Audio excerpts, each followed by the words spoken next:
kong hobby and gym rin po ako if may free time after ng laro. When I get burned out, I hit the gym and watch Netflix. Since I am not to brag, an athlete po, I used to play basketball as a hobby and also studying.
Fight for your desire. Let's go. Never back down, and I never run. Coming last place, that was never fun. Time to elevate. Looks like we gotta make it harder. Let me see who's the lucky one. I'ma let it go. Let them taste the power of new vehicles. Time to lose control. Time to fly. I never Time to miss. start the show. Yeah. 5, 4, 3, 2, we gon' run it up. No days off. Precision bombing. One shot, so you better not miss. Night, sweetheart. One shot, so you better not miss. Fire hazard! Emergency team, go! Love doesn't just explode once.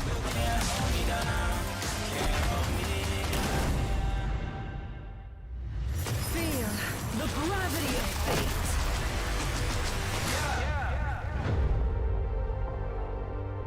One shot, so you better not miss.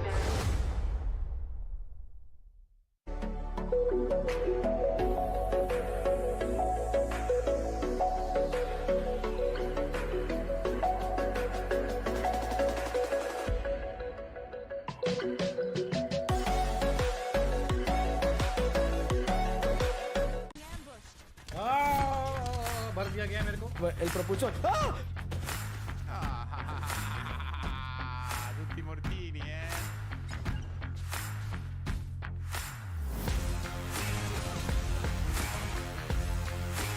Saco bomba contigo, granada por tu vida contigo. brutto.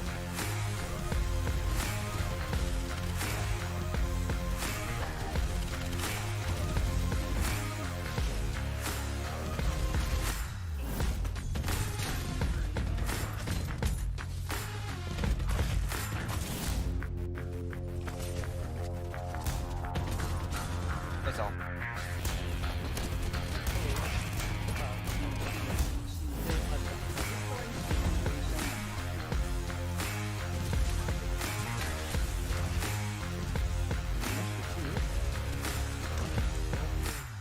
It's one in the corner. Nice. Brother's lost.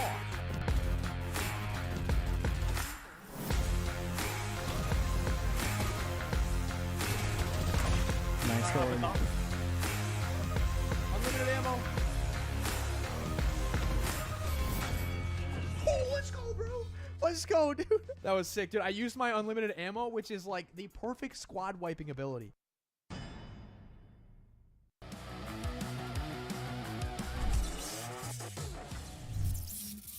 That side, but Vagabonds won't just stand still this is because they have smelled not sure that about someone this. is right there. EDX1 challenging the Vagabonds. Fearless against 2 members, and just like that. Yeah, the zone and then the red zone as well. The bombs falling down from the sky as well as the EMP. God mode is going to bring in the fight, and this is right for them. They are pushing everyone out, and this might be the win that they can definitely take down Vagabonds, but this is a stalemate. This is a battle onto the zone, and they are pushing in. And the hologram guide has been utilized. I've seen the vision erosion being utilized as well. EMP perfectly placed as well to dissipate. Spray and The pray. spray coming in from Ego is dropping them one by one. The movement is too much. He's too good and they're all down.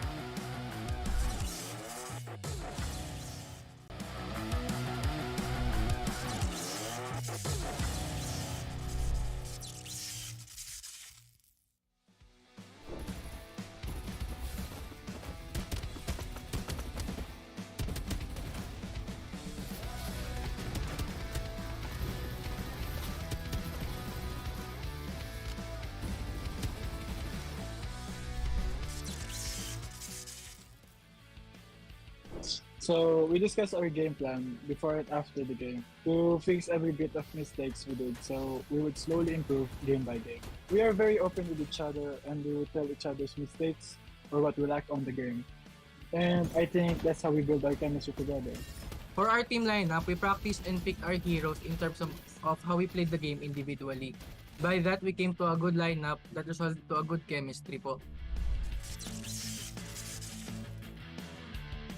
As a qualified participant in the semifinals, I would assess the choices I made throughout crucial moments in the game, such as when to fight, when to retreat, or when to prioritize the objectives.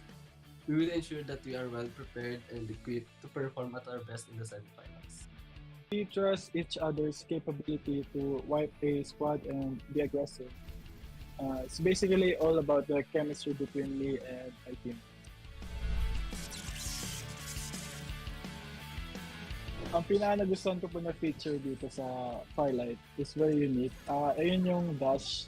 Ngayon lang ako napaglaro ng game na may ganitong movement. Dash pataas, dash pa horizontal, vertical, gano'n. Madaming pwede mangyari sa laban. Parang nagiging ayun yung dahilan ko ba't nagiging unit yung laro. Napapala yung laro sa ibang games. And for the community, I just want to say thank you for supporting and playing Farlight84. I hope you support the game and may continue to reach the full potential of our community. Furthermore, I want to also thank my teammates through Legends Esports for having a good chemistry and succeeding to the semi-final round. And to my friends in the community that helped me grow in this competitive scene, RBZ, Ate Chin, Boss Kali, and Boss Paiga. So our message to our opponents is that may the best team win and good luck to all of us.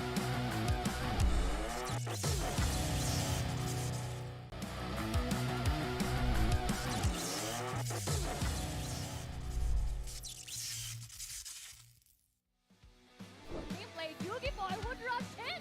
Just when he is just recuperating, he's just healing himself!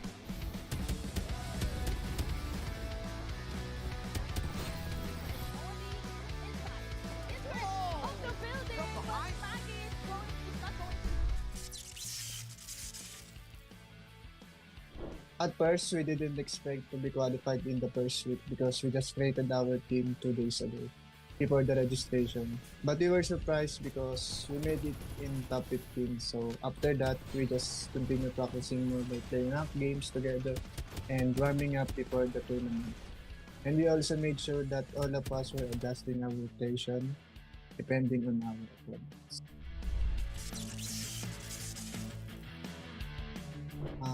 We have been friends and known each other since we have been playing as a team in Call of Duty Mobile.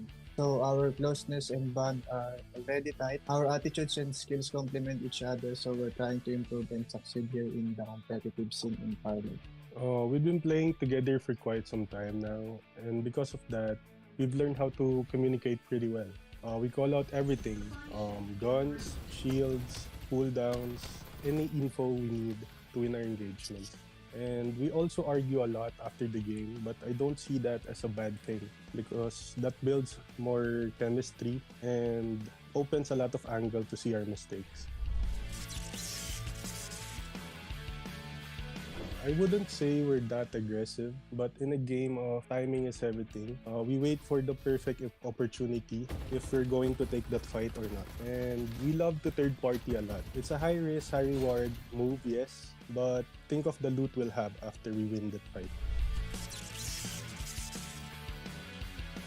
I'd say Farlight is more fun and it's not repetitive like the other games. Different metas, different zones. We really study the game before fighting. First, I would like to thank Farlight for bringing the boys back together to compete competitively. And a message to our community, have fun with the game. Try new things, build your own meta, and if you're casual or competitive, try to enjoy things as you play the game. First, I would like to thank our ETHX Clan Master, Mimay Ann, for taking us under her wings. Angeli, our representative. Shout out to the boys, Kramers, Tom, Iron, Map. And a huge shout out to our beautiful sub-teammate, Nicole, for playing in tournaments when one of us is missing. Big shout out to my girlfriend, Jelly, and ETHX family. Love you all. A message to our opponents. I wouldn't say we're not that strong yet, but that doesn't make us weak. We're definitely getting to that level, and we'll see on the battlefield. Good luck.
the home of Farlight 84 has returned. Welcome to the All-Capsulers Cup Asia 2023. My name is Likeable and I will be your host. And here on the desk, they need no introduction. We've got Autolus and Dash. Wow. Oh, wow, that connected. I like Yeah. it. That was so fast. That rehearsal was very much needed, right? Yeah. So for context, these guys usually have a slight disconnect with each other despite casting for a very long time together. Oh man, I think it's more of on his side, right? He's reluctant to change for me. I don't know. I don't know what's happening though. I mean, that's okay. No, I miss Osiris. You know, I believe you. You know why? I'm sorry. He went in here last time saying that Jupiter 6, they're correlated because Jupiter is the 6th planet. And then we ended up doing research and found out that it's actually like the 5th planet. So please explain what the thought process is. It's not the 5th planet. It's the 6th celestial body in the solar system. So don't forget that because that's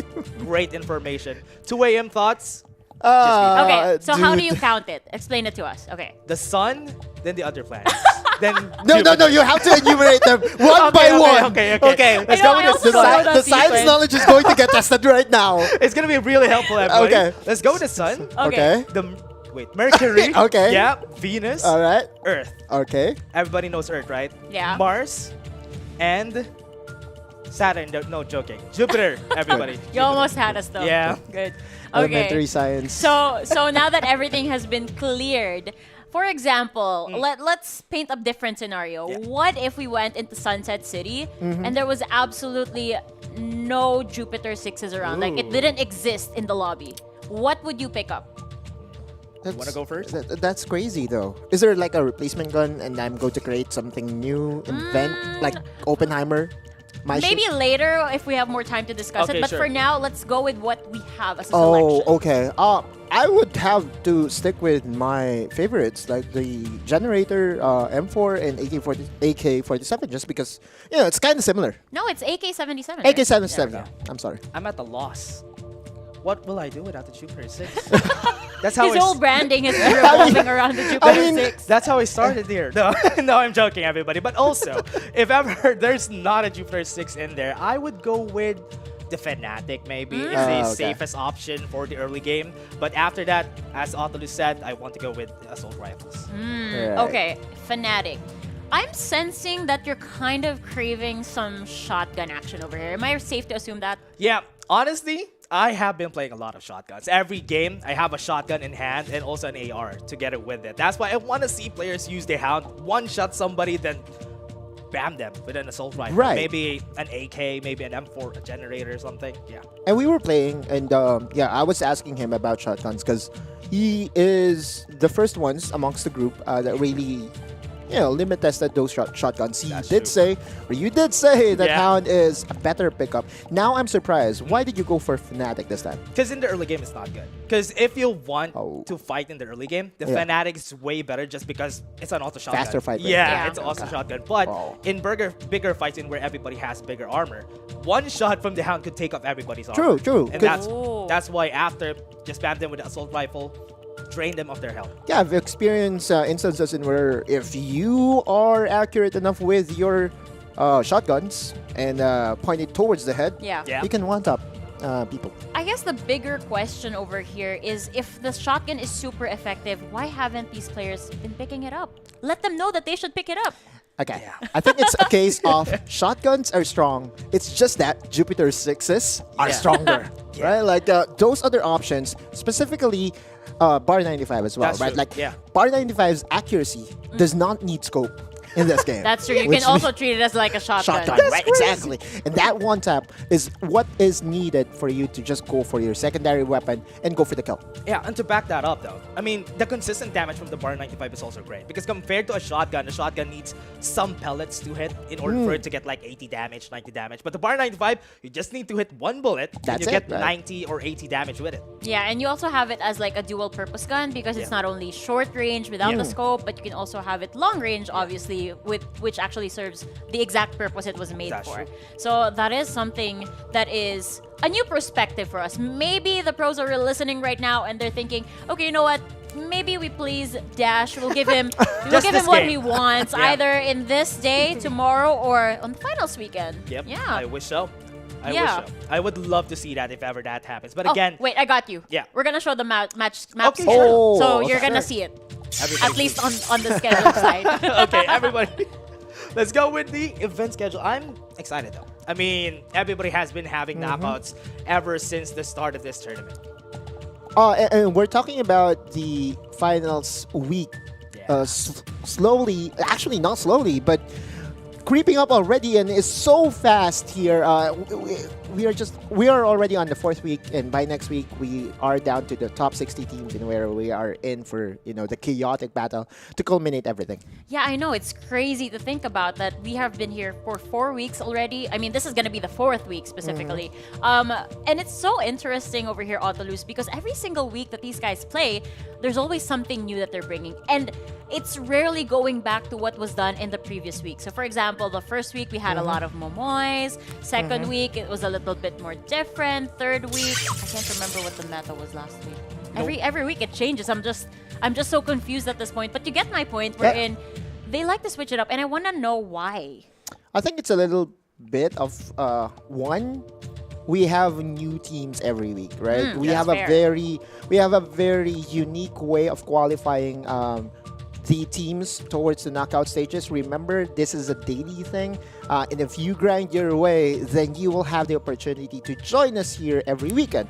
Second is the teams, the pro teams. They study each other. They emulate each other. They download the game. They download the VOD. And they try to figure out, nitpick where they could do better. And that's the reason why every single week we see changes. Yeah, and to add to that though, what's great about this is that because we had a meta in the first week, everything changes. It's also because everybody wants to counter everybody. You need something different in order for you to stand out during these weeks. And honestly, it's been really great that everybody has been having different metas. The only consistent thing that I've been seeing is Ember has been everywhere. Just because of the vision erosion is still OP. Yeah, It's the unmatched. best. Yeah, no it's unmatched. other hero in the game can actually outmatch the vision erosion. It just gives you so much cover, whether you want to pick a fight or disengage from a fight, it's got you covered. I'm just gonna take a pause over here because I've been thinking this entire panel that there's something new with your aura, and I think it's this.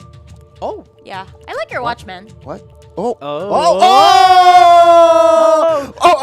That's very smart, everyone. Right. I like that. I think you have noticed that I have found a new love. Is that the new aura that I'm sensing over here? Yeah. I hope I you don't had have the- commitment issues, everybody. What? Wait, explain. What are you talking about? Commitment issues? How did we get from the watch to 'cause- commitment issues? Okay.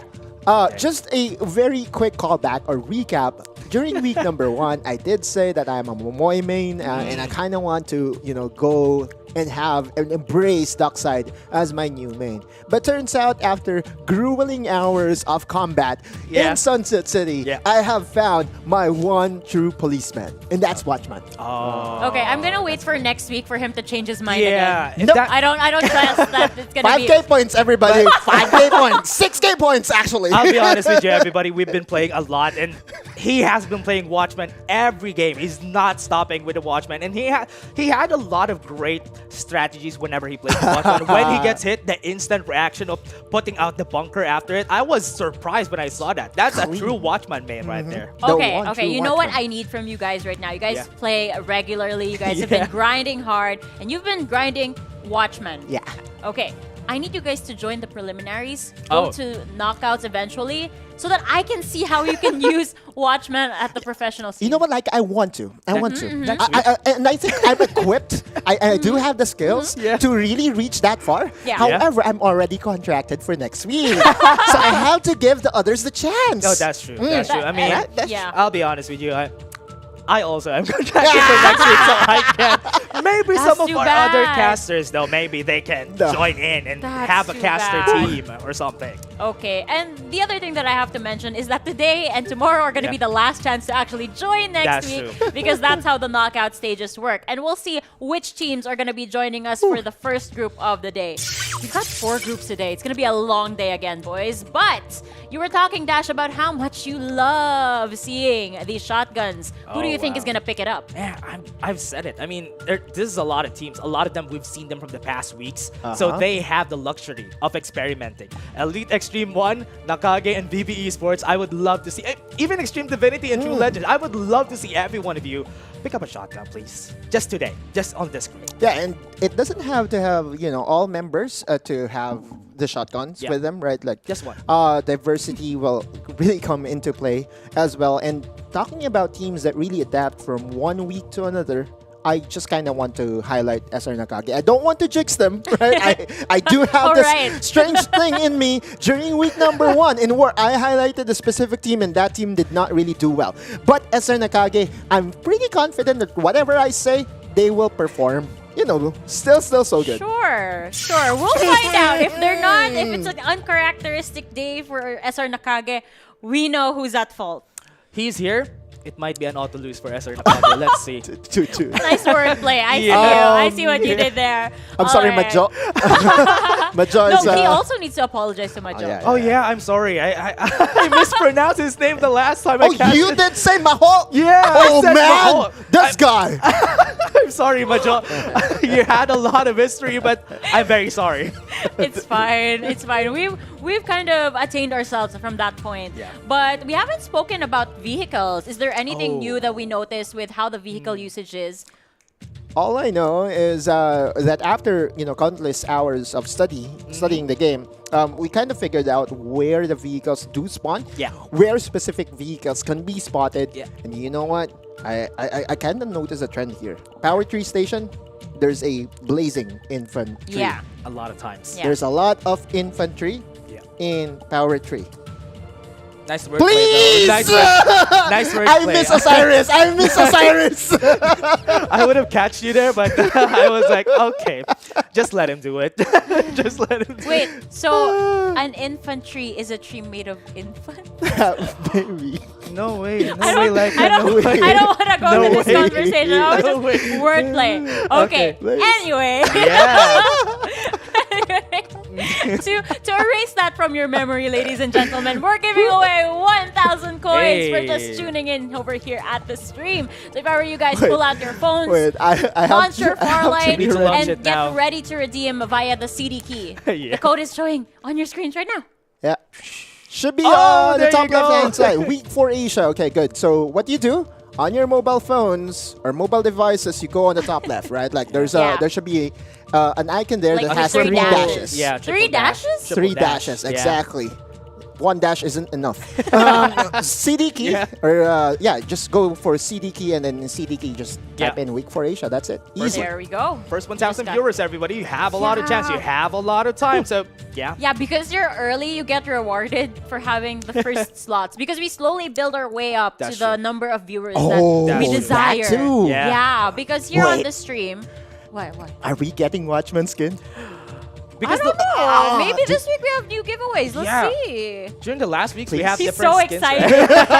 He's so pumped up. Yeah, he wants to put to get a Watchman skin out. No, I tell you, it's because my skin right now is kind of putting me at a disadvantage. I was telling him this. Neon red skin. Yeah. He was wearing a neon red jacket. Traversing over the mountains, right? And I'm like, okay, all right. So I'm wearing red with the background of green. Oh my God, this is not the perfect. This is not a perfect costume. Yeah, you know what? Some people, I've heard that there's this Farlight content creator program where you can get diamonds. So maybe you ought to try that. I'm on my way. I'm on my way. Diamonds for skins, battle passes, and everything else in between. You know what you get when you buy a battle pass? You get skins for your guns, for your heroes. Yep. You get all sorts of freebies from the battle pass, right? Yeah. Well, if you watch this stream, you also get access to freebies, but there's a catch. Oh, yeah. There's a catch? Everybody on the stream has to invite their friends to watch the broadcast because we have viewer milestone rewards. That easy? Okay, the thing is, if it's a Watchman skin, please help out. Oh no, it's not a Watchman skin. At least never mind. Help out Laika here, everybody, to get the Sienna skin out. I know, I haven't this gotten is my for you Sienna and skin Bim, yet. right? Like, okay. Yeah, even Infi. Actually, I would love to know if they're actually joining today, the Infi GG squad. Infi GG's Fest. NS47. Yeah, are they here? I hope they joined. I hope they were able to qualify. Yeah, I'm going to start praising them so that they get converted to Autolus Esports. Let's see if they actually get Okay, we'll converted, see though. that later. I believe they might be in another group because we only showcased the first group, so for Yeah. Group A. So stay tuned for that one. Maybe we'll see some InfGG appreciators here on the broadcast. But again, guys, invite your friends. Yeah. Right now. Did you invite your friends? Right. Did you? I did. Yeah, I kinda want invited my to. friend Osiris. Yeah. Everybody to come- here. Yeah, everybody here watching Yeah. the stream. Yeah. Come on, guys, watch the stream with us. But there you have it, folks. First, we want to unlock the Elite chest at 500 viewers, and then the Legend chest at 1,000 viewers, so on, so forth, until we get all the way to 15,000 or maybe So many. even more. You know what? I really love that skin for the jetpack, right? Because I don't have a great jetpack skin, and it's always on everybody's backs, so you always need to see it. Yeah. So yes, please unlock that. I Everyone. No, think not only that's- that. If yeah. you're the outstanding squad, it looks You glow. so You glow, sick. right? Glow. Yeah, you, you have glow. that glow up, you know, in you. You have like a ring How, light. how, how do Super you glow Saiyan, up? How do you glow up? Nice glow up, sir. Is that a spotlight or something? I'm not sure what the hands are doing. I don't know. I don't know. Okay, we'll try to contain our friend over here. He's just overglowing with Super happy. glow ups and excitement, of Yeah. course. But when we return, more of the Farlight action here on ACC Asia.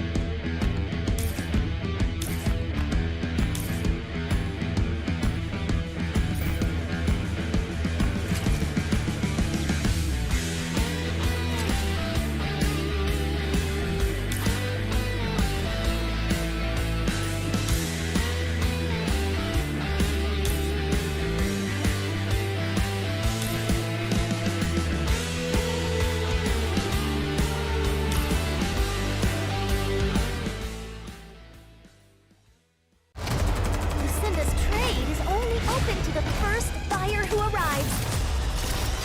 Capsulers, fight for your desire. Let's go. Never back down, and I never run. Coming last place, that was never fun.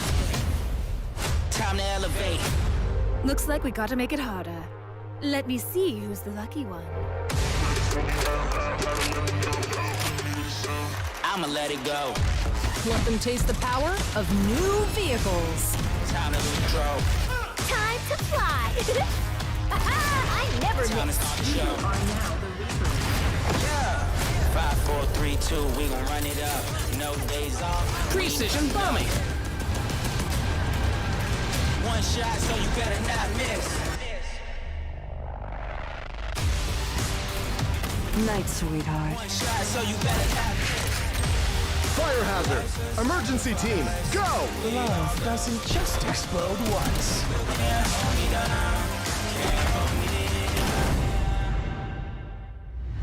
Feel the gravity of fate.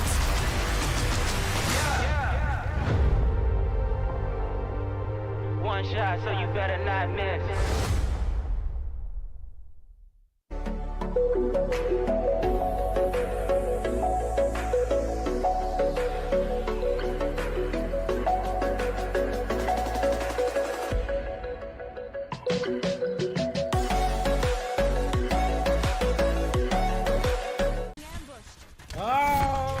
बढ़ दिया गया मेरे को El propulsor. ¡Ah!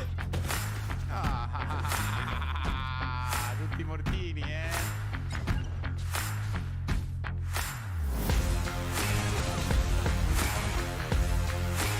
Saco bomba contigo. Granada por tu vida contigo. distrutto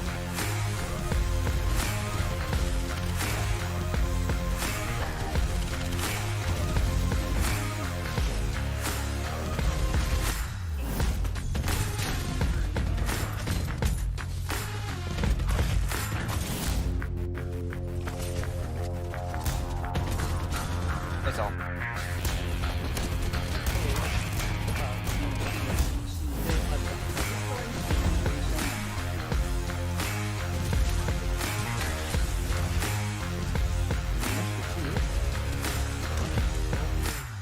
It's one in the corner.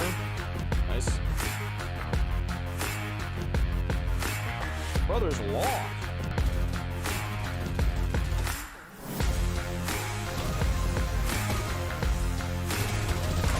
Nice going. Unlimited ammo. Oh, let's go, bro. Let's go, dude. That was sick, dude. I used my unlimited ammo, which is like the perfect squad wiping ability.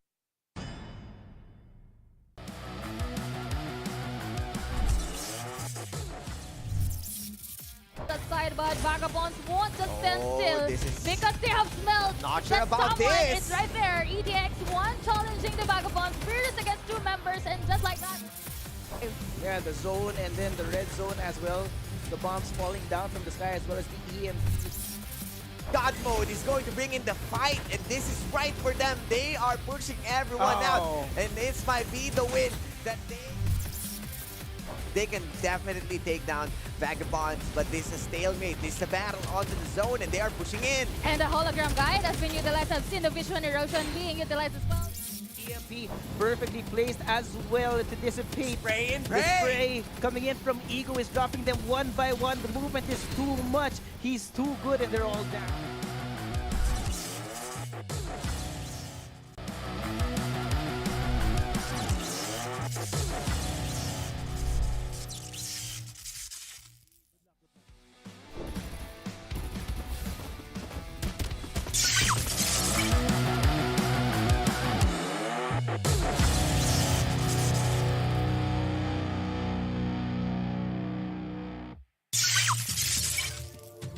Welcome back to ACC Asia 2023, where one of our analysts, Dash, accidentally pressed the dash button on his phone and he dashed away outside of the frame. But now we have someone else here. Why don't you go ahead and introduce him? The new community caster winner, I would say, right? Cali Gaming, ladies and gentlemen, out of all entrants, this guy is out here to represent the community of Farlight 84 and is here to join us to really share his talents. I mean, ever since I tried to play Farlight, man, I always felt I already fell in love with the game. So I decided to not just play the game, I want to give some highlights for the community, and that's what I did. Oh, don't worry, you're already a highlight yourself. That's great. Yeah. Thank you. There's so much energy on the panel today. I love it. But let's have a little bit of a getting to know each other. Why? I feel like I'm, that person that really oozes out of energy. That's true. That's true. But I don't mind. I love the Thank energy. Okay, let's get to know this a little bit. I heard that you were the mentor for the whole program. Oh, so yeah. Walk us through what was going on in the community casters. So it was a program that was made to really look for new faces for Farlight 84, and it was a joint project by me and Osiris, right? Like I did the fundamentals, I coached this guy, and also the other co-caster that I will be with later. Ooh, something to look forward we do have two community casters that did end up getting selected, and because of the whole thing being so hard to do, we had to include another one, and that's for next week. Okay. Oh, well, honestly, I think it's up to you guys to actually say that. I don't want to spoil the show. No, okay. Let us know the info. How is he as a mentor, though? Oh, he's great. He's able to you don't have to lie. No, he's able to show Are you my sure? strength. Yeah, I'm not. You can change your answer. He will not kill me after this broadcast. Yeah, well, honestly, he showed me my strengths, he showed me my weakness, and well, me as a sponge, I would love to implement it today. That's the best thing ever to hear. And Patrick, he's the sponge. I'm sorry, I just had to do it. We are here in Sunset City. I don't know what's going on, so in the meantime, I'm just gonna let them do their own little thing. Ladies and gentlemen, let's head straight for Sunset City. Here we go. This is gonna be it. Farlight 84 ACC. Welcome to the chaos. We're at group number A. And this is what Dash said is the group of death. We got so many teams stacked in this group. Oh man, okay. First things first, Cali, welcome. And I have a question. What's your favorite number? My favorite number is 3. 3, okay, so number 3, if I'm not mistaken, is One True Legends. Let's look into the map as to where they're about to drop. Number 3, do you see them? One is in Carney Vale. with Hayes, Tamayo, and company. And that's going to beat him! Oh man, that's unfortunate because he faced against a person that's already riding a vehicle. And then this is the thing with the early start when you try to hop into a carnival drop, right? You need to find the vehicles right away so that you have mobility by the time you finish looting this map. True. Now, this is the hot point for sure, right, in solo queues. But when it comes to competitive, there's a little bit of a reservation in this area just because there's not a lot of vehicles to really farm. But talking about vehicles, we are on Power Tree Station, close to Iris Ranch, and we know that there's a lot of vehicles, very good ones in here. Yeah, I mean, flamethrowers, blazing infantries, you can add it to the mix here, and you can see some gunfights being actually won here by squad number 15, and they will take control of the Iris Ranch. So that also automatically will give them 15 XP shields by the time we open this game. My favorite spot for sure, right? Like, if you ever need to bail out, you go over to Power Tree Station. In fact, we do have call-outs already ready for Iris Ranch. We have the big barn, the small barn. We do have the greenhouses. Lots of chests for you to farm as a squad. For me, you know, as 4 people, you need a place with so many resources. Looking at the first circle though, oh man, unfortunate. The Power Tree Station and Iris Ranch droppers needs to act fast. I mean, lower right is going to be where we're going to be hopping into our first circle, and by the time it ends, this team better have their weapons ready as well as their vehicles. So by the time they enter that first circle, they're going to be ready for the gatekeeping situations that the teams might be actually anticipating. This is on the southeast quadrant, in where what you could do is to use the ramp to jump over to Hot Rod. We're currently looking into squad number 1, quite near the circle. This is in Riverview, right? Still on the East Island. And the thing about the current situation that we do have, we are going to talk about the teams later on. But, you know, teams evolve right now. We look into X Team. They have been consistent performers in knockout stages. Yeah, I mean, they have been, you know, they've been able to keep up with the meta as well. They always made sure that they're going to be keeping track of the attacks here at this game. And there see some gunfights actually being through. The vision erosion will be invested here by Smoothie. And they're going to get some information and kills here. Vagabonds, who's actually one of the top teams right now, will be eliminated here at the Sunflower Shopping Mall. Yeah, Virus is there. Star player from Vagabonds. We all know that they are so capable to work as a unit. Senos is down, but it doesn't matter. Wax is there to clean up. And there we go. That's going to be a big kill for him, despite, you know, having himself going to the respawner. He's still able to actually back his teammates up, but it's not yet over. We got response being made here by the other squad, and they are going to be taken down. It's just an all-out trades, but Watts has been the playmaker. True, and he's just standing his ground. Oh, okay, so he has to go back. Young here with Springboard available. Oh, man. Just like that, Smoothie will get that kill. X team, they will be able to go for those trades, and Vagabonds will be pushed out of the Sunflower Shopping Mall. And this is going to be a big win for them, knowing that they secure a lot of weapons as well inside this game, as well as the shields. The skirmish continues, and squad number 10 X team is down to 3 members. So this is a situation in where they have to make a decision, right? Like, do they wait for the opportunity to revive their other teammate? Bar 95 not going to hit from Smoothie. Yeah, this is a big kill though. That's going to be information there for the side of X team, but the third-party situation being made here by squad number 7, and they invest in their Ember's Dome already, and you can see it's going to be a big play for them if they can secure X Team, which is caught in the pinch. Yeah, JRC Negros Occidental only has 2 members, but is still, you know, putting up a very good performance here. Yeah. We all know that the man advantage is huge in Farlight 84, but they're not letting it stop them. Like, you look at Virus, he's down, and he's going to get out. Oh, look at this. Oh my god. Just like that, you know, Negros Occidental, this team right here had the perfect timing. They were by the transportation desk here at the Sunflower Shopping Mall. And by the time that we saw, Vagabonds was actually incapacitated, and they're actually trying to respawn. They had no shield, and that was the time they were able to strike. Yeah, and JRC would have a good stronghold on towards the Sunflower Mall, but we look into another POI. This is in the island, in where it features the Teamman Industrial Complex, the Todd's Hot Rod, and that's what we call the Todd's Hot Tower, right? Like, just across. Yeah. Now, this is within the circle, and they don't really have to move, but we all know that the 15 XP devices is on Todd's Hot Rod, so they kind of need to move fast. Yeah, you see their vehicles actually try to close in that gap. And they already have the Jupiter 6 to back them up in those long-range engagements. And if they can hop into those close range as well, they got the UMP 99s and the as well as the War Spider that can provide those dual shotgun capabilities. Exactly. Remember, War Spider can actually mount 2 people, and there you go. Riding in tandem, JP going for the chase. Here we go, the fight comes through now. JP will be here as the front man. They are able to go for the damage, but that guy will still escape. Gunboat, very clutch. The only concern I do have is that there is another person left behind! Jifu in the water, so vulnerable, might go down. Hey, he's stuck on the water right now, and I think John 316, Caleb is trying to go for the pick, but will not be able to get that kill, and he's going to be on the crossfire. He's going to be on this deficit, so he tries to back away because there are players on the other island trying to go for the contest. Chifu is still alive though, so props to the guy. Props to squad number 13, right? They're making sure that Chifu does not go down without a trade, so they're covering for him. The question though is how long can they stand? Remember that if you are swimming, you cannot heal up.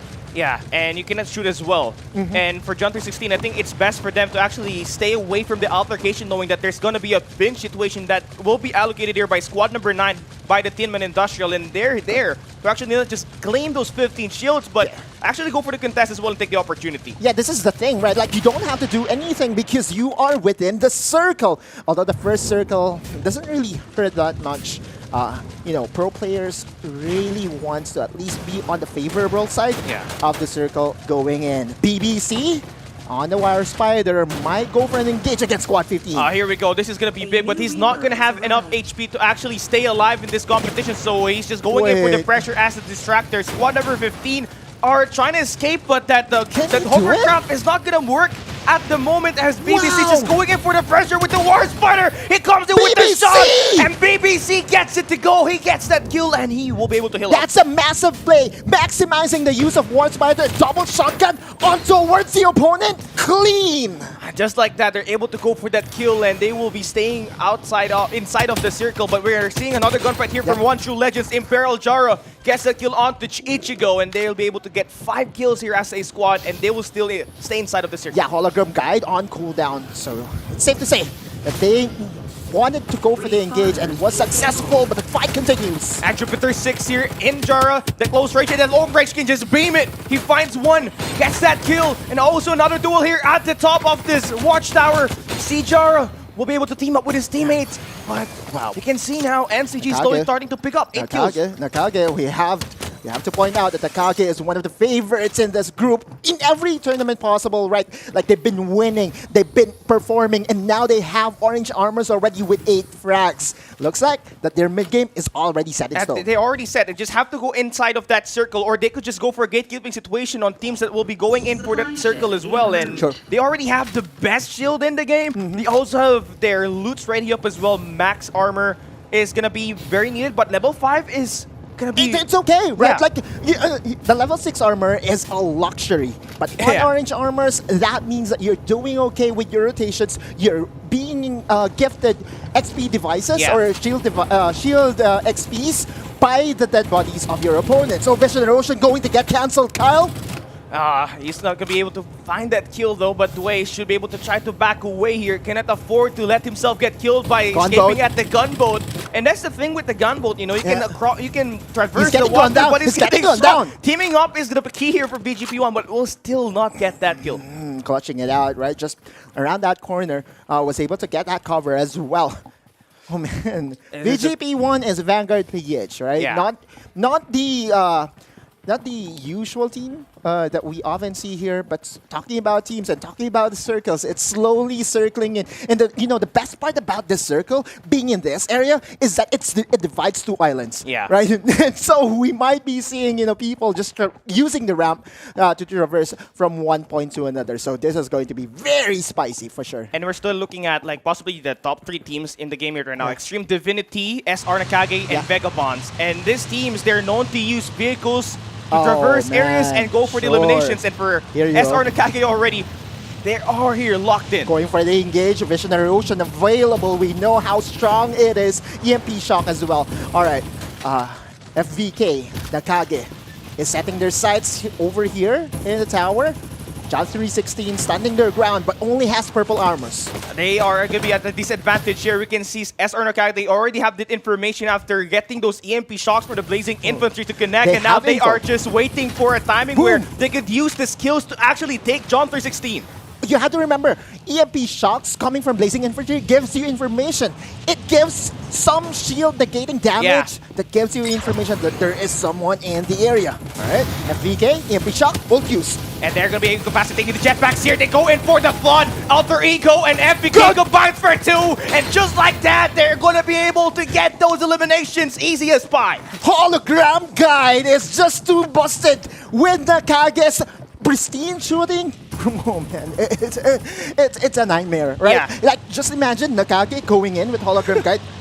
Not just that, they also have the EMP shock, so not only are they incapacitated with the jetpacks, but they also have the buff damage and the speed up from that hologram guide from Sunil. So great timing with that skill investment, and you can see now on your screen, Extreme Divinity. This is one of the top squads that drop here at the Riverview Park. Right, and also this is my favorite player. Yeah. No bias. But yeah, Ben is going to get gifted here of an orange armor. This is the supply drop. And dude, this map number 1, Group A, the group of death, we are down to 10 squads, yeah, but we are not lacking of any action. Yeah, it has been like living in the expectation here as the group of death right here at the Tots building as well as the water station across.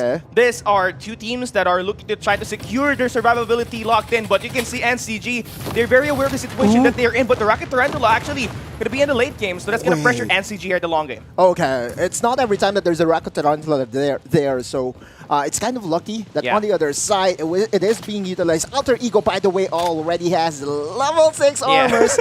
Oh man, this is the best if you're SR Nakage fan. Yeah, it's the investments that they did. Not just did they find the kills early game, but they also go for those shield XP station, and I think that played a big factor. But now the problem here right now is how do you eliminate that Tarantula? Because they are using vehicles to traverse islands, right? If that gets damaged, they don't have any vehicles by the time they enter the late game. You know, the best part there is that they have cover, right? Yeah. Inside the tower, inside any house, artillery damage, Fury rockets coming from Tarantula won't really hurt you. So Wovik and company is just waiting for that one moment, one pick off for that, ultimate goal. Yeah. Right? Can he see it? Can he find it? Oh, he won't for now, but he does have the information. We've seen so many Bar 95 following up last week, and now you can see actually one of the teams here, which is one of the best in the game right now, is using one of their players in Investa. But we got the Air Beast activated here for squad number 12. They have Master X at the corner. Okay. And there's going to be a very quick help up by Mad Mars. Squad number 12 is SRM2 or SR Nakage main 2. So it's more of a sister team happening right now. And what's good here is that they're going to have to win this gunfight though. Mad Mars trying to throw the piss! Oh, he trusts the EMP shock. And that's going to incapacitate that last player from Master. And just like that, Lim will be able to follow up and get that kill, and they will be able to survive that damage at the back. They kind of mess up, right? Like, yeah. You throw a punch. But at this point, you don't want to throw a punch, right? Like, you want to be guns blazing. You want to have every bit of advantage that you have right now. The Kake is all.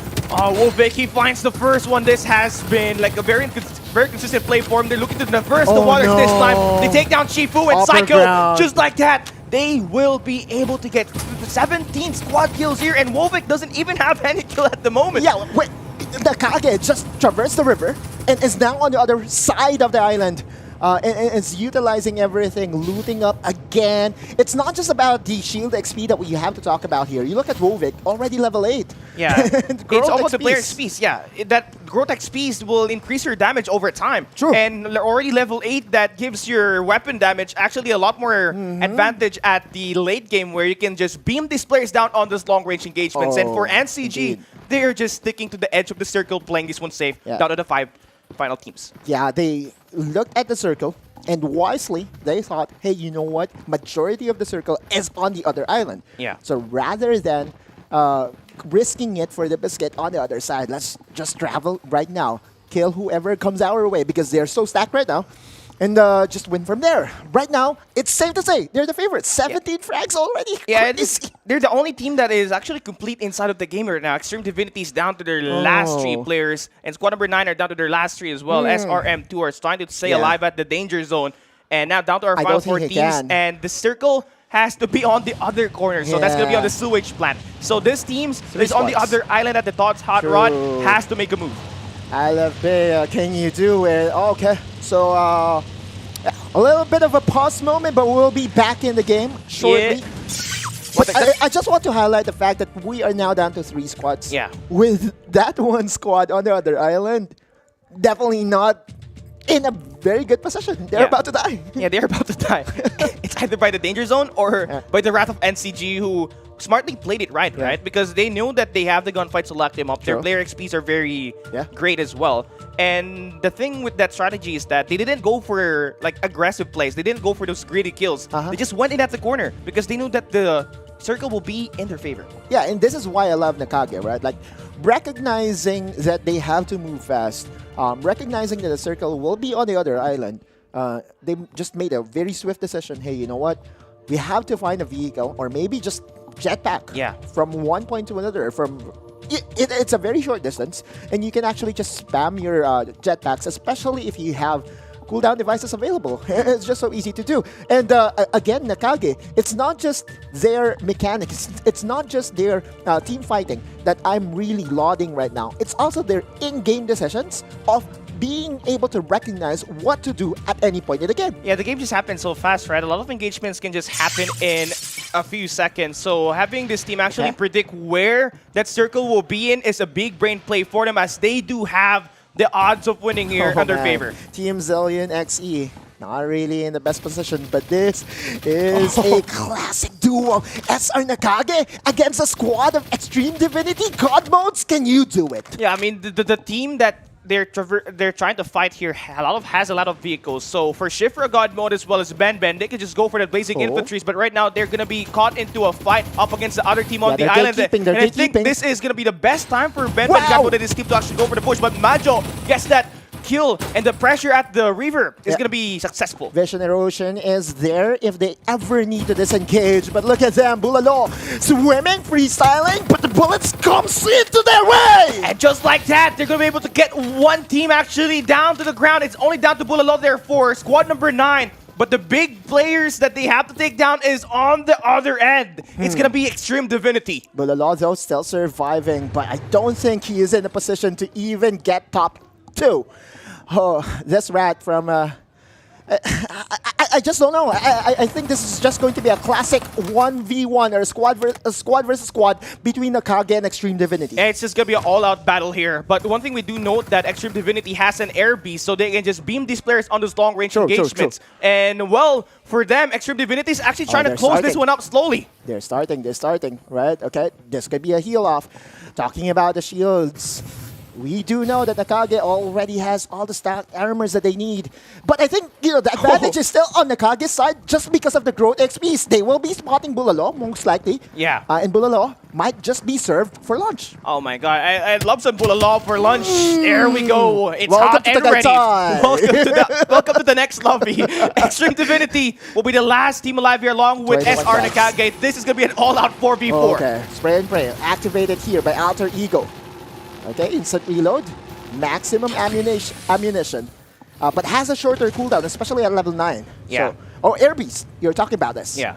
And Slow God Mode, if he can operate this one properly, and if they can actually try to beam down and shatter the armors from NCG on the long range, it should be more than enough for them to actually distract and go for the pounce, but they're still waiting. Yeah, Extreme Divinity, I believe, has a better positioning. Yeah. Right? They have a building, they have lots of vehicles, and when it comes to skirmishes like this, you need every advantage that you can get. Shifra and company just waiting for the gold signal. He's going to get pressured here by the Jupiter 6. They will be stunned by the EMP shock from the other end, but that's going to be wasting that game. But now here for Extreme Divinity, they can use the Blazing Infantry to go for the pounce. And if they can use that Vision Erosion, it could turn things around. Shifra does not have enough medkits. Only one goes for the engage right now. Went for the over push and now will get punished by NCG, who's just playing the tight corners, hiding around buildings. NCG now deactivates the Nils Hologram guy. They're going for the pounce. FBK now pounces with the Aero Zoom, dancing inside of the streets. Gets that kill. We now have the Reaper with Alter Ego. 25 kills to win. Map number 1. What an explosive map here at the start of our day at ACC. Crazy. I really love it when players maximize the sit-down strat. Yeah. You will not get headshot. Is that the reason why? Yeah. Okay. I don't know. I just find that comical. Whenever no, it's not a teabag. It's not. It's definitely not. But Definitely, what an exciting map number 1, and welcome to your, I don't know, introduction. Oh, well, it's great to have my mentor actually casting with me. It's a amazing moment. Oh man, lots to unpack in that map number 1. But all I can say, Nakage, just setting the tempo and having that very, very bloodthirsty game from the get-go. In the end, how many kills did they get? 25. 25? That wasn't crazy. Oh, and we have to remember that you have to multiply the amount of kills that you have with your squad ranking. So it's kind of safe to say that Nakage might just have secured their passport towards day 2. 40 points.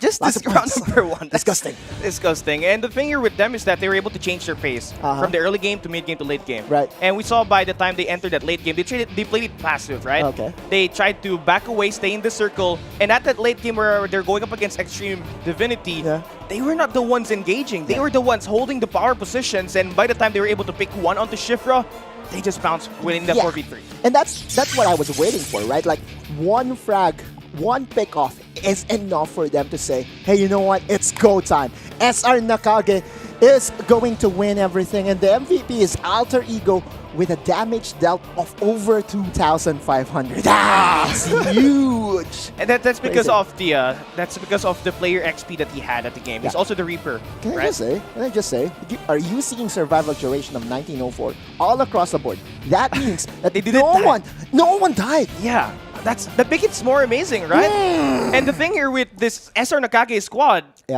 the first 3 players on your screen were doing most of the damage. Movik did not have any kill by the time we entered the 3rd circle.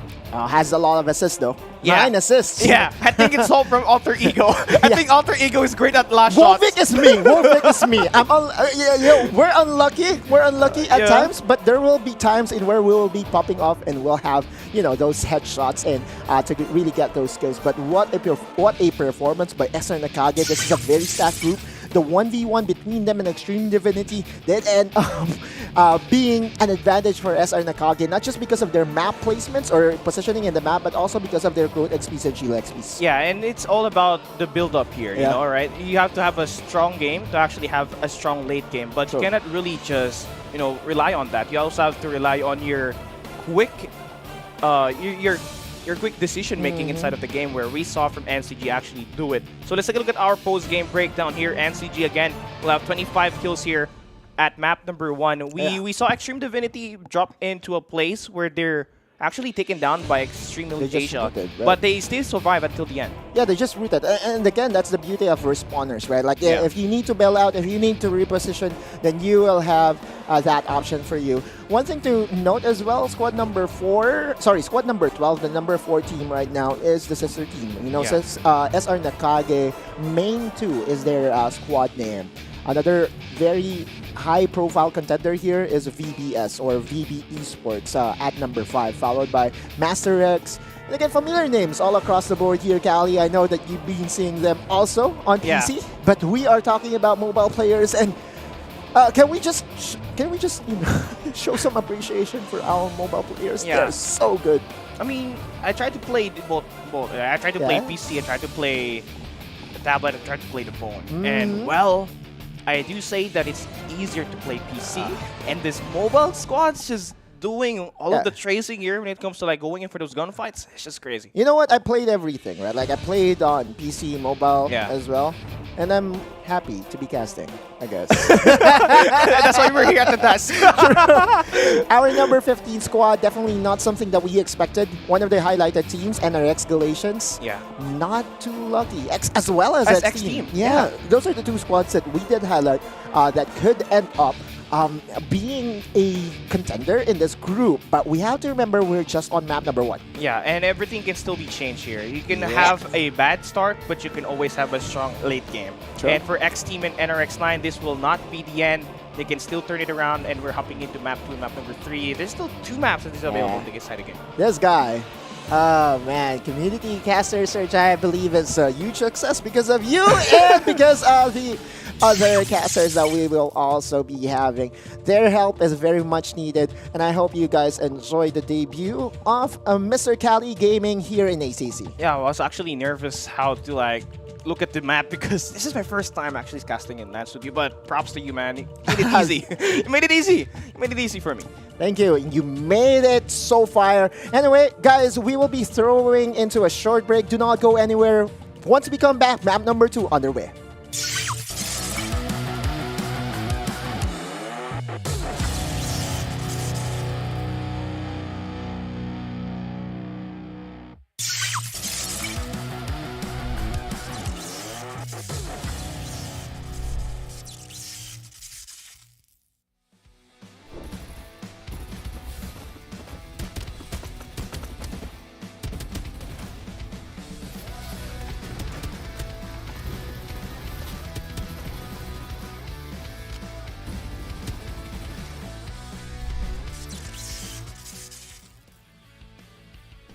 So we discussed our game plan before and after the game to fix every bit of mistakes we did, so we would slowly improve game by game. We are very open with each other and we will tell each other's mistakes or what we lack on the game. And I think that's how we build our chemistry together. For our team lineup, we practiced and picked our heroes in terms of how we played the game individually. By that, we came to a good lineup that resulted to a good chemistry po. As a qualified participant in the semifinals, I would assess the choices I made throughout crucial moments in the game, such as when to fight, when to retreat, or when to prioritize the objectives. We will ensure that we are well prepared and equipped to perform at our best in the semifinals. We trust each other's capability to wipe a squad and be aggressive. It's basically all about the chemistry between me and my team. Ang pinaka-nagustuhan ko po na feature dito sa Farlight is very unique. Ayun yung dash. Ngayon lang ako napaglaro ng game na may ganitong movement. Dash pataas, dash pa horizontal, vertical, gano'n. Madaming pwede mangyari sa laban. Parang nagiging ayun yung dahilan ko ba't nagiging unit yung laro. Napapala yung laro sa ibang games. And for the community, I just want to say thank you for supporting and playing Farlight 84. I hope you support the game and may continue to reach the full potential of our community. Furthermore, I want to also thank my teammates through Legends Esports for having a good chemistry and succeeding to the semi-final round. And to my friends in the community that helped me grow in this competitive scene, RBZ, Ate Chin, Boss Kali, and Boss Paiga. So our message to our opponents is that may the best team win and good luck to all of us.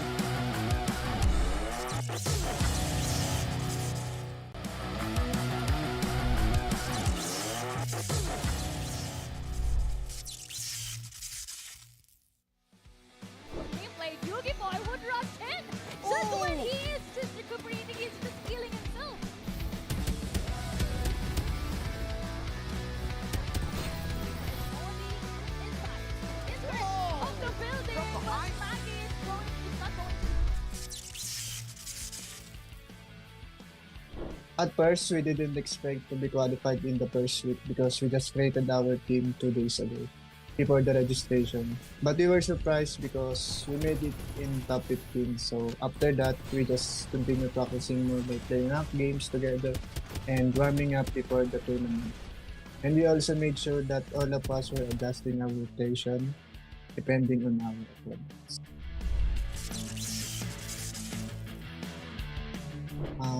We have been friends and known each other since we have been playing as a team in Call of Duty Mobile. So our closeness and bond are already tight. Our attitudes and skills complement each other, so we're trying to improve and succeed here in the competitive scene in Farlight. We've been playing together for quite some time now, and because of that, we've learned how to communicate pretty well. We call out everything, guns, shields, cooldowns, any info we need to win our engagement. And we also argue a lot after the game, but I don't see that as a bad thing because that builds more chemistry and opens a lot of angle to see our mistakes. I wouldn't say we're that aggressive, but in a game of timing is everything. We wait for the perfect opportunity if we're going to take that fight or not. And we love to third party a lot. It's a high risk, high reward move, yes, but think of the loot we'll have after we win that fight. I'd say Farlight is more fun and it's not repetitive. like the other games. Different metas, different zones. We really study the game before fighting. First, I would like to thank Farlight for bringing the boys back together to compete competitively. And a message to our community, have fun with the game. Try new things, build your own meta, and if you're casual or competitive, try to enjoy things as you play the game. First, I would like to...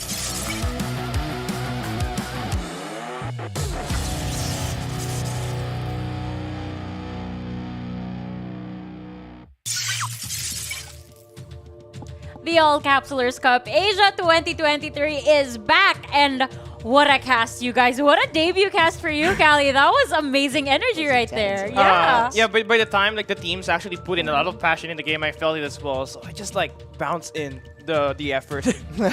Dude, like, I'm feeling my blood pressure slightly rising. Your age is showing. Your age is showing again on the loose. No, You're how old are you now? I'm 18. You're 18. Just turning 19. I skipped the question, I guess. Okay. Let's skip that question and head straight for the game over here. There was a questionable moment from Extreme Divinity over there, wherein their Ember actually pushed forward and got focused fired. So can you walk me through what you think was happening over there? Okay, so I was calling out the fact that he only has one medkit. And again, when it comes to late game situations, medkits are at a premium, right? Heal offs whenever it happens. It doesn't matter how many shields you have. It doesn't matter if you have shield recharger or whatever, right? Like, if your medkit is at a very low count, and at that point he only had one. That's why I think, you know, they were pressured to really go in and go for that engage. How about you? I mean, it was a pressure moment, and I think for me, if I'm going to play that final circle as well, I would have hopped into a fight there up against NCG. But the thing here, I would have crossed back to my teammates, not approaching the enemy. Right. Yeah, I don't know. There is a question there, but hopefully we get to interview one of these teams later on. Maybe we get to understand why they did what they did. But I also got a perspective from Dash. He was saying behind the scenes how they might have been opting for the Ember to move forward, pop his vision erosion, and give space for the team. So that is a very much a possibility. But when we go to the conversation of NCG, this was already expected. Every single lobby that they're at, they're just too good. But what makes them so good even in this lobby? My first time casting them is a treat, right? Like, what? They're this crazy? And Nakage, again, talking about this for individuals, they are not just strong individually, but they're strong as a unit. Their game sense is at a premium, and we have to remember that their drop point in map number 1 is not the slow and steady Nova Planetarium approach. They went for a different approach. Yeah, I mean, a split push, a split drop that we saw for there for NCG, which gave them an opportunity to actually steal away vehicles. We saw early tussles from the vehicles earlier. From one of the, I think it was True Legends that they were able to dominate. So I think having those drop points actually unpredictable will make them actually one of the best teams in the game. Honestly, it just goes to show how massively confident these guys are. I mean, who goes into Sunset City and thinks, you know what, I'm gonna steal vehicles from other drop points? Like, who thinks like that? Only them, because they know that even if they split up, mechanically, individually, they can handle themselves. They can cover their own ground. And that's the reason why they are the focal point of every pro team out there, right? Like, every single time that Nakage is in there, you know, teams will tend to download the game. Teams will tend to review the game, especially now that we are showing the whole picture of the drops in the first few minutes. More analysts will try to swoop in and try to understand Nakage's thinking. I mean, they're trendsetters, right? Ever since the start of week 1, we saw them actually use Rocket Tarantulas at the late game, which was actually copied by the teams as they approached week 2. And when by week 2, they had a new setup strategy. They went in for the Jupiter 6 and the UMP 99s, which were then copied by the teams at week 3. And this time, they showed change of pace. I think that's what makes this game, what makes this team like different. So they're basically trendsetters in your eyes right now, and I have to agree with that. Love the word. Trendsetters. SR Nakage Trendsetters. That's their new team name. You know what I noticed though is that there was no Jess or Kiko in the picture today. I don't know what's going on. Maybe it's a schedule thing, but like, even without these two core players that are incredibly strong, they're still able to perform this well. I really think it has something to do as well with the leadership that they have, right? Talking about Majo, I know your real age, brother. I've been okay. So safe to say that he's close to the level of Jesse Bash, and we all know who Jesse Bash here is in the Philippines. The godfather of esports. So, there was a point in where this guy was also playing MOBA, the oldest MOBA here in the Philippines, and it just goes to show that Majo can translate from one game to another and just bring his plethora of experience with it. It's all about the resiliency here for me for Majo. I did not know that information, but knowing that we actually have one of the most experienced players in Farlight 84 now, you really love to see it. Yeah, you were talking about this earlier, Otolus, how you know Majo's age. Does he know yours?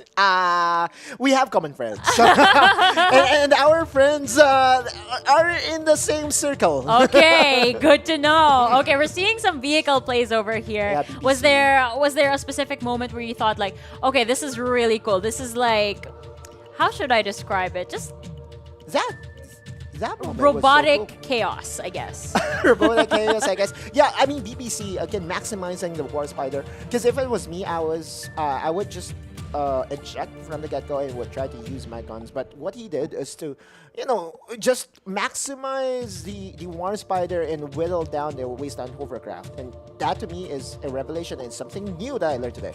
Yeah, I think that for me, honestly, for that play from BBC, I think courage is one of the big factors why he decided to actually play that. He was back against the wall and decided to fight or flight. He chose fight. Oh goodness, this is NCG doing NCG things yeah. again. It was so obvious at this scene that they had the angle advantage. They had the upper ground, which meant that they could just see everyone, and they took everyone else in the process of being in that position. This was the Bulalo moment. They were being sandwiched there too, but it didn't feel like it. Bulalo sandwich, of course. I think this is the play, or we're about to go to the play where you were. Oh no, we skipped that part. But this is NCT's final kill. FVK again with that final frag at the end of it all. With 25 kills, lots of points, and it actually scares me more that with the amount of confidence that NCG was able to get from map number 8, they might just run away with things. I think it's 40 points. You get 25 onto your kill points. You get 15 as the number 1 squad, as on the map number 1. So I think that they're just at least secure them at least top 5 for now. It's so good for them. Like they don't even need to get that top 1 spot because the kills are speaking for themselves. Yeah. For our viewers though, giveaways are speaking for themselves because I told you guys earlier that we always have viewer milestone rewards here. So for every time you guys invite your friend, you guys can be rewarded. So let's take a look at how the milestone is doing right now. Have we unlocked anything? Oh, elite chest. We did. There Oh, we are go. you ready? You're not ready. He's not ready. Nah. Okay, I want you guys to be ready. He can't get it cannot. because I'm banned. I only can get 1,000 coins. That's as it. per my conscience. give chance to others. So here you go, folks. This one's for our viewers. Take a look at the code and be the first one. Oh, first 50.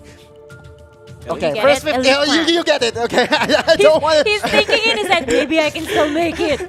I can Maybe. cover for you, man. I can cover for you. devil I in can cover me. for you right now. You can type it in right now.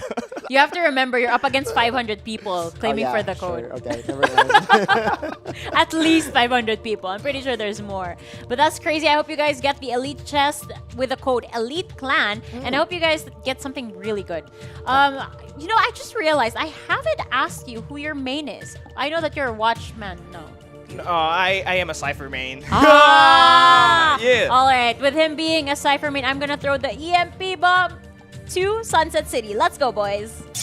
Oh, what a lovely transition from our lovely, likable. Here we go. Map number 2. Welcome to the Chaos once again here at Farlight 84. It's going to be Stream Elite. We are looking at that. Might drop here at the Riverview Park once again. But look at the map here right now. Plenty of the teams are looking into the top left side of the map. Yes, Sanctuary Tower and top right-hand side. Pretty much safe for every team that will try to get there. And it's Extreme Divinity, recognizing the fact that, on the top right. We can go there. We can have a very safe and sound start. Similar to what happened during map number 1, right? We have to remember Extreme Divinity didn't really have enough skirmishes, didn't really have enough kills. But just the fact that they secured number 2 in squad ranking is already good enough. Yeah, it's resiliency. You know, a lot of these teams that we play here at the game, at the tournament, once they get dropped down, they obviously shottered, but not for Extreme Divinity. Now we're going to see some great engagements here at the Power Tree Station, which hosts a lot of vehicles and great shot from Sekju. The Hound. Shotgun to the face. That's what Dash loves to see. Oh, okay. Yeah. Heals interrupted. Brain, Brain, but we'll still get turned around. Master X are just... Oh, there you go. This is my favorite. Here comes the derby. I love it. He hopped up and he just took down a player. Oh, man. Dwayne will have to respawn. You know, there's nothing more satisfying than this intense, chaotic vehicle fights, right? Like, especially if you have a blazing infantry. Yeah. And a blazing infantry going at it in power tree. Remember my pun? Yeah. Remember that? Oh, yeah, Infant 3, Power 3, yes. Yeah. I love it. And well, for Master X, they actually secured blazing Infant 3s. Oh, man. Oh, Senos, by the way, back to bonds. Not really the best start during map number 1, but wants to reverse their fortune here today. They're currently here in Sunflower Shopping Mall, and looking at the kill count right now, Vagabonds being led by Virus already has 4 frags, so it's safe to say that they are on their way to own this position. Well, for them, not only are they securing 4 kills here, they have actually wasted away X Team's respawners already. So the one player that they drop right now is waiting for a revive. Oh, there you go. Another infantry fight in Power Tree. Oh, EMP flamethrower! Oh, you can't go anywhere! You can't go anywhere! Oh, he gets done again! He hates it! He has to back away. Jetpack is incapacitated. He will try to eject, but will get shot down by Ashura. Oh, Springboard can also get interrupted by EMP. Mind that. As a fact, Ashura not yet done. Going for the beam down. And a Vision Erosion. Very good ult usage, but not enough. Not enough. You try to isolate yourself, try to escape the situation, but there's just 2 players from empty Master X that are looking to try to take you down. And just like that, they're able to secure 5 kills here off the start at the Power Tree Station. Yeah, I kind of want to see where the first circle is, just to have a very good understanding of what is to come in the mid-game and late game. But right now, John 316, currently in Team Man. I think we, again, will have a very good circle in where it will be divided into 2 different islands. But speaking of the division, Ashura, oh, he's on fire. He's on fire. He's got 4. I believe he's the Reaper at this game. They're looking to get 1 more squad retaliated here at the pink building. Just like that, Master X has secured themselves a decent amount of kills inside the game and a decent amount of player XP. Yeah, and on Ace O'Neil, again, every time that he pops that hologram guide, right, like, he just doesn't want to, I would say, expend any bullets. Okay, first circle, finally. Oh, it's now in a part in where we could be seeing Sunflower Shopping Mall as the center of the gravity or center of the typhoon. Carnivale is also an option there. There's a lot of entry points here, and if you are all the teams, you kind of want to secure Nova Planetarium soon and fast. Yeah, not only are you going to get some kills, Riverdore's going to have shields, but look at this gunfight. They're here. The revenge from 8MT Arts destroying your sister team. Just kept on coming here. They remember they were the ones that lost their respawners up against Master X at the early gunfights, but here they are back, coming from the dead. Yeah, that's at least one way to reverse whatever situation you are in. Ashura, remember 4 kills already. Can he make it 5? Nope. No. Dwayne is there to try to clean it up with the Vision Erosion. He's trying to clean the player, but IMCME, they actually came out of nowhere. IMCME. Just being that third party and being very opportunistic, right? Like, oh man, this is still the same area. And Power Tree Station, again, is quite far from the first circle. So what they need to do right now is to just fasten up everything, right? Close up everything and try to move as fast as possible. Yeah, get those vehicles that were actually locked in by Master X earlier. But here we have some gunfights being engaged here at the Dot's Hot Rod. We got John 316 trying to get against BGP1, and they have the better weapon so far, but the skill is properly infested here by the other squad. Alastor dead, JP dead, and this is a wipeout. Team Zillion XT just has the upper hand. And that's skirmish. Yeah, Just like that. UMP-99 to secure the close range, the damage it does, it can melt anyone in the battlefield and the close range engagements, and they will be able to secure 7 kills inside this game. Purple shields from 3 to players. Yeah. I must say it's a great start coming to the Oh, PK. for sure, right? That God's Hot Rod is definitely going to help you shields-wise, right? 15 XP devices available for everybody, and this is what I was talking about, right? Like, they have to wrap up everything here in Power Tree Station, because the longer they stay here, the longer, or the more vulnerable they are to the zone. Although this is the first circle, with not really that impactful of health tick, it still is something that you have to think about. Yeah, and well, for them, they came out of nowhere. They tried to go for the third-party situation there. They took down 8 MTR, which will go right back into the Power Tree Station to claim their loot. But that's actually going to be picked up by the game. But you can see one True Legends. They're trying to find a way to get the Nova Planetarium shields here, but they're looking to try to take down the player up top. Yeah, this is a very good spot to be on. Although, you have to remember, there's a lot of people get in. No, you can't do that. I saw you. I saw you. You cannot do that, Shaq. Why are you running? What are you doing? True Legends, they picked up on it. Yeah, I think he mistapped or misclicked, right? He wanted to drive that flamethrower, but tapped to get in. And although there are instances in where you can avoid deaths using the get-in functionality of the vehicles, not when someone spotted you. Yeah, but a lot of teams are able to pick up about that flamethrower strat where the players are trying to hide inside of the vehicle. We saw that a lot in week 1 and week 2. A lot of these teams know what you're doing, so you can't do that anymore. Dash always tries to do it when he's by himself, right? Okay, so there are 2 vehicles, right? Flamethrower, gunboats, and just doing this thing. Turns on the radio. Just having fun with it. But talking about having fun, we are down to 13 squads. All right, so 2 squads already eliminated in this very stacked group.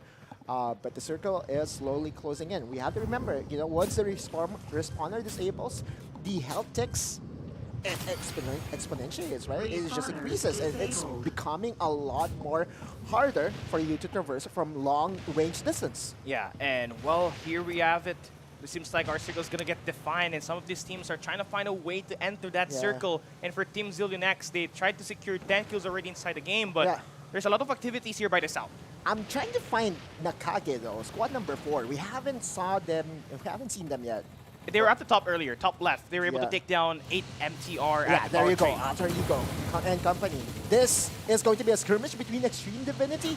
Oh, this is very fast. It's an early gunfight that we might potentially have inside this game. Vision Erosion is already popped. Ben, God Mode now. Brain Fairy will be activated. He spots the player on the lower building. Alter Ego is taking damage, but his teammates actually go down. Cuteness Overload will be down to low HP. Slow God Mode are looking to get the revenge, but they go down the team up. The Wombo combo from NCG will be more than enough. Crazy again. The skirmish between NCG and Extreme Divinity goes to the side of NCG. Not yet done. NRX9 pouncing. In the third party situation, they strike NCG at their weakest. They got Breezo playing that hologram guide to take down Kiko. And that's going to be a 4v3 here at the Carnival. At least Majol was able to skadoodle away, was able to disengage. So they're not yet eliminated. NRX9. NRX Galatians, a perfect opportunity for them to go for that very juicy kill. And well, they secured 1 already. They should be able to pick up the loot here and get at least an orange shield, but that's not going to be picked up just yet. They're still looking for the hunt. They're trying to take down Kiko here to finally end his life and wait for his teammates to go for a revive. Oh, Kiko, FVK. So FVK and Kiko are just one person. I remember. I remember Laika trying to look for a Kiko, and now it shows Kiko FVK. So, Kiko is not absent. Kiko is here. However, Rizzo was able to eliminate Kiko. Now the question is there enough time for the other members of Nakage to revive their dead teammates? I don't think there's going to be enough time because the second circle damage outside of the danger zone is going to be a lot. So you're going to have to think about your medkits at this point. But you do have a gift there. Actually, the NRX Galatian 9 squad actually went away, so they can go for that revive and sacrifice their medkits. That's a strat that you could do, right? Like, just wait for the other teams to grow impatient and go for those revives to your teammates. And, sooner or later, do not be surprised if Nakage will just be 4 months strong again. Yeah, their survivability, their resiliency is going to be on top of the game. But Team ZillionX, this team had a very, underwhelming game at the round number 1, but already 30 kills. This is what we call construction, right? Just because there's a very big construction thing ongoing here, right near to the bridges and right near to the Sunflower Mall as well. Oh, that's a very big map.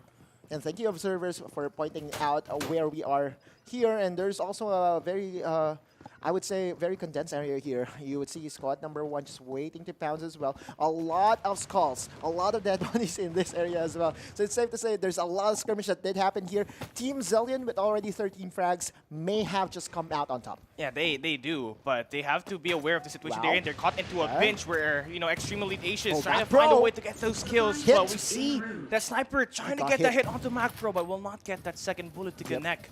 So Extreme Elite, they're still outside of the safe zone. Now they're moving using their vehicles. Yeah, the vehicles returning fire towards the sniper of Team Zillion XE.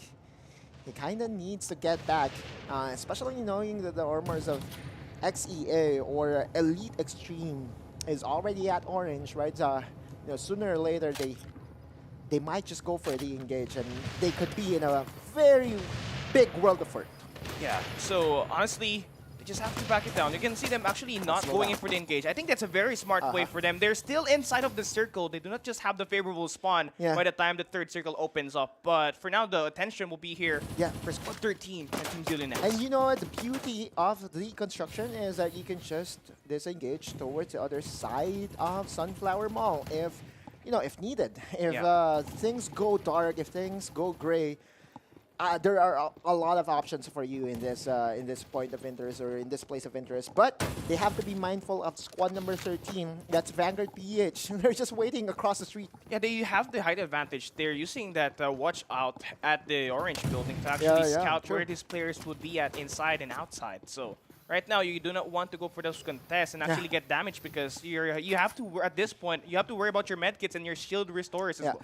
But they are being circled in by 2 squads, so that's going to be very scary. Nakage, though. Did I say? Yeah. They're back you to called it. Oh, man. I predicted it. I called it, man. Oh, Majaw. Oh, man. This guy was able to revive all his other teammates, and they're 3-man strong right now. Yeah, but the thing here, there's going to be another team actually joining. That's going to be Elite Extreme. They're using the Rocket Toronto to create the pressure here, and all this unnecessary distraction might just make them go down, but they're still bouncing even though they are at the disadvantage. SMG is enough to get that snipe in. Okay, he's going to use the vision erosion to disengage. He might be able to spot Tamayo here, but he has to be careful. He's the only remaining member again for the Kage. Yeah, but the thing here, they just have to let these other 2 squads go and ham, right? He just waits. He can heal his teammates later. Just play the waiting game. You know what this is? Experience, right? Yeah, right? The old man. Oh, no, he can't do it anymore. You have to run. Can he run? Oh! That's it. We got NCG eliminated here at map number 2. They will secure a top 7 spot, but that's still... Top 8. Yeah, top 8. Yeah, top 8. They got eliminated right then and there. Good job to all the teams that was able to skirmish with them. But the fight continues. Oh, man. Oh, that's a fancy footwork from BBC. I love that. Just trying like to a send the butterfly? message. Sting like a bee? Trying to send the message. Double dribble balls? But Extreme Elite, what? Extreme Elite already has 15 frags. They're also the primary suspect of taking down the favorites in SR Nakage. So now with all the momentum and with all the resources that they have here, Cali, I think they're poised to win map 2. Yeah, they are poised. 15 kills inside the game. They got the Rocket Tarantula just in case these teams like to go for a push in the open, because we know here at the Sunflower Shopping Mall there are a lot of threes that these players might hide into. So they're going to be able to use this one effectively to land those open building artillery shots. Yeah, the thing about this place though, it's not too Rocket Tarantula friendly because of a lot of covers, right? Like in construction, there's a lot of houses. In Sunflower Mall, right, there's a very big building in where you can just hide under a roof, and the Rocket Tarantula really cannot do anything. But in open spaces such as this, maybe, just maybe, you can find some frags. Yeah, and also find some informations, like the damage, like when a player is trying to pick outside of the building, they can actually get picked down by the artillery. That's we're seeing from Extreme Elite Asia. But so far, we're down to our final 4 teams. The circle is going to be out in the open. Oh, That's huge. Team Zillion XE. You have to remember map number 1, they're number 3 team. Yeah. And them surviving here, they might just be able to overtake SR Nakagi's performance after 2 maps. Yeah, they just have to make sure that they survive and keep this one consistent. They have to make sure that the positioning inside of that circle is gonna be efficient as well as tactical. Fury rockets. And well, he did connect Yeah, it this is earlier, the but thing. not enough. Yeah, what your point earlier. Right. You are under a roof, you should be safe. Yeah, and he's gonna have to try to move away from that altercation because Oh, he knows he's gonna getting get killed. targeted. 3 players are actually trying to beam him down, and BBC will stay alive though. Oh, that's crazy. Extreme Elite is getting sandwiched right now. Not just by... Oh! Snipes coming in. Hit. No kill. He does have information for his squad, and I love this position from them. They're actually right close by at the circle, so they don't have to move a lot compared to the other squads alive. Yeah, which means that this Bar 95 user right here is just going to have a field day, right? Like a target shooting day, waiting for the perfect opportunity to really get that headshots in and snipes in as well. Extreme Elite again with 15 frags. They do have some vehicles, and that's one way to counter Bar 95. Yeah, and well, especially the Rocket Tarantula and this Wasteland Hovercraft, where it can just move kills here, but... Yeah, circle closing in, circle closing in. We are about to have the most intense fight of all here, Callie. Extreme Elite Asia Revs, they know that there's going to be Team Zillion X moving around the corner at the mountains. He's got 3 kills to bag himself, and he's trying to go for the push for his teammate. Once again, we're down to the final 2 teams. It's a 4v4. Team Zillion X are out in the open. This is where you can pounce with the Wasteland Hovercraft. It's using that kills to actually put in the incendiaries. Crazy, crazy play coming from Extreme Elite Revs. Not get done. He's going in for the push along with his teammates. Ludi's now trying to take a route, looking for a better position inside of the hill.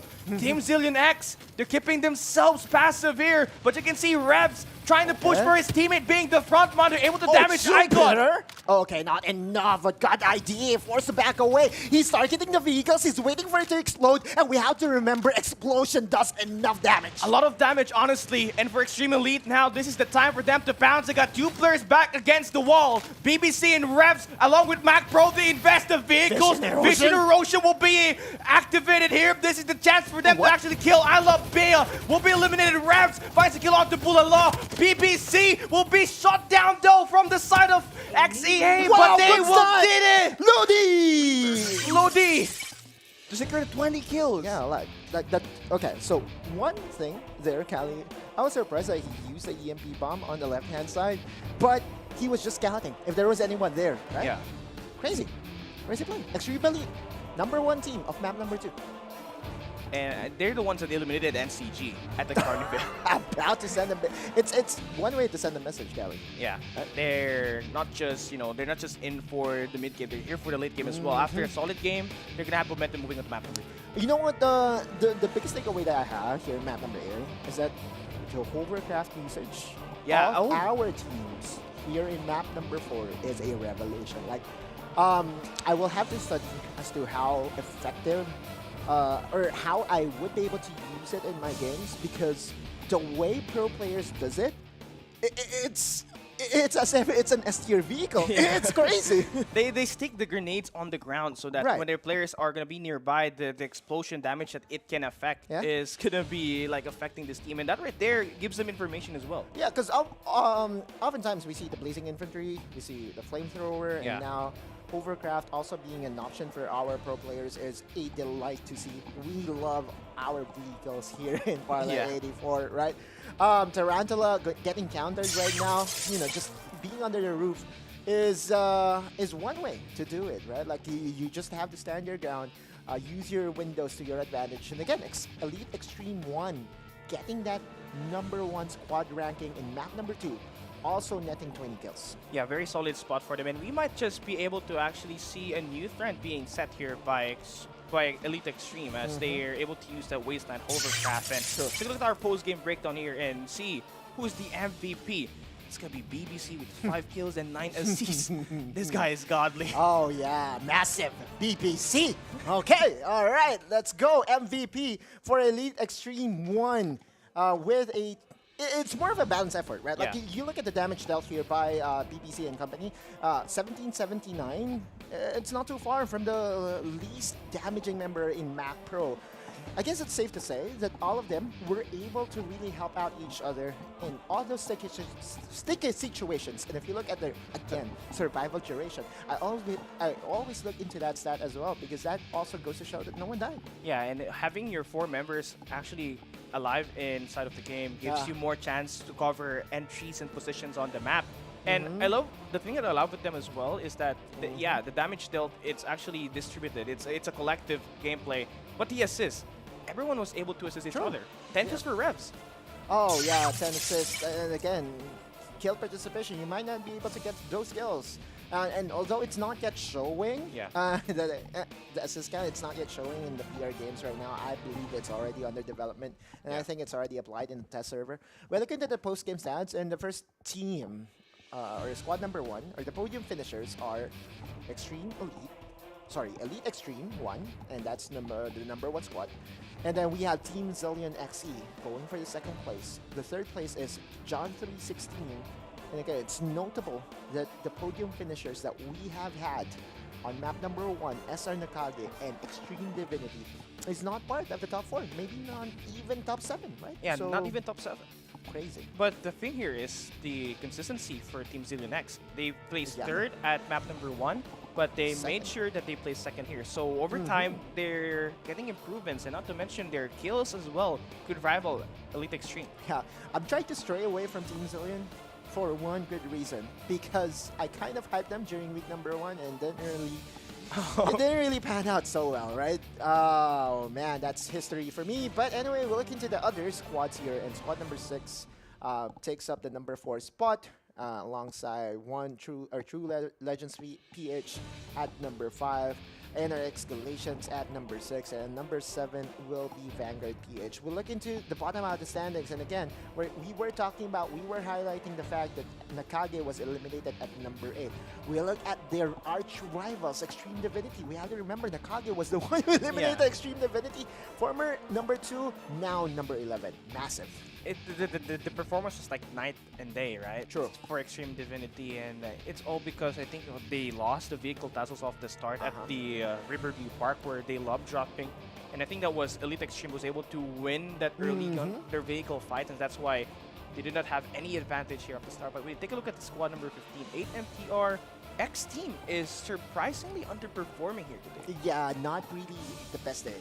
Okay. Yeah. And I'm not saying the bad thing, but the thing here is we are now down to 1 map, and you can only do so much. So if you're X Team, if you're a fan of X Team, you might want to message them and say, hey, you know what, you have to go for the high risk, high reward, get those skills, because the only way for you to come back at map number 3 is not just secure a very good squad ranking, but also net those skills. Remember how it's computed, multipliers. So the more kills that you have with a better squad ranking, the better the chance it is for you to come back into this game. And I think it's time for them to find an alternate drop. I mean, on the first 2 maps we saw them, they always fall down to the hands of Vagabonds.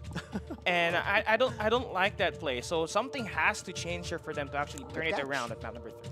Yeah, map number 3 is going to join us very soon. Other things that you kind of want to take away from map number 2? Apart from the vehicle tussles that we saw, I do love the adjustments that we saw for the side of Extreme Elite Asia. I mean, they lost their early fights at map number 1 versus their sister team in Extreme Divinity. So, so their sister teams? Yeah, they're sister teams. Okay. So what happens here is that they drop at the same spot sometimes, and I think that's what happened at the map number 2 we have. Not good communication between siblings, I guess. But we do have some giveaways for everybody. We're going to flash it on towards the screen. Okay, take it away. Oh, we have reached 1,000 viewers.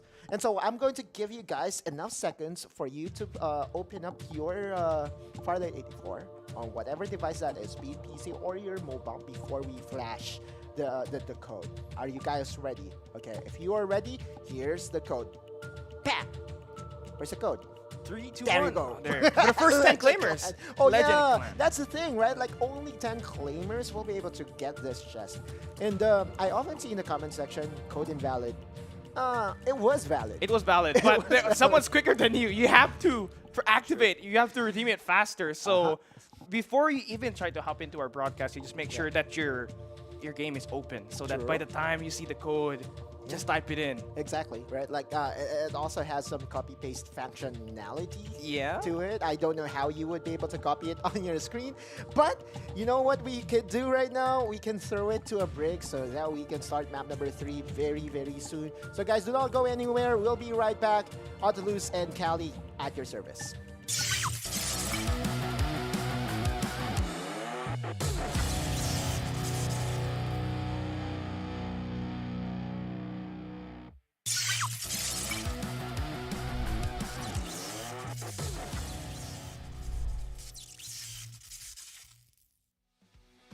Gameplay, Yugi Boy would rush in! Just when he is just recuperating, he's just healing himself!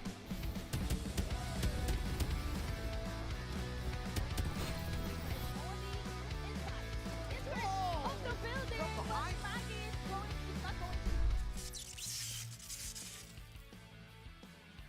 At first, we didn't expect to be qualified in the first week because we just created our team 2 days ago before the registration. But we were surprised because we made it in top 15. So after that, we just continued practicing more by playing up games together and warming up before the tournament.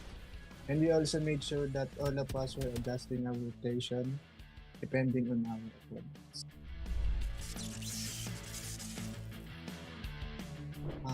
We have been friends and known each other since we have been playing as a team in Call of Duty Mobile.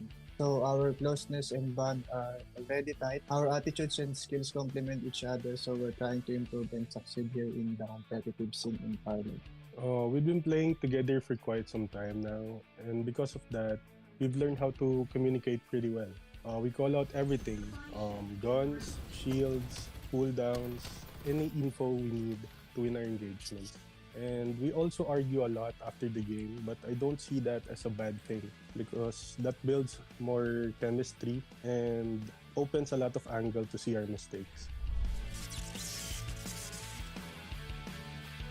I wouldn't say we're that aggressive, but in a game of timing is everything. We wait for the perfect opportunity if we're going to take that fight or not. And we love to third party a lot. It's a high risk, high reward move, yes, but think of the loot we'll have after we win that fight. I'd say Farlight is more fun and it's not repetitive like the other games. Different metas, different zones. We really study the game before fighting. First, I would like to thank Farlight for bringing the boys back together to compete competitively. And a message to our community, have fun with the game. Try new things, build your own meta, and if you're casual or competitive, try to enjoy things as you play the game. First, I would like to thank our ETHX Clan Master, Mimay Ann, for taking us under her wings. Angeli, our representative. Shout out to the boys, Kramers, Tom, Iron, Map. And a huge shout out to our beautiful sub-teammate, Nicole, for playing in tournaments when one of us is missing. Big shout out to my girlfriend Jelly and ETHX family. Love you all. A message to our opponents. I wouldn't say we're not that strong yet, but that doesn't make us weak. We're definitely getting to that level, and we'll see on the battlefield. Good luck.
Welcome back to All-Capsulers Cup Asia 2023, where we have proven that this game is not called the NCG show. It is called Farlight 84, and it is anybody's game at this point. Here on the panel, it's the likable Autolus and, of course, Callie with an amazing cast as well. You're doing so well on your first day, by the way. I just want to commend you. This guy is gifted. He's awesome. No, not really. I'm flattered. Thank you.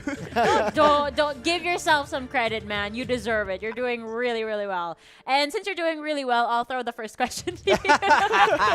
No, I just want to know, like, we've noticed, which we'll see in the highlights over here, that whenever NCG gets taken out early, the landscape just changes. Do you think that it's because teams are becoming more aggressive and less cautious at this point? Yeah, not really. I do think that teams are aware of the situations that they're put in, but I think not having NCG gives them that opportunity to be more confident about themselves. True. Like, again, at the end of the day, NCG has a very big bounty. They have this glow in them, you know? That whenever you get a kill onto them, or if they ever show up in kill feeds, the eyes of the other pro players, they brighten up. Finally, NCG is out of the lobby. Let's go, guys. Thank you to the team that eliminated them. Oh, I also got a little bit humbled earlier because I thought that they had gotten Kiko out of the roster. Then he changed his name. I think he heard me on the panel. He's like, no, I'm still here. I'm Kiko FBK. And that's the thing right now. Kiko knows that, do not remove your name because you are starting to... It's your identity. Exactly. Build a fan base. And we are here to highlight the best players. Kiko and company is definitely one of them. One of many players that we want to highlight. Okay, one of the teams that we definitely should highlight is, of course, the team that was able to garner 20 kills and win this match. None other than what we're seeing right here, which is Extreme Elite. These guys, man, I am very happy to see some Wasteland hovercraft action over here. Yeah, I mean, we've had so many flamethrowers invested into the wicks that we've had, as well as those blazing infantries, right? So having a new vehicle that you can use at the late game is kind of refreshing to me. That's my biggest exclamation point, right? This is my biggest homework right now. I studied the game. You know that, Laika? You know that, Callie, right? Like, right now, my agenda by the time I get home is to study and limit test this new vehicle that really has surprised everyone. Okay, with that said, okay, let's all fasten our seatbelts. You're gonna be the driver, okay? We're gonna fasten our seatbelts. You're gonna be the driver and drive us straight for Sunset City. Boys, take us there. Here we go. Our drive is going from northbound to southbound, northeast to southwest. Yeah, map number 3, decider map of our Group A. And again, this is a very stacked group. We talked about this during panel. We have different winners from map number 1 and map number 2. So a lot in store for this map number 3. We have to look in towards as to where the winners will drop. Specifically, Nakage, of course, right? They're going for their default drop. They're going for Nova Planetarium. This is their best. This is their comfort drop, right? So after dropping their map number 2, they're looking to try to turn it around. But same thing can be said for Elite Extreme. They're looking to get into the Riverview Park, but on the kill, I think Wovik just had the longest shot connected into the Carnival. Yeah, that's the thing, right? Like, immediate drop to a point in where he got a bar 95, immediately goes for the business and snipes someone. Now, Extreme Elite, I'm just not a fan of Riverview Park just because it's a very low ground area in the game. Everyone has good visibility on you, and so if I'm Extreme Elite, I would have to go elsewhere after this. Yeah, you need to secure the vehicles. And obviously, the team that they were able to defeat at map number 2 at the Riverview Park decided to go for an alternate drop. They're by here at the dual subway station where they're able to claim 2 lives already, and they already have 15 shields that they can actually claim. Yeah, we have different callouts in this place, right? All I know is that there's a blazing infantry or a mobile turret or a flamethrower right across the street. So that's why this is a safe place to drop. But when it comes to resources, it's not enough for 4 people. So you kind of have to move fast. Yeah, it's only good for 2, at least, here at this vicinity. So you can either go drop into a clash up against Elite Extreme at the Riverview Park, but to say that you don't have the optimal guns, you are at a disadvantage. Exactly.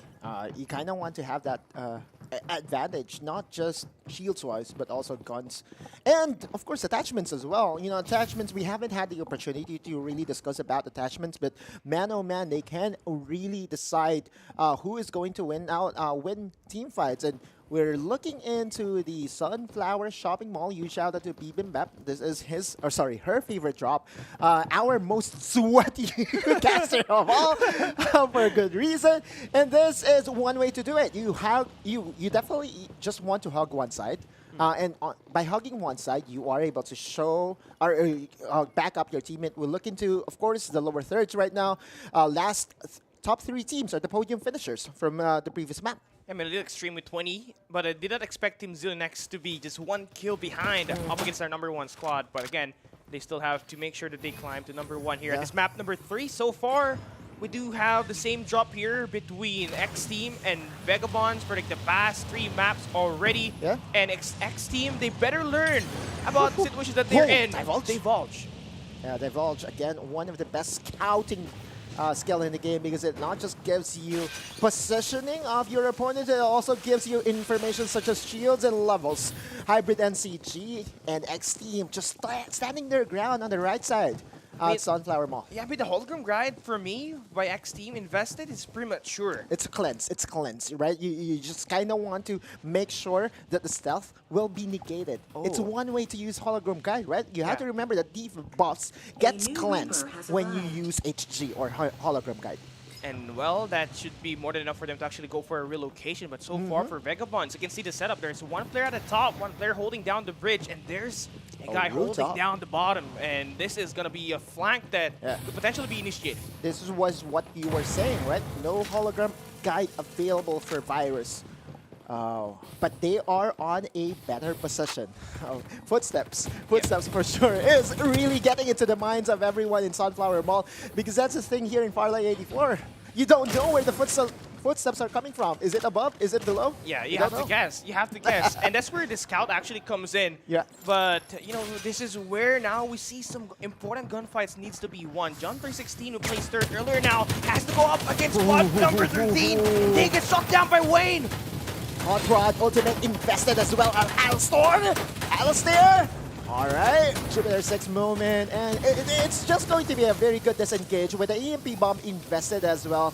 It's just so hard to press it. It's just so hard. You just have to back away for now. Play it passive, go for a recovery. Angelo has to restore that health and that shield. Yeah. But there's still going to be pounced here by our squad, Vanguard. Yeah. They are just relentless. They waste no time going in for the pressure. I think respawners are still available. Yeah. So this is kind of a less impactful team fight for now, but it's a very advantageous for you if you end up winning, just because of the amount of resources that you can get. And again, Thoughts Hot Rod, lots of loot as well and lots of shields. Yeah, I think once you get these eliminations, your player XP should be able to level up, because, you know, we saw Junter 16 here. They already have a level 4 player inside of the game, so the damage that it can output is going to be twice of what you have at the start. Yeah, there's a lot of other squads in this area.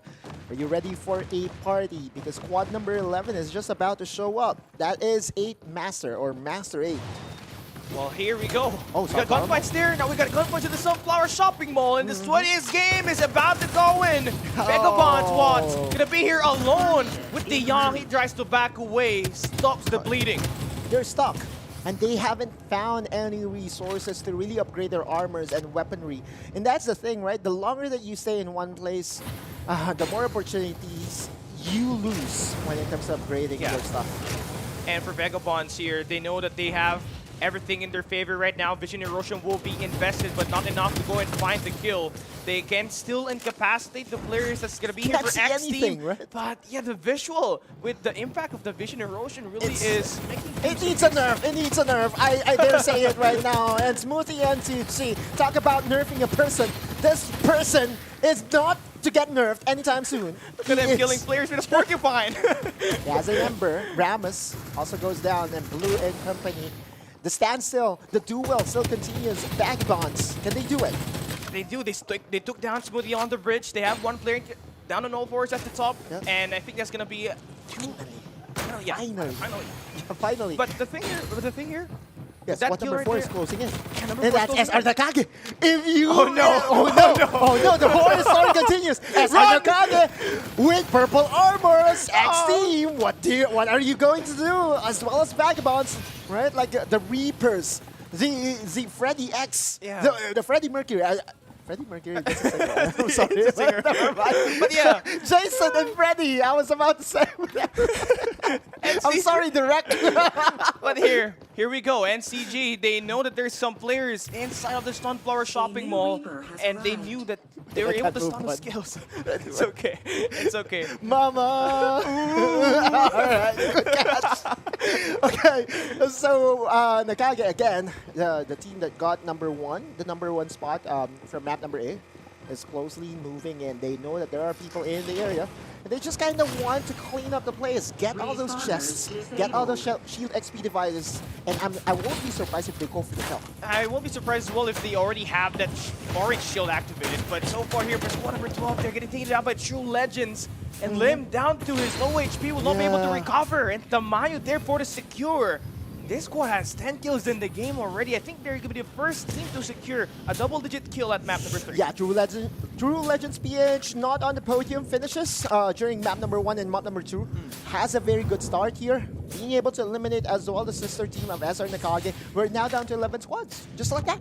Yeah, it just happened so fast, but they're going to be able to get that revive, so their teammate Xiaolong Bei will be back in action. They still have They still have 4 players alive here by the time we open second. I tend to have fun with creative names, and Xiaolong Bei is definitely going to be one of my must-watch players just because of his name.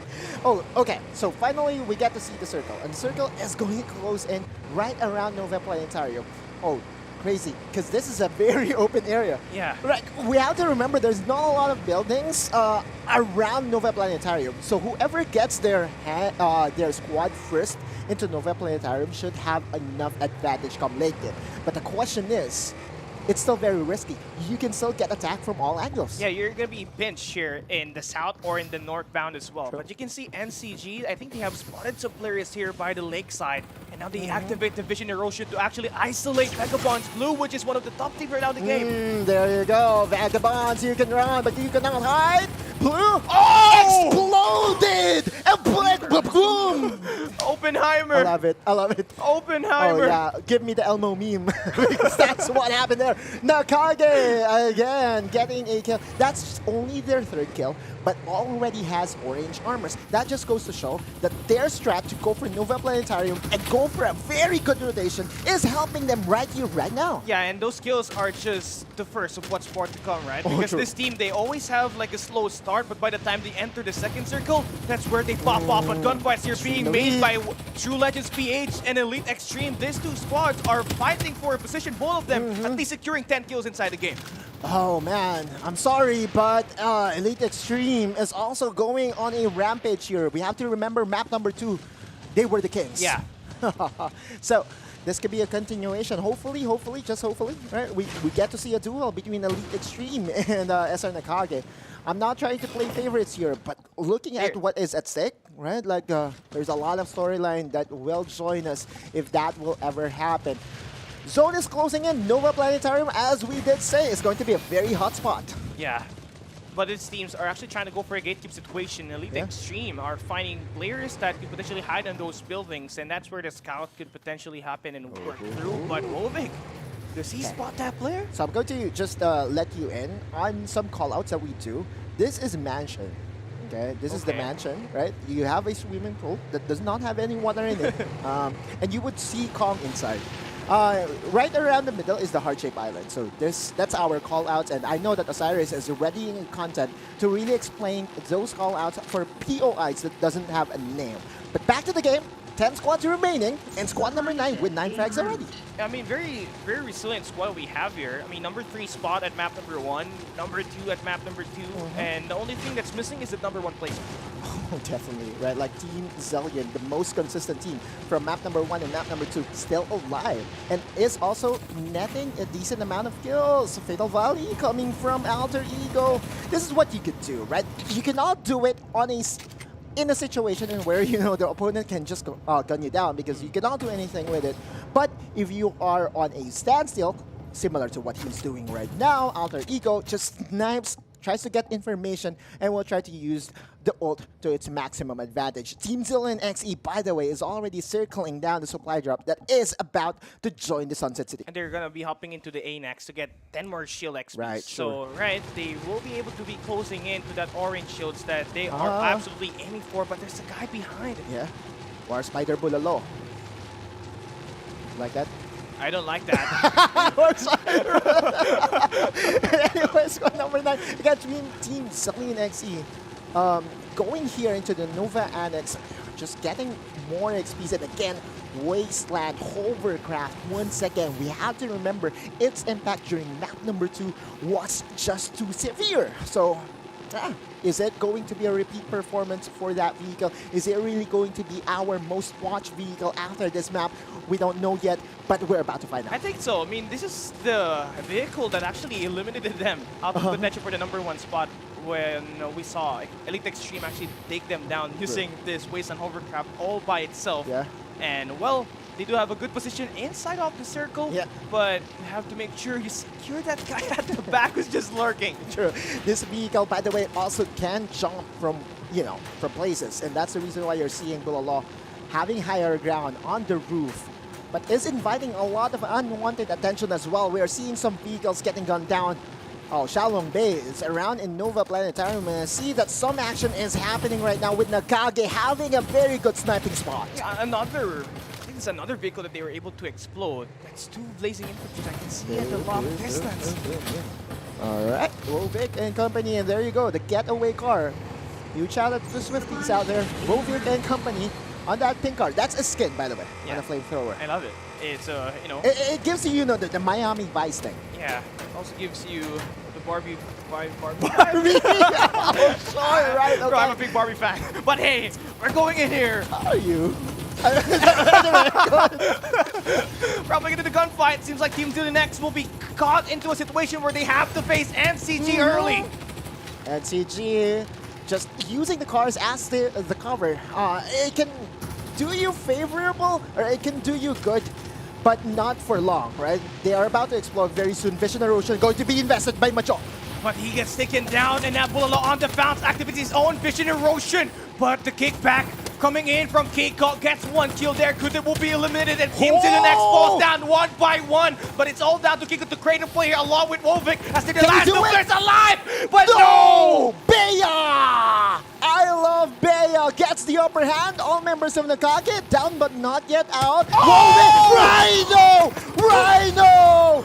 Oh! Did you see that spear from Rhino? Oh, crazy! The explosion damage not just took 1 player down, but it also removed Wolvik, who's down to low HP, and they just only need to tap in with the UMP-99. And Team Zillion X, they went in 3rd at the map #1, 2nd at the #2, and now they're looking to get the #1 placement here. Crazy, that's the #1 play that we will be seeing over and over again in the highlight reels for sure. But Elite Extreme 1, they're still alive. The Kage already eliminated. Map #3 is developing into another story, and we could be seeing a team to dominate this Group A right here, right now. But here's the thing, there's not just 2 teams that are looking to dominate.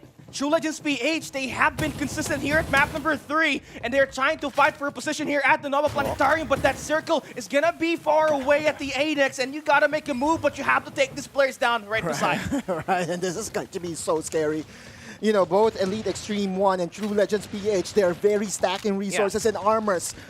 Has a lot of growth XPs as well, so any skirmish could be their downfall, because the other 2 teams are right around in the Annex, and Team Zillion XE, again, the most consistent team, might just be running away with things. Yeah, they're averaging at least 2.5 average placement on the first 2 maps, but Crazy. here they're aiming #1, but we still have 4 teams remaining inside this game. Yeah. 3 of which have their 4 players alive, but for Team 15, they still have a player ratting out on the trees behind. Yeah, that's what I was trying to figure out. Who is this guy? I love right? Beya. Crims. Oh, no. No, it's Gabriel, right? Yeah. Gabriel is the rat right now, trying to survive, trying to secure his team some points as well, but he's going to get spotted here by Team Zillion XE. Is it enough though? Blazing Infantry coming from Elite Extreme 1, Ludi and company, they're already circled in.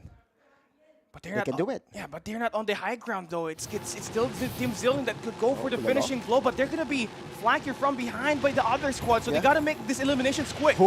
Remember, Rhino available, and that smoke is just used to get information. Remember, those stick damage, although it's small, it's enough to give you information that there's someone there. Little things like that is gonna make you get that information, right? They're out, But they're they're out. up. Yeah, he's gonna try to move in. Wait, hang on. How is it that he is not spotted yet? We still have 4 teams! Rhino play, Tamayo!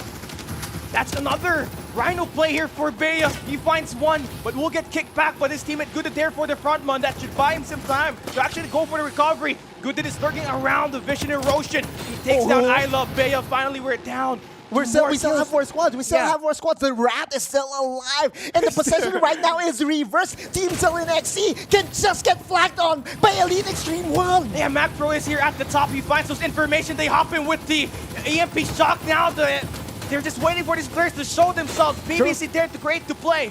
4 squads still remaining. Lodi Gavin gone down. He's down. He's down. He is. And now the hologram guide will be invested. The damage will be buffed here for the side of Elite Extreme for a short period of time. He extends out way too great. He finds 2 there. 15 kills again. One by one, they fall like flies. And Elite Extreme, the #1 team from map #2, is not yet done. They're looking to go for that back-to-back BBC. Now using the Wasteland hovercraft here this time to create the pressure at the end of the circle. Oh, man. We're about to enter a heal off. And again, zone damage is just too high at this point in the game. You have to move into the middle of the map here to get more power position. But Elite Extreme are doing so well here at this game. Mac Pro. 3 squads. 3 squads remaining here at this game, and the rat is still alive. Gabriel, what a madman. He's invincible right now. And he's on the other side of the map. So it could be that he will be able to snag away the #2 spot. Imperial Jara now will be eliminated. The rat is alive. He is a sneaky devil. They only had 1 kill. Now you go to the zone, right? You don't want to give the kill. You don't want to give the flash. Oh, he's going for the contest. Never mind. Gabriel, what a story. But Elite Extreme goes back-to-back 20 frags. Man, oh man, what a performance. Back-to-back 20-point game for this squad. Talk about... They have the disadvantage at the final circle, but they were able to move it. Oh, never mind. Oh, man, Elite Extreme. What can I say? What can you say? Back-to-back #1 finishes. Yeah. And you have to really give it up. I mean, those Wasteland hovercrafts were really sticky bumps, right? Yeah. You know, this performance by Elite Extreme is going to get scouted ahead of day #2. Because we know that the format of Knockouts Day 1, we try to trim down the number of teams from 60 to 30. And then we divided it into 2 squads. For sure, Elite Extreme 1 would have a very good spot. So is Nakagi. I do think they're going to be top 1 because back-to-back 20-point finishes. finishes. For sure, right? Yeah, I mean, 15 points is already 30 on the last 2 rounds, right? Plus 40. That's going to be 70 points for them. Let me just catch my breath here, brother. But yeah, 20 kills. Man, can't wait to see who's the MVP. But BBC has been performing so well. Yeah. Map #2, he was the MVP. And the MVP in this game is going to be Revs. Yeah, he's going to be MVP for the kills as well as the damage output that he was able to provide. 1,818 with an overall rating for 58. So he's been the front man. He's been able to deal most of the kills here for the squad. But you really do have to actually highlight BBC as well because he's got 11 assists. 11 assists, right? Like, and again, them being so consistent is also something that we will be monitoring closely here at Cali. We could be looking at a very good contender moving forward, and especially now that we are on week #4, and where we are going to tally the top 60 teams that will be joining us in the final stage. My eyes will definitely be on XEA or Elite Extreme 1. We'll look into the track record and see how it all panned out. Again, the #1 team or the podium finishers. #1 team is going to be Elite Extreme 1 again. And then the rat player. Who was it again? Gabriel? It's Gabriel. Gabriel, man, you are the true MVP. The #3 squad is True Legends PH. And I thought that this was the time for Team Zillion XE to finally get over the hump and get that podium finish. But turns out Yeah, map number 3 and number 4, still decent points for sure. Yeah, top 4 spot is still pretty great. I mean, you're Top gonna 4 is secure, top 4. Yeah, top 4 is top 4. And well, for Team Zillion X, they had like very solid kill points as well. So I think right there plays a big factor in your placement and where you're gonna be hopping in by the time that we enter tomorrow. Nakage at number 5 had the opportunity as well to have that square off against Extreme Elite. But we saw what happened there. A very good Rhino play coming from, was it I Love Bale? Yeah, I Love Bale. Yeah, it was I Love Bale, right? Oh, man, that's the power of a very well-aimed Rhino play. And oftentimes, you know, when we go and hop into Sunset City Battle Royale, these Rhinos, we tend to forget that it's existing, right? But after seeing pro players use it that well, maybe it's time for us to really hone our skills to use it and adapt to it as well. And using it to kill opponents, not just vehicles. And this brings to a point that you really have to secure those airdrops. True, Right? right. Because not only are you going to get guaranteed purple or orange shields, but the weapon and the potential air beast that you can activate here is going to be important for you to increase our odds of winning. But looking at the post-game breakdown once again, Extreme Divinity at number 8, Vagabonds at number 10. Those are what I would say not expected. Not something that I expected, not something that we expected. This is a very stacked group, and we have highlighted teams that we think is going to come out on top. And, you know, lo and behold, the number 1 team, Elite Extreme 1, is definitely going to be the favorites close behind our notable teams such as Nakage, or SR Nakage, and True Legends PH. VB Esports, by the way, struggled a whole lot in this map. I think it's because it is because of their rotation. I think most of the time at all the maps that they played, they drop here at the Sunflower Shopping Mall, and they stayed a lot of time there. They always face up against X team, and I think that you staying in an area of the map for a long period of time, you're gonna get robbed of items, right? Exactly, right? Sunflower Shopping Mall is a POI that you have to be extra cautious because one, there will be people joining you in dropping in that place because it has a lot of resources. Now the thing here in Sunflower Shopping Mall, because it has 3 different levels, right? The first floor, the ground floor, second floor, and of course the rooftop. It's a lot easier to hide, and so you have to be cautious with your movements because one wrong move could dictate the outcome of any skirmishes. And yeah, I agree with you. I think Sunflower Mall has to change, right? At least for Vagabonds esports, they have to find an alternative path or alternative route to drop. Yeah, it's going to be, I think, the Dot Rod is going to be a big factor for them to actually find those alternate rotations. But they could actually go to Iris Ranch as well. I think that's actually a good spot for them because if they get eliminated, they can go to Power Tree Station. Yeah, that's my best spot for sure, right? Lots of vehicles as well. Not like Sunflower Mall. Doesn't have really 2 fast vehicles in there. But anyway, guys, I hope you enjoyed Group A. That's just 3 maps out of the 12 maps that we'll be casting today. So guys, do not go anywhere. We'll be right back again on the loose and Cali Gaming at your service.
your desire. Let's go.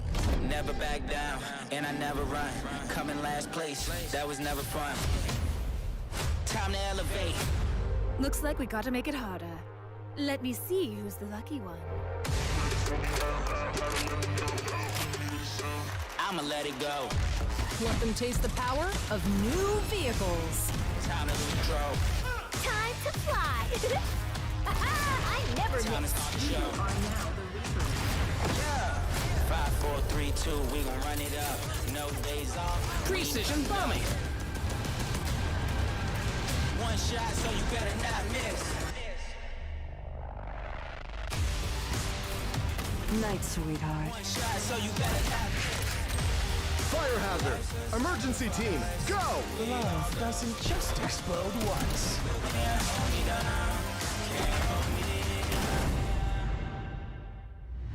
Feel the gravity of fate.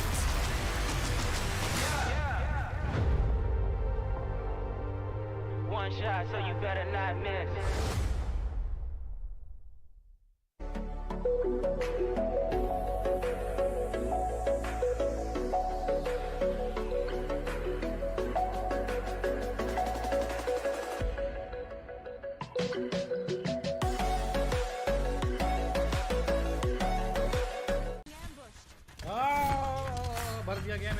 El propulsor. ¡Ah! Tutti mortini,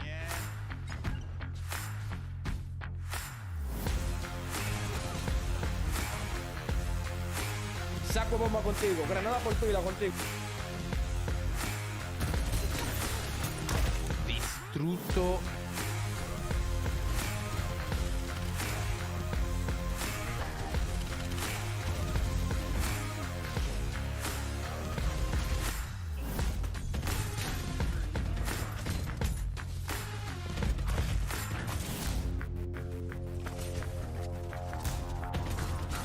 That's all.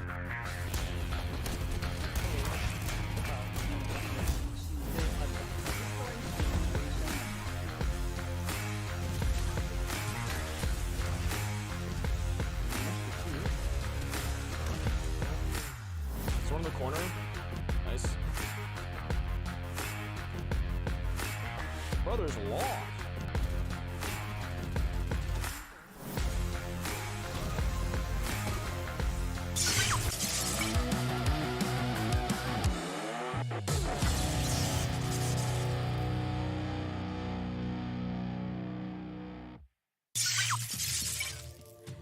The All-Capsulers Cup Asia 2023 has returned, and we did talk about this in the previous panel wherein this is not the NCG show, but I wasn't expecting it to be the Extreme Elite show. On the other hand, here on the panel, we have a little bit of a switch in terms of the analysts. You're still with Likeable, your host, and alongside me are Dash, and of course, one of our community casters as well, Burger Kim. Hi, guys. Well, why Burger Kim, though? You like Don't burgers? ask me why. Do you like burgers? That's what I always tell people because it was a name that people gave me during back in the day. It was a pun actually, and I was like, it's really cute. Let me stick with that. So it works. People remember for Okay, if you forget her name, there's something wrong with you because Burger Kim is not hard to remember. That's true. Is Especially- Dash easy to remember? It's just one syllable. I think it's easy to remember. Yeah. Yeah, well, there you have it, folks. We have a little bit of a background check for our newest caster here on the line. Now, let's take a look at what happened in that previous group because Group A was just pumping kills left and right. And I'm talking about Extreme Elite over here. Yeah. These guys managed to get back-to-back wins. That's very rare for us over here, Dash. Yeah, and it's been really great. During these games that we've seen Extreme Elite, I was surprised the way they use the Rhinos, the way they use a lot of things. They use a lot of the vehicles in order for them to get the wins. They were able to get the top on NCG also during a lot of time. So yeah, it's such a great performance from them. Yeah, plus their positioning was always so good. Yeah. Especially in the final few moments, That's right? true. That's very, very important for a team or a squad. Yep. Yes, it really is. Okay, one more thing that I need to discuss here are the Rhinos. Yep. Oh my goodness. I know rhinos aren't new to the game. We've seen them be deployed, but not as well as they used it in this map. Yep. Honestly, during the whole game, during every time that I see a rhino, people just ditch it and not use it. But I here, love the rhino. Really? But yeah. when it comes to my squad with Autolus and the others, we don't use the rhino every time. So it's really surprising that this rhino, look at this play. What was that? And he was able to hit it easily. And this is what I love about the scene, because everybody has a lot of new things that they have to uncover. Yeah, I guess it really depends if you're comfortable using it, That's right? true. Or it really depends on how you utilize Yeah. it. I think for some squads it works. For Yeah. some other squads, they prefer another vehicle. That's true. That is true. I'm just so impressed. I believe there was also a scenario wherein they were able to use the rhino to counter the vision erosion. I could have misunderstood that situation, but if that were the case and if that were intentional, that's amazing. And I just want to commend TZXE as well, or Team Zillion XE, for being God Slayers and taking NCG down earlier. On the other hand, though, they gave space for Extreme Elite over here. That's why they won, yeah. Thank you very much. That's a great assist there. But again, that was such a great performance from this guy too. I was expecting some differences, some changes. I love that the bar has been being used a lot by a lot of people. And as we said a while ago, lots of blazing infantries, lots of flamethrowers being used during the last zone. And those are important vehicles to use, especially in the late game. Did you see the flamethrower that had the pink skin? Yeah. The other casters outside were referring to it as like, it's Barbie now, but when it comes open, it's not. Oppenheimer. Yeah. Well, it's back to back right now. What do you call it now after that? Which team are you? What are you watching today? Maybe. Well, maybe after this. But you know what? Talking about that skin, because I wanted to point out too that I sometimes get confused between the flamethrower and the blazing. Because they both have. They both have fires, right? But I would call it a Barbenheimer. Like, what happened there? You mix of the both worlds over there. Now let's take a look at the mix of Group B over here, who are going to be the next squads up ahead for Sunset City. We have new names here that I have. This is my first time reading War Hugs Esports. Yeah. How do you have war and hugs? That's very ironic. What do you think, Burger King? That's ironic. Yeah, that was actually the first squad I saw too. I'm like, really? War Hugs Esports? But okay. I also love this team called Legend of King. It sounds like something out of a manhwa or something. Yeah. It's like an RPG in the making. That's There's a true. story. The one at the bottom too frowns. I thought it was like pronouns. It looks like pronouns, right? Close enough. Yeah. Close enough. But we're seeing also a lot of teams that are very familiar. So Cute is here. Osiris team is also there. And Underdogs, again, having a comeback in this Group B. This really explains why Osiris is also here in the studio, because he wants to watch Osiris team. His quote-unquote team. Is Osiris team actually No, actually, for all legal purposes, it's not actually a It's team. not a Okay? team, everybody, sorry. I asked him that earlier, but yeah. Yeah, I mean, everybody is not Osiris' team, but at least he claims to be there. But no, he's not there. I mean, we won't jinx it, but maybe. This Wait, is, you know what I realized? Speaking of jinxes, yeah. Autolus mentioned that he doesn't want to jinx NCG. What did he do? He jinxed it today. It was an Autolus, everyone. He was like, no matter what I say, I can't jinx NCG. They're unjinxable, but man. Nope. It happened. I'm so sorry, I'm NCG. so sorry, NCG. I mean, maybe next time. Maybe next time. Well, I haven't asked this question. I always ask this whenever we have someone new here on the panel. Yep. Who is your main hero? Oh, okay. Yeah, it's quite interesting, okay? Like, I just want to put it out. Like, I downloaded Farlight because of Duckside. But I don't play Duckside because I'm a designer. I'm so excited. I'm a designer, and when I saw Duckside, I was like, wow, this design is so good. It's so unique, and it just draws you into the game. It really looks like a mascot. So I was really impressed with that. And when I downloaded the game, I was really, really happy about it. Usually, like, I play other game titles, but this was really the most fun I've ever had. You didn't answer my question, though. Yeah, who's your favorite character? Oh, it depends. Well, I started out with Watchman. Oh! Then eventually, I ended up with, like, Captain, started trying out Duckside. So maybe I'll try to main Duckside. Oh. Okay. I mean, next batch is good to actually main Duckside because he has a different skill now. Right, but for now, honestly, you're in Autolus's team now. Watchman mains are coming up, everybody. Are we going to see it next time? I wouldn't be surprised if that were the case. And you Watch did that. mention that the patch is coming soon. Yeah. I believe it's coming on the 27th. I That's could be true. wrong. Before the finals. Right, right. So maybe the whole landscape of the game can change by next week. Yeah, the that's reworks are insane. I can't even begin to imagine how everything is gonna look like. Yeah, there's a lot of big changes though. A Yes. lot of capsulers are going to be changing, so it is going to be a different landscape right there. It is. But in the meantime, folks, it is time for us to test the skills of Group B over here. Will we see wars, hugs, or everything else in between? We'll find out with the voices of Burger Kim and Dash. I hope we actually see some hugs today. Thank you very much, Likeable, and we're back in Sunset City. It's not sunrise, it's almost at dawn, so sunset is gonna come in just a bit, everyone. And now we're gonna be starting to get it in the game. But Burger Kim, talk to me about what's happening around the map. Okay, that is quite rare. Like Squad 13 going all the way up to Sanctuary Tower. That's not something you would see so often, right? Like most of the teams would like to drop at Carnival or maybe Nova Planetarium because there's a lot more resources there because Sanctuary Tower is all the way up there. Yeah. And also, what's great about this, though, even though that we were saying that it's really far that Sanctuary Tower is going to be there, there's one team that's already right there. Osiris already fighting out with a 1v1. One has been taken down. It's really early in the game that Sunflower Shopping Mall already has three different squads in this area. That's why they're fighting each other as early as now. You know what? Sometimes in shopping malls, like you see people lining up already before it even opens, and this is the exact same thing we see in Sunflower Mall. There's a lot going on here. Maybe And there's a sale. I don't know. That's why everybody's here. They're buying some kills. They're buying some items right here in Sunflower Shopping Mall. That's why they're all here fighting for their lives, getting some respawners down, and Squad 5 are going to be victorious on this area, and they're going to take cover of Shopping Mall.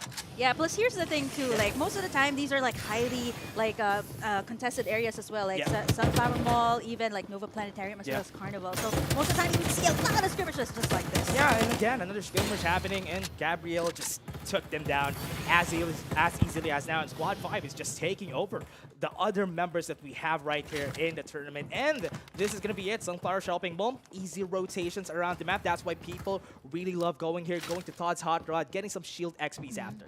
Yeah, that is really important, especially in the early stages of the game. You wouldn't really want to take your time, right? Like as much as possible, you want to get all the resources that you can so that you can be able to level up, get a level ahead of your opponent. Yeah, and again, having the vehicles is going to be important. That's why the War Spider has already been taken by MT26 just to bail out of that battle. But now we have another battle. WRH1 are already inside of Vision. Roshan was able to get a flamethrower in their eyes, and this is going to be their spot, and nobody's going to be able to take this down there at Todd's Hot Rod. This is going to be a good pit stop for everybody. Yeah, and here's the thing about the Vision Erosion too, right? This is probably why Ember is always present. It's just so good for diversion plays or when you want to get those heals up. So I think perhaps like that should be really good for the team. Yeah, super popular. I mean, Ember has always been really great, especially on maps like this. When you are in an open area, Ember is going to be good just because one Vision Erosion just gives you a big cover. That's why it's going to be good right here. UNDZ is now going to be able to get some XP, and we're still waiting for them to settle up on their places in order for them to get some resources around there. They're still getting some shield XPs. They're still leveling up right now. Ooh, ETX there, very nice position. You can actually see the entire map here. Carnival, like what I mentioned. It's a god spot. It's such a great spot, especially the middle of Carnival.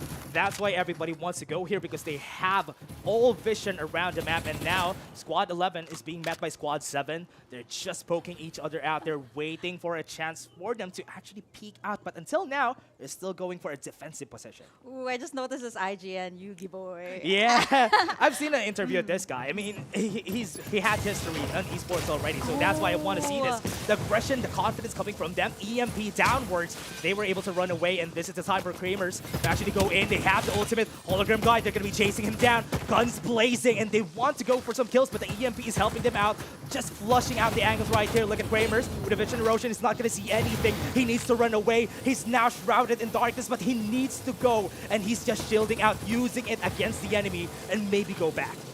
Yeah, finally seeing the light as of the moment, but yeah, this is good for Crammers though. Yeah. I mean, 1v1 here, takes one down, and very, very nice back and forth movement here for Just Cameras. with that, they are in the second floor. They were able to get the kill on them, and ETX just got the kill on them. Remember, we still have our respawners today, so they can still come back, maybe go to another place. We still have another fight coming in Iris Ranch.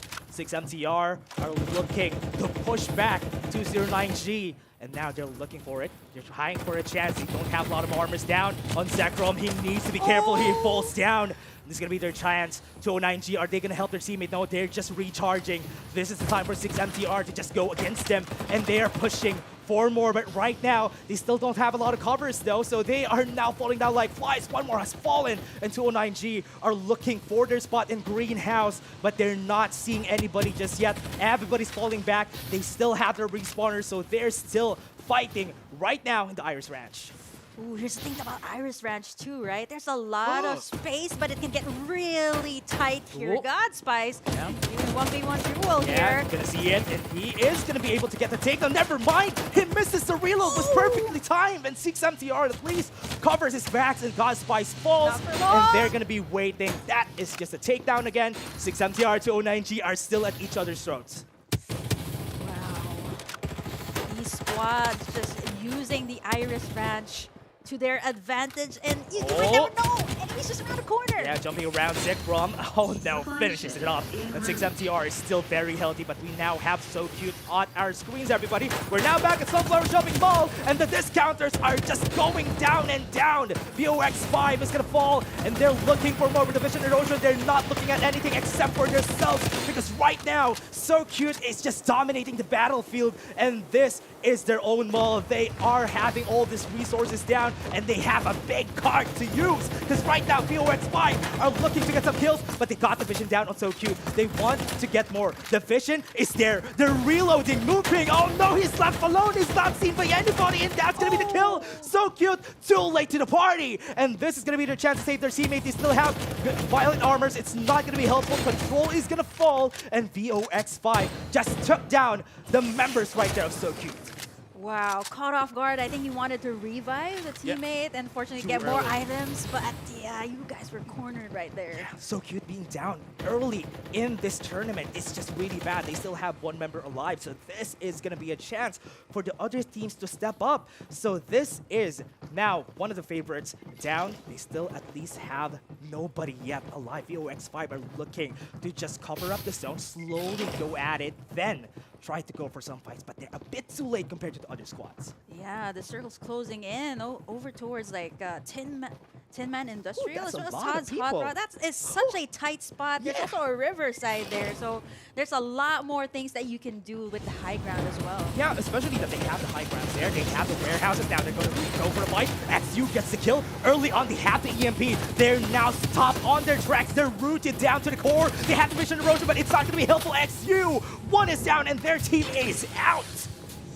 The vision erosion could be good, could be bad, and this time, well, wasn't that good. Yeah, that's going to be the problem, though. Whenever there's a vision erosion, you need to use it. Yeah. You're the only one who has a lot of vision down there. I mean, it's still limited, but you still have the vision. That's why here, 6MTR used that against him. It was effective. Getting the vehicle out as well. I think this is a lot. Most of the time, our players love this, like not leaving their vehicles. They don't want to sprint out there. And it gives a lot more mobility. They got 7 kills already, though. And also, 6MTR has been showing a lot in our screens just because they have been performing well. They already have level 4 armors, so this is going to be good for them. And they even have here ETX1 slowly going through with 6MTR. They're going to be meeting each other. 7 kills for 7 kills. Are they going to add more on their board? You know what, Dash? This is surprisingly nice and slow as compared to last game was bang, bang, bang, bang. Yeah, and now we're seeing a lot more, at least a lot more actions coming from them. And look at the damage coming from ATX1. They want to get some kills because look at them circling around their prey. They're going to be seeing them. They're going to get close. And this is going to be bad if ever they're met with no skills. ETX1 already on the open field. They don't want to fight this. They want to run away with the flamethrower, but here it comes. The blazing infantry. He's going to be doing a lot of damage, so the EMP's going to be there. They're going to be stopped on their tracks with the vision erosion. They do not have any EMPs anymore to stop them from getting more vision. And now here comes the Ward Spider. Someone snipping their toes on another fight. It's 3 squads in, and they're still fighting. They're still not done. Look at Kramers. He's He found his target, he found the straggler, he got the kill, but he still has his teammate at his back. The EMP's in front of him, and 6MTR are just immaculate at this performance. Squad number 15, 6MTR. Their positioning was just so good all around the map. They just cornered that squad and completely 30 kills? Yeah. Wow! That's a lot of kills, and we said a while ago they would need to get the kills on them.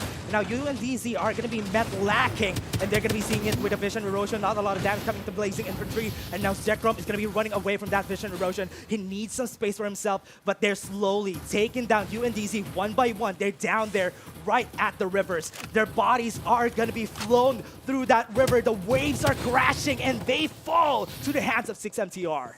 And this is what's really hard when you go beside like a river. Yeah, it's an open field, right? That's true, and that's why it's easy for the ones at the top to just see them from downstairs. That's what they're doing right now. It's closing in as of the moment. The red zone, and this is where it gets exciting. Most of the time, all the team fights happen in bridges, open areas, and we're just slowly closing in there. Yeah, I love this one. We haven't seen Box 5 a while ago. Now they have some flamethrowers, they have some blazing infantries on their side, and the game is slowly closing down to almost the last 2 zones that we have right now in the tournament.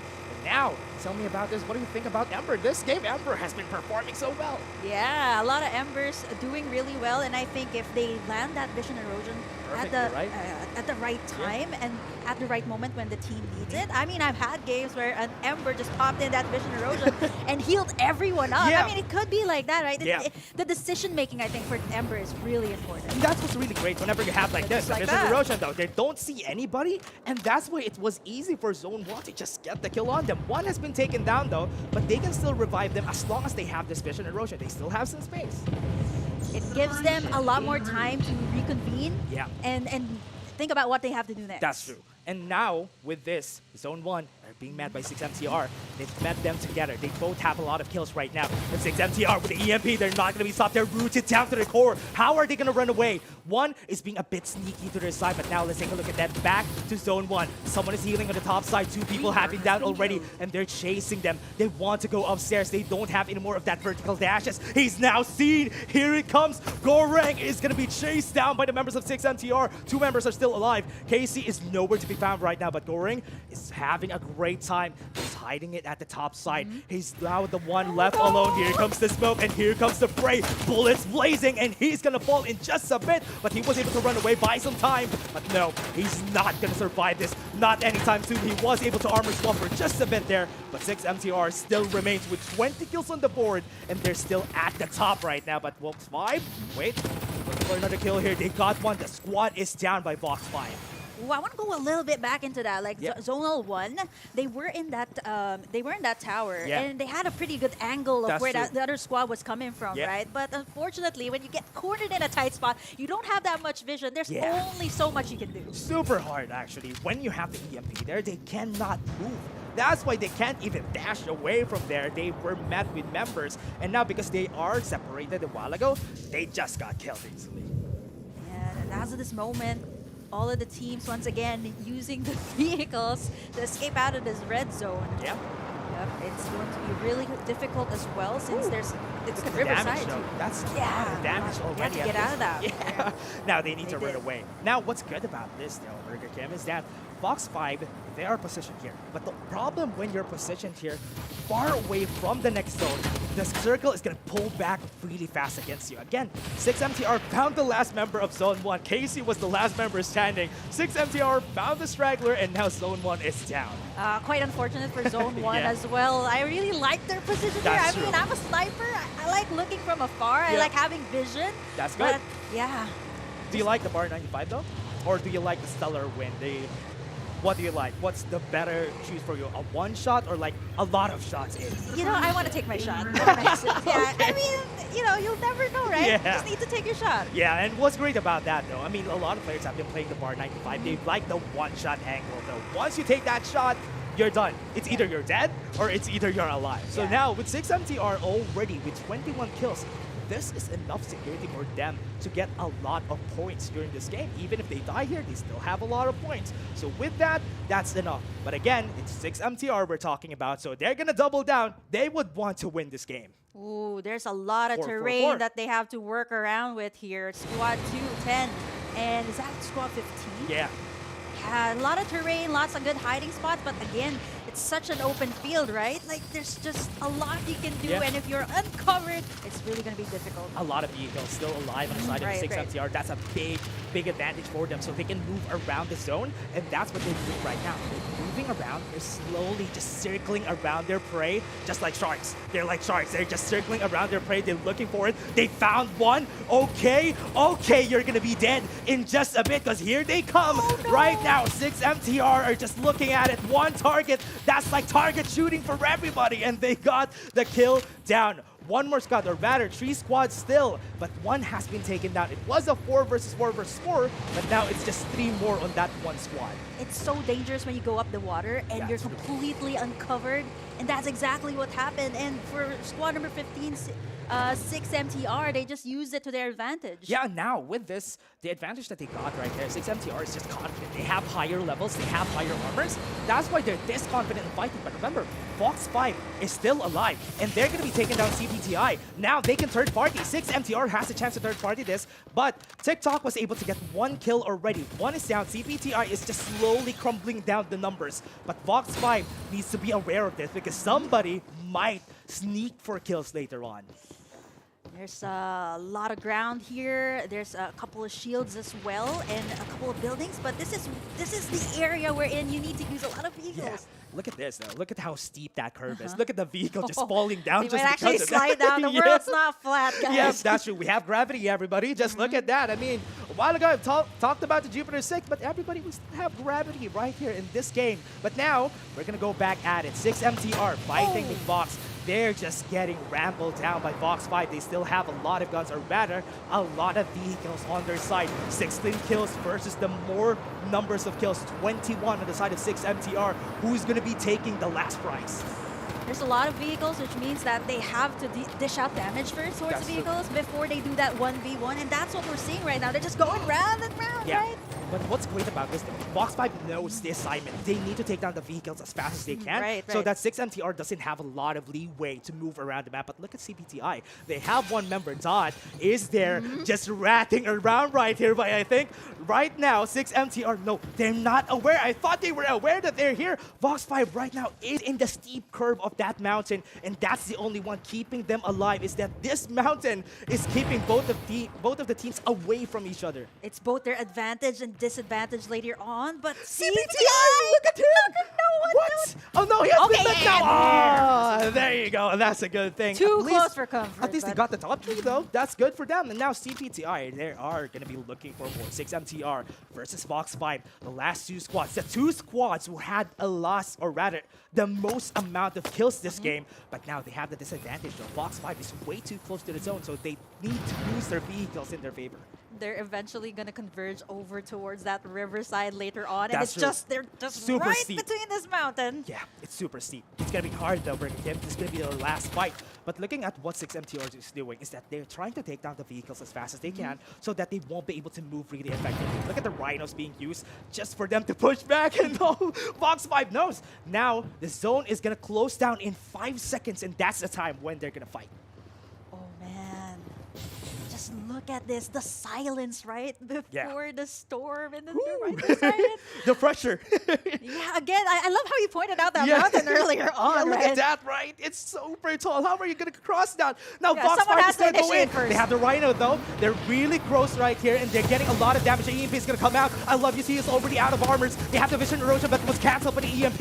It's now the time for 6 MTR to show themselves. They need to show everybody what they're made of, and that's going to be it. Fox 5 still alive, but a lot of members. TikTok here with we able to get 1 kill. They have the last 2 members standing, and this is going to be a very, very good spot. 6 MTR wants to go for more kills. It's going to be a 1v1. They're going to fight back. They're going to be jumping around. They have 1 wall on a 2v1. It's not good. 6 MTR would be taken down, and Fox 5 were victorious.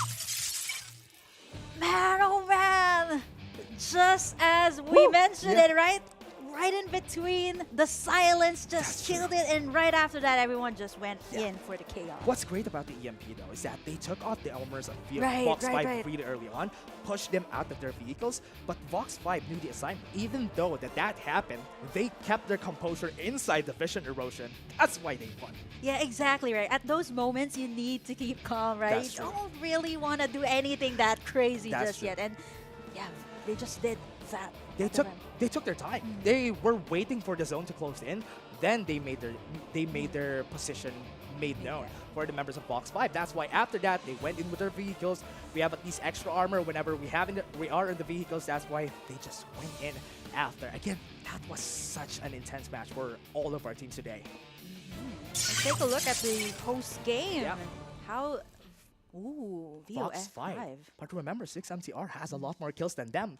But it's a good thing that they knew what to do against 6MTR. That's why they were able to win in the end. At least some extra points for this squad. So this is good for Vox 5. Yeah, I think among like all the groups, well, for today, right? I mean, this is pretty nice and slow, right? That's Up true. until the end, you can see like calm before the storm, Yeah. right before they went in. Yeah, and during the early parts of our game, though, I mean, one of the members of 6MTR was back up top, which is Yeah. why I love 6MTR just moving around with their vehicles. The only problem they had there was that their vehicles, they didn't had any other vehicles to use. That's why they weren't able to charge in against Vox 5. Yeah, I mean, for the vehicles too, right? You have to get the best of the best. But for the team statistics, let's take a look at the damage taken. Wow, that's actually a lot of damage taken by Vox 5, which is kind of understandable. Damage dealt is a lot as well, but Yeah. as compared to the other squad that they faced up, right? Yeah, and now with this, Vox 5, look at this. When we saw a while ago them inside the map, this is what's great about this is that they play around Nova Planetarium, which is one of the best spots that we have in the game. It has been said by a lot of teams that Nova Planetarium is one of the best spots. You have a great rotation. That's why they use that to their advantage during this time. But on the other hand, 6MTR played around close to Iris Ranch to Carnival. They fought a lot of squads there. That's the reason why they got a lot of kills. Yeah, and as for Nova Planetarium, it's just so good that they Yeah. already have an annex as well, Yeah. right? We call it the annex the because annex, it's the close one, Yeah, the right? closest one to Nova Planetarium. I was talking about them to Osiris and Nautilus during the time. Can't we call it a village because it's quite small and closed down? But the annex was just a perfect call for Yeah, it. Nova It sounds- Village. But yeah, the other one just fits, right? Yeah, it fits perfectly. That's why we agreed to call it that. Now, on 6MTR, look at them having a lot of kills. Quick maths it for me, it's 25. It's 25 for 6MTR, 20 for the top one squad. But CPTI, look at them. They don't have a lot of kills, but at least they got to top 3. Yeah, probably the highlight for CPTI was when he got stuck in that. When Dot got stopped. Yeah, I was like, wow, why isn't anyone noticing him? But yeah, he was already down. But at the Yeah. same time, right, there was no choice. I mean, there's Play nothing for- much you can do. What we call it is a play for placements. At least we get top yeah, 3, yeah, right? yeah, at least top 3. Yeah, top 3. That's good enough.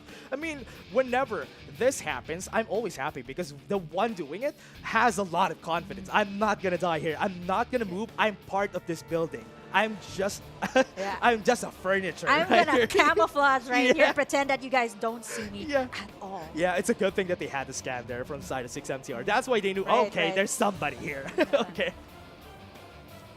Now, ooh, wait. Let's take a look at this. Zone 1, remember them? Zone 1 was one of the squads that also got a lot of kills during this game, and they were taken down really fast. That's why they got the top 5 squad. This is the time also then where Casey was the last member standing, was met by everyone from the side of 6MTR, but it was still a nice try when they fought again on the tower a while ago. Yeah. I was going to point out the tower too for Zone 1 because Yeah. I remembered it very well because they had a very good position. That's true. I love that, right? When you're cornering this either a building or a complex and you got a good vision Yeah. of your enemy. But at the same time for Zone 1, it didn't really work towards their That's favor. true. 3 members were down and Yeah. I think it was it Casey? Yeah, Casey was the last one alive. Yeah, and again, Props to you, Casey. yeah, thank you very much, Casey, for getting to top 5. But again, the last squads that we have in the tournament so got eliminated pretty early. They're one of the squads that everybody has been looking forward to during this game, and I'm surprised that they got taken down really easily. And UNDZ, remember, they were taken down the river, and they were really expecting that to happen because they have a disadvantage when it came to the positioning. UNDZ, or rather we call them underdogs, have been taken down really fast.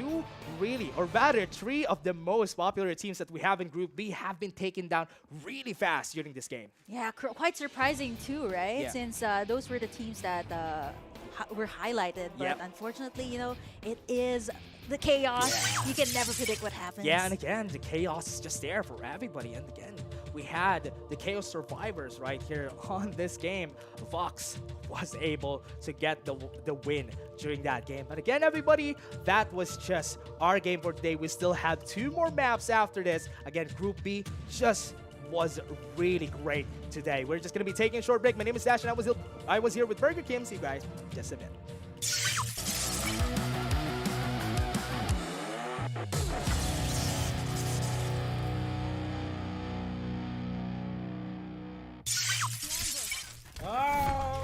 भर दिया गया मेरे को el propulsor. Tutti mortini,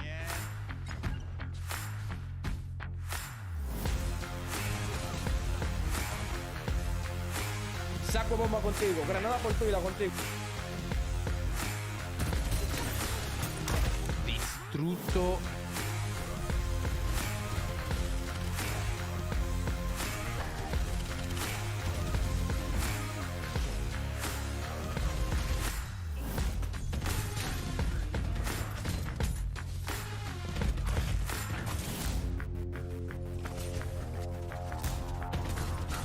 That's all.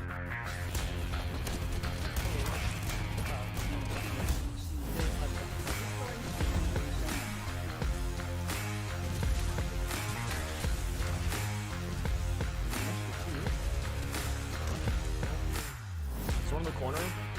Nice. Brother's lost.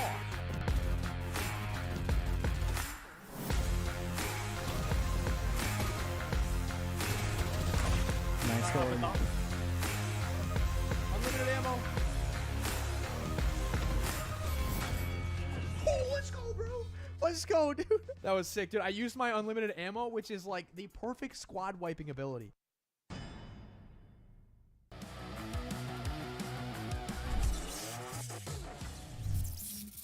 The side, but Vagabonds won't just stand still this is because they have smelled not sure that about someone this. is right there. EDX1 challenging the Vagabonds, furious against 2 members, and just like that. Yeah, the zone and then the red zone as well. The bombs falling down from the sky as well as the EMP.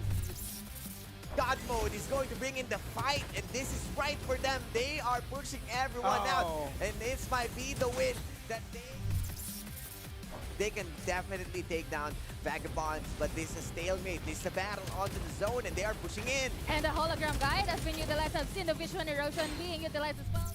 EMP perfectly placed as well to dissipate. Spray and The pray. spray coming in from Ego is dropping them one by one. The movement is too much. He's too good and they're all down.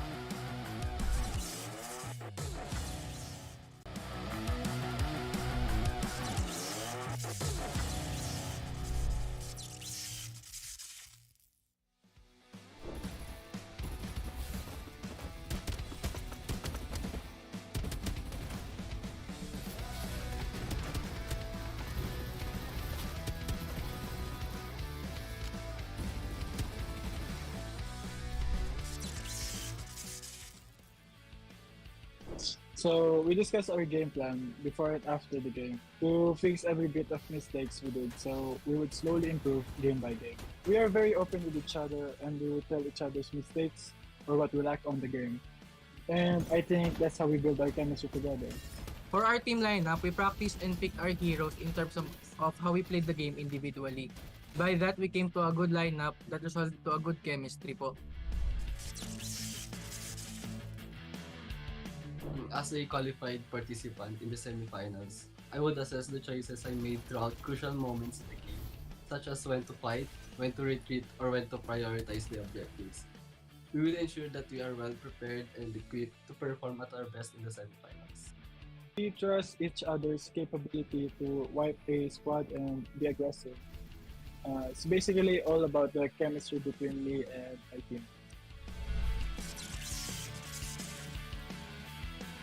Ang pinaka-nagustuhan ko po na feature dito sa Farlight is very unique. Ayun yung dash. Ngayon lang ako napaglaro ng game na may ganitong movement. Dash pataas, dash pa horizontal, vertical, gano'n. Madaming pwede mangyari sa laban. Parang nagiging ayun yung dahilan ko ba't nagiging unit yung laro. Napapala yung laro sa ibang games. And for the community, I just want to say thank you for supporting and playing Farlight 84. I hope you support the game and may continue to reach the full potential of our community. Furthermore, I want to also thank my teammates through Legends Esports for having a good chemistry and succeeding to the semi-final round. And to my friends in the community that helped me grow in this competitive scene, RBZ, Ati Chin, Boss Kali, and Boss Paiga. So our message to our opponents is that may the best team win and good luck to all of us.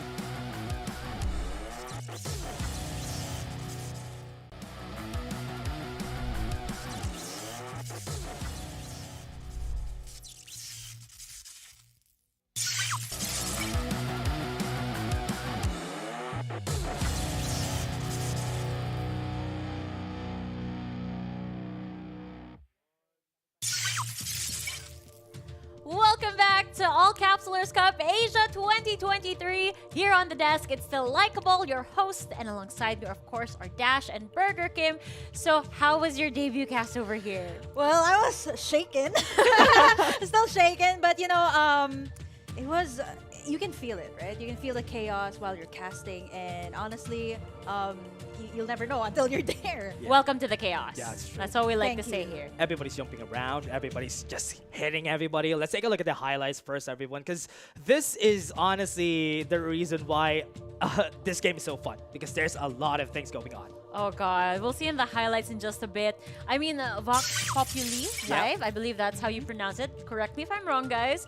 These guys were just owning, and honestly, it could have gone either way, because 6MTR was also doing all of the damage that they could. I believe they ended with like 24 kills when the lobby ended, and the top one spot was to Vox, and they had 20 kills. So that's true. You know how mechanically gifted these guys are.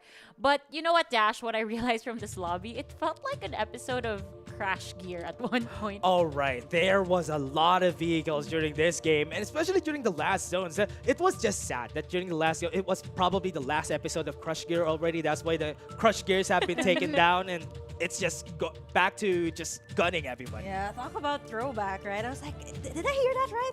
Crush Gear? Yeah, it is. It is. Even We're up that until old. the end, right? Yeah, okay. I just want to commend that info came from Osiris, not from me. I don't know that. Okay. Really? Yeah, Okay. no. Sure. Anyway. Absolutely not. Yeah, moving on. Another thing that I noticed here, Burger Kim, is the fact that there are less rats so far today. We saw one in Group A, and we saw one in this group as well. Not too much though. I think for this game, like what I mentioned to Dash earlier, like super nice and slow. And I think for the teams as well, this is probably one of the games that I was like, okay, wow. Even the end, right? It's still the same as how they started. Yeah, and even in the end, look at this. The EMP was perfect. I thought it was yeah. 6MTR winning, but it was just too good for Vox 5 that they were able to move around this Vision Erosion. Yeah, when I was watching you guys towards the end, I could feel all of the hype and energy Yeah. all of a sudden just burst with these two. Because, That's true. like you guys said, it was a slow and steady game, sort of. So when the action was just packing in, when the circle was closing, I could see your eyes light up. I saw you getting out of the frame out of excitement. Are you good? Yeah, I'm good. I'm good. That's too much energy bursted out from me just during that last zone, because they were in a mountain. I mean, they're across a mountain from each other, and they were like, okay, let's just play chill. Then after the zone comes in, we go guns blazing.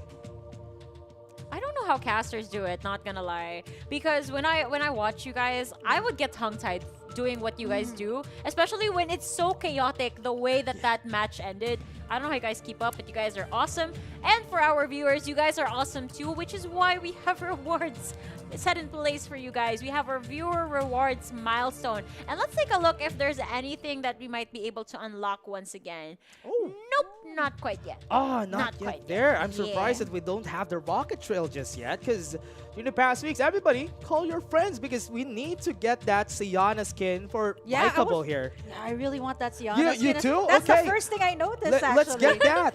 Yeah, she's so pretty. She's right over here, the other side. Yeah, right there. Right there. on this side. Sienna. Yeah. Yeah, you know what? The all-around pack kind of reminds me of MKR. That's true. That's like there's A like blue a MKR. Yeah, the blue MKR exactly. So what's inside this all-around pack? It's just. Oh no, it's a jetpack. Oh, it's a jetpack. Oh, Yeah. And That's here the in the design. chest, I mean, the chest has been unlocked already. I hope everybody got some great gotchas around you guys, because I mean, there's a lot of things to unpack from those chests. I hope that they get something that's permanent too. That's Because right. sometimes Right. you get trial Trials, skin, right? so Yeah. hopefully you guys get the permanent, the good stuff. In the meantime, I'm gonna give you guys the good stuff here as well, because these good casters are gonna go back to Sunset City.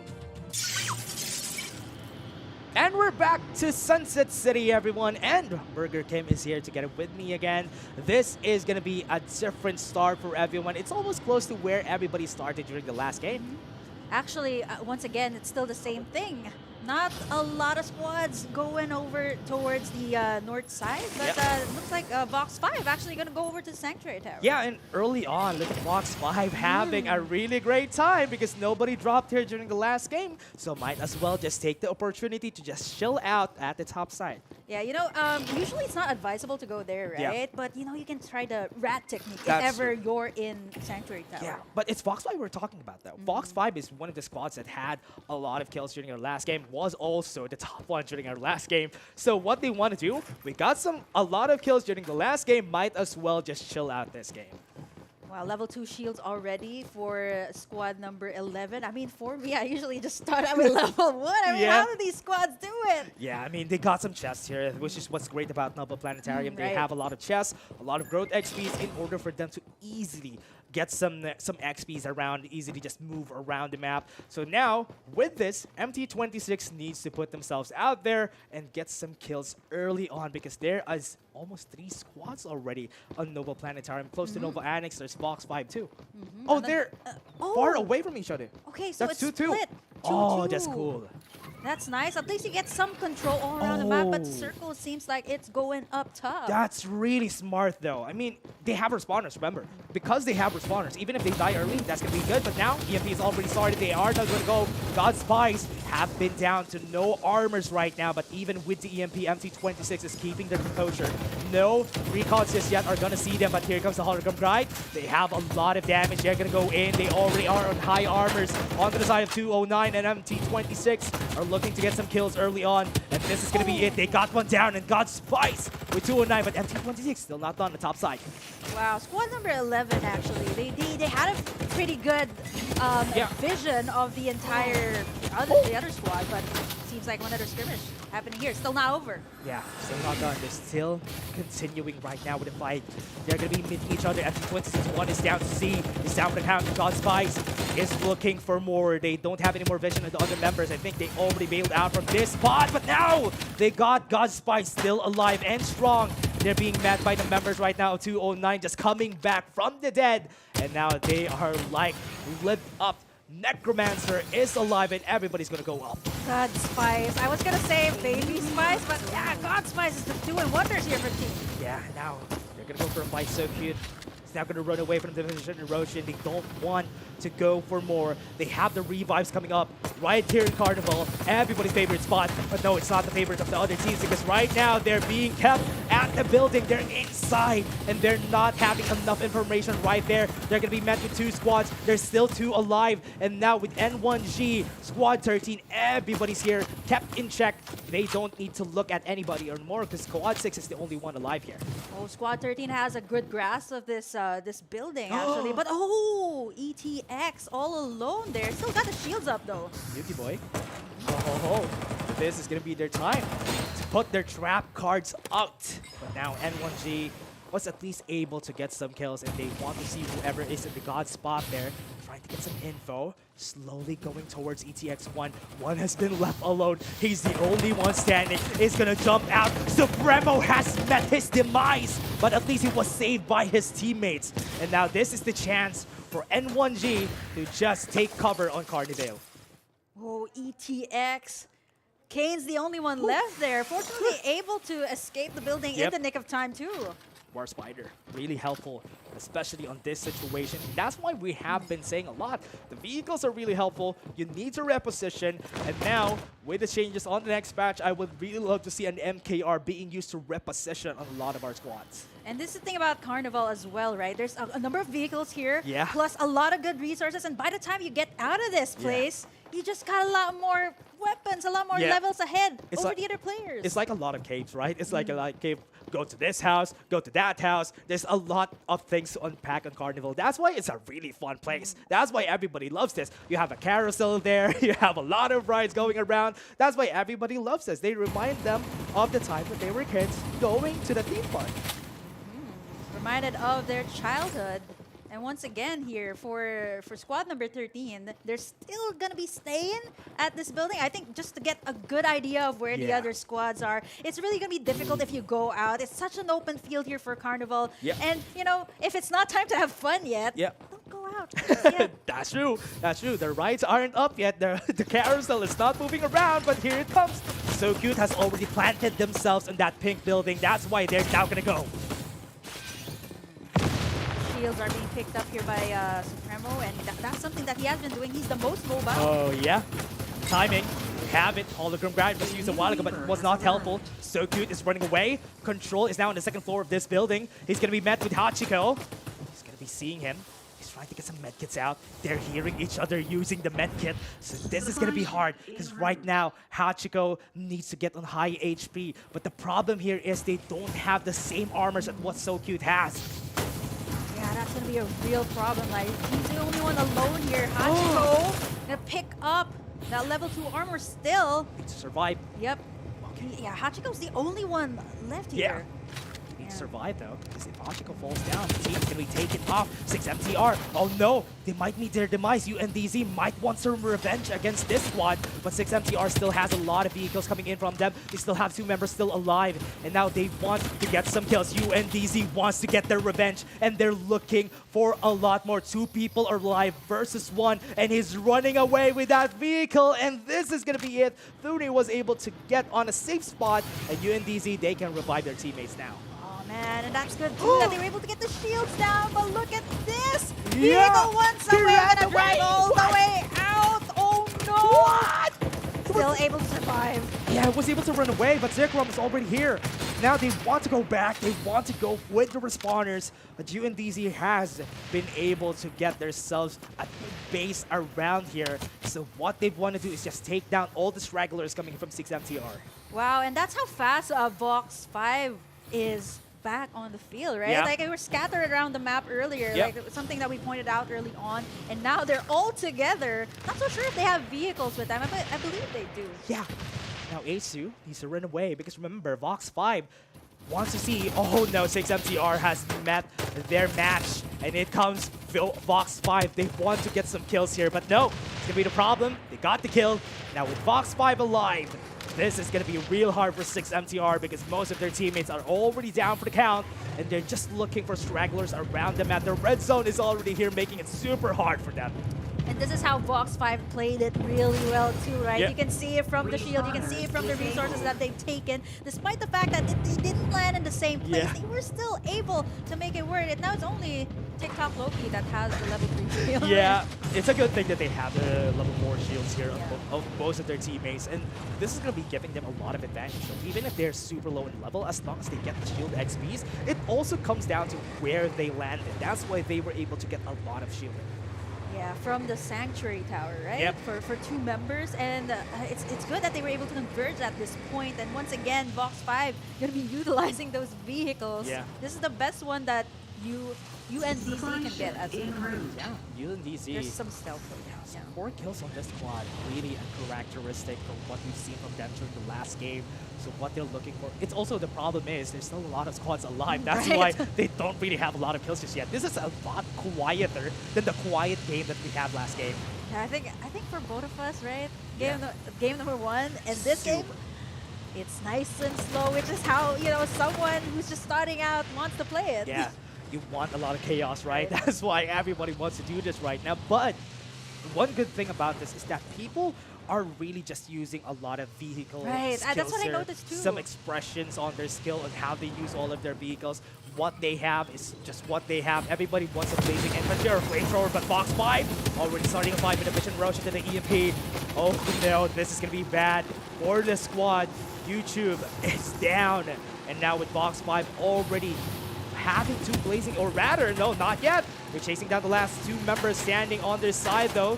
On the other side of the map, we're going to be seeing that EMP hitting the members of VHA6, and they're going to be taken down as fast as they could. Look at the jumps coming in from TikTok Loki, and that's the last one standing easy peasy. Got an easy peasy kill, and Loki might fall down, and that's one down from the members of Fox 5. You can see the confidence of Loki as well, right? Like Yeah. when he was having like a level 3 shield, he didn't really want to go all the way in, but at this time, picked up the level 4, Yeah. went all the way in, but unfortunately didn't yield the results that he wanted.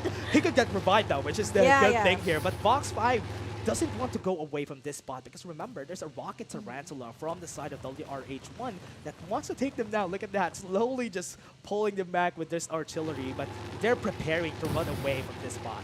Once again, there are mountains Yeah. all around. I and love the mountains. yeah, Good view. This is the reason why the teams are just leaving their vehicles Yeah. up on the field as Yeah. long as they can get it. Oh, that's a lot of damage though. Merrick almost died. Had a lot of Shields armor are a down, while ago, though. but yeah, as you said, the shields are down. What's great about this though, whenever you're using a defender, you have a lot more HP compared to everybody. Right. And that's why he was able to survive for a bit there. This is exactly why I love playing defenders as well. That's true. Because I love tanking I up love the damage. defenders too. Yeah, and that's the reason why it's really good. They already have a lot of utilities, then they have a lot of HPs too, which is just perfect on these types of games.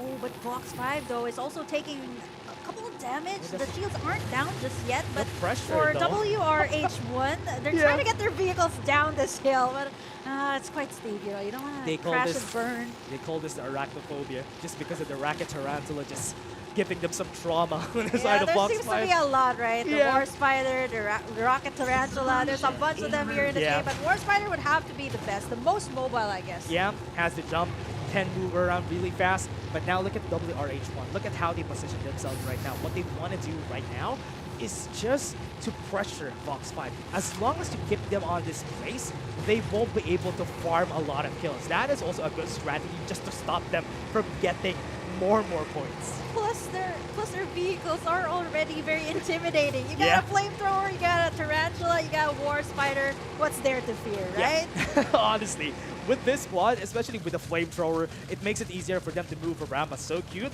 now showing themselves with 15 kills already. They're looking for more. Now with the hologram guide, that's going to be really helpful for them. Even with the vision erosion, it's going to be really good. Because right now, Zone 1 has been zoned out by So Cutie. How ironic is it going to be? Because they have been taken down in their own territory. And this is something that Oh, wait. happened for so. Oh, still one left. Oh, Jim is going to be taken down, and that's the last of them on that squad. Now, we have WRH1. You've seen them a while ago. They have the optic camo. They might be able to run away with this. Look at them. Conquest has a good spot here. If he sees someone, he could get a good takedown. But right now, the timing's just right. He's moving around with a vision erosion. Someone's surviving on the top side, where right now Conquest is going to be taken down really fast. Just because the Jupiter was there, and that's the reason why everybody wants the Jupiter. EMP is going to be there just for them to get some good timings on that revive. Oh, just as you mentioned that Conquest got a Yep. very good position. A nice stealth though. Fortunately, it didn't work towards their favor. And now Yansky, it's going to be a 1v1 duel, 2v1 at Yeah. that. And they do get the shields here. And as the red zone closes, I think for squad number 1, they have 13 kills. As of the moment, they're going to be closing in with squad number 7, Yeah. who's right over there, just around the corner with more terrains to work on. Yeah, and what's great about this though, the zone is now closer to Sanctuary Tower, and where the only squad who was there was Fox 5. But the ironic thing is that Fox 5 is not there. They're on the other side, which is really surprising for me. But now, 209G using their ultimate just to get some recharge, just to get back on track. We still have 6 squads alive with 16 people. We have at least one straggler, Hajun, the only rat that we have in the game, and now he's going to be taken down. Exterminator is back because So Cute wants to get more kills with 20 kills on the board already. Yeah, just right after he jumped out of his hover car, and he thought that he was able to revive. not safe. Yeah, not safe though. I mean, he's the only one left. He's uncovered. He's Yeah. out of his vehicle. Therefore, it was a sticky situation. for Yeah, them. it was really hard for them to really move around, especially that they had the gunboat on the other side, got taken down by all those artillery rockets that they had during that time, and now SoCute is in a good position to just get their drops. And with this, NXG would want to really move around. Honestly, this is the best spot in this zone already, just because they have it close. But now, Cyrus Squad wants to go and get some kills. They're now going to be able to run away, but downwards right there, Yugiboy, the trap card Mirror Force is here. You're going to be seen and you're going to be taken down by Osiris. And now this is going to be the squad that took down that one. Squad still complete with 15 kills. Yugi boy. Believe in the power of the cards, right? That's but true. It didn't work towards his favor this time. So cutie. All of them still up, as well as Osiris squad. They're going to be getting the drop here. Cards are not in their favor, which is really unfortunate. Osiris squad, really good timing, getting a drop, getting a Rhino. This is going to be really helpful in that last part of the game in where there's a lot of vehicles. Once you have a Rhino, at least you can take that down easily. Wow, So Cutie just has a very good grasp of this area as compared A to the lot other of squad. vehicles, right? Yeah, I think no one's letting go of their vehicles at this point. I mean, for me too, I wouldn't let go of my vehicle with a terrain to work like this. They have to traverse towards a lot of things, and as of the moment, each one of them has one vehicle. which is quite surprising. Most of the time you see only two. The rest are either scouting, giving vision towards the team, but yeah, this is quite surprising too. A lot of vehicles being used here. They're caught in rock and a hard place though. This time it's a is it compound? Yeah, the gunboat was able to get the kill on Zaranaya really easily there. Was gunned down pretty easily. And now this gunboat is going to fall down. Yes, it's okay. But at least they got the takedown inside the Cyrus squad. They won't have any chances to revive their teammate. And Zaranaya is going to fall. And now we're back to the same thing that happened during the last game. The mountains. This mountainous zone has been the really great spots for all of the team because they can hide on one big terrain. Exactly, and that's exactly what these four squads have been doing, right? Using this mountain, this terrain to their advantage, and I think this is the right time to call what to do. What do we do next? Who's gonna fire first? Fox 5 at the moment. They're gonna get spotted here. Time for them to strategize. Box 5, Brenson left alone, trying to shield himself up. And now there's going to be the chance to go in. TikTok is going to fall down. Vox 5 might be taken down right now. They still have vision inside the vision erosion. They need to get a shield charger up. One is still alive. He's still keeping himself right there. Very healthy. Osiris squad is now going down. Wants to take down Vox 5. The top one squad is down. But here comes So Cute, wanting to swap places. They want to get that kill there really early. They have one more. They want to jump on the springboard, but Nunung is not going to be able to run away. The zone is closing down. They're not going to be able to move around anymore because this is a time for So Cute to prove themselves. A while ago, they weren't able to, and now they're left with just one squad and one more straggler still alive on the other one. UNDZ there as well, and just like what I mentioned, right? It's going to be still the vehicles that is going to give the squads here an upper hand. So let's see. They have a lot to work with. This time, it is a compound, no longer a mountain, but there's just a lot of good spots here. Team Osiris, rather, Nunung. Is he the only one left there? Yeah, 4v3v1. That's why it's going to be a real hard spot for the Osiris squad here. They just want to play for placements, as we said. The mission here for Nunung is for him to just survive, get them to top 2. At least if we get top 2, we get more points.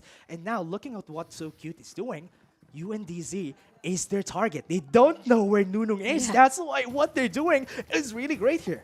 Yeah, there's a couple of shields here as well where Nunung is, right? Yeah. So, for Nunung, what he a great just has spot. that. Just stay there.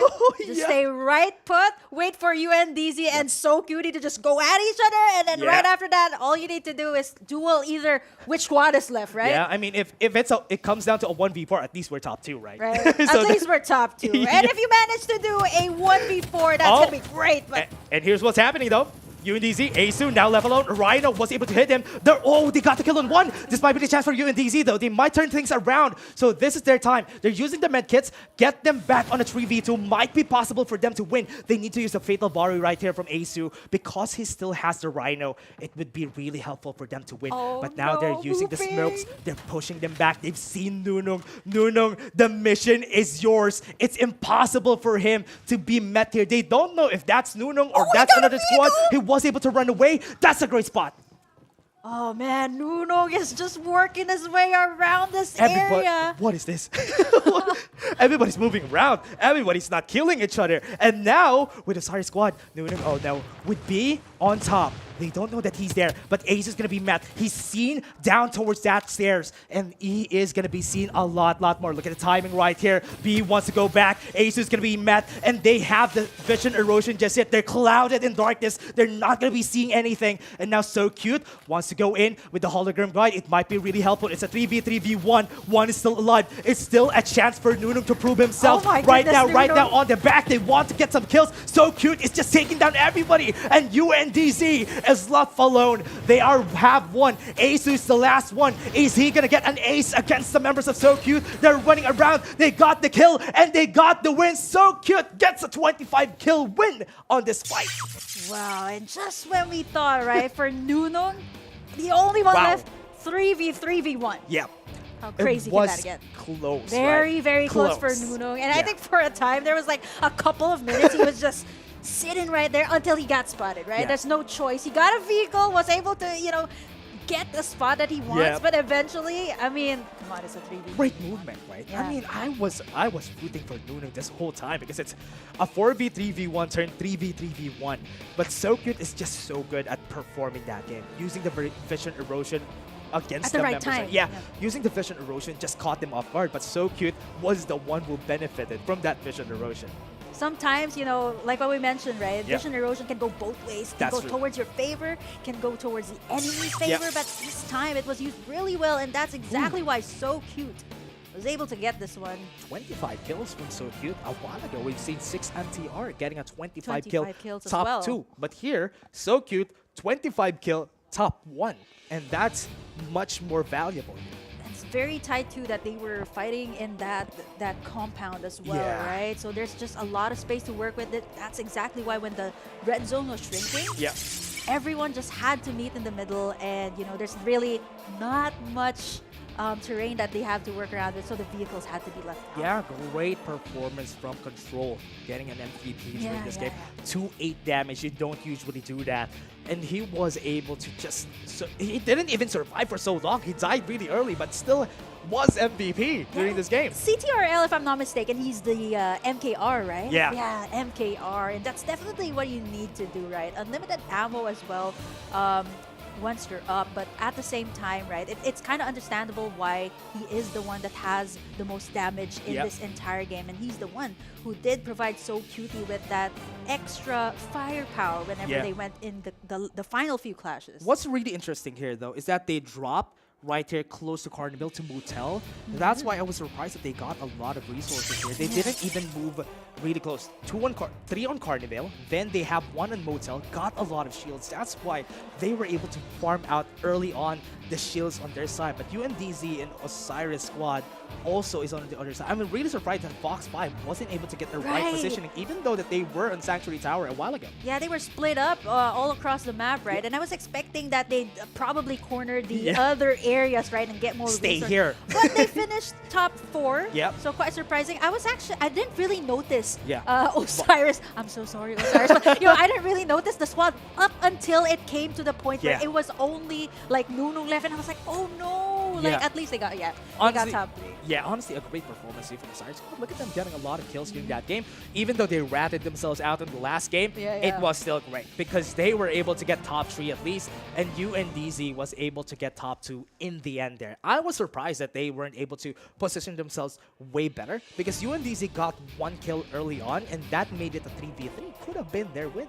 Wow, okay, so for the bottom 4 squads here, where did they land here for? I mean, I didn't really remember, but the most memorable one would have to be like Fox 5, like the one who finished 4th place, wherein they were scattered all across the map. And as in the moment, taking a look at our map here, okay, they actually got a lot of resources and a couple of shields as well, which is quite surprising. But here's the thing too, it's a place, it's an area that people highly contest, right? So there's going to be a lot of early skirmishes. It's something that you definitely don't want to farm up. That's why one of the good things here for their squad, especially for the early on fights, is Vox 5 didn't get a lot of kills also this game was because they landed on a spot where nobody was there. They never met anybody when they were in Yeah, Sanctuary Tower. exactly. And also, the last two squads who are close, a lot of squads got taken down early because they were too far away from each other. Yeah, they actually, I think their plan was to either be really stealthy because it's two up top, two up bottom. Yep. So maybe have that stealthy move up against the other squads. But unfortunately, though, I think they did finish pretty well, at least fourth. Other people would say that's a very risky move, right? And they were able to get a really great performance during this game. So even though we have a way different squad that was able to get the top 3 now, I mean, it's still honestly a great performance from 6MTR. Voxfy was able to get top 4 at least. So CPTI is the only one that was losing this game because they were still far away from what we wanted them to perform during this game. But again, it's really refreshing to see a different squad get top 3 during this next game. I hope we see a lot more during map 3, everybody. That was just map 2. We're just going to be taking a short break. Again, I'm Dash and I was here with Burger Kim. See you guys in just a bit.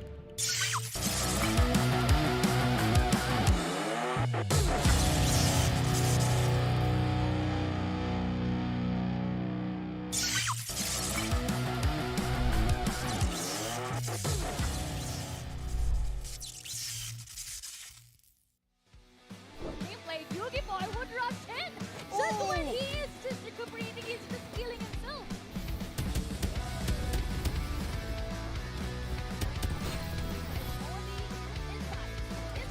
Of the building, but Maggie is not going to. At first, we didn't expect to be qualified in the first week because we just created our team 2 days ago before the registration. But we were surprised because we made it in top 15. So after that, we just continued practicing more by playing up games together and warming up before the tournament. And we also made sure that all of us were adjusting our rotation depending on our opponents.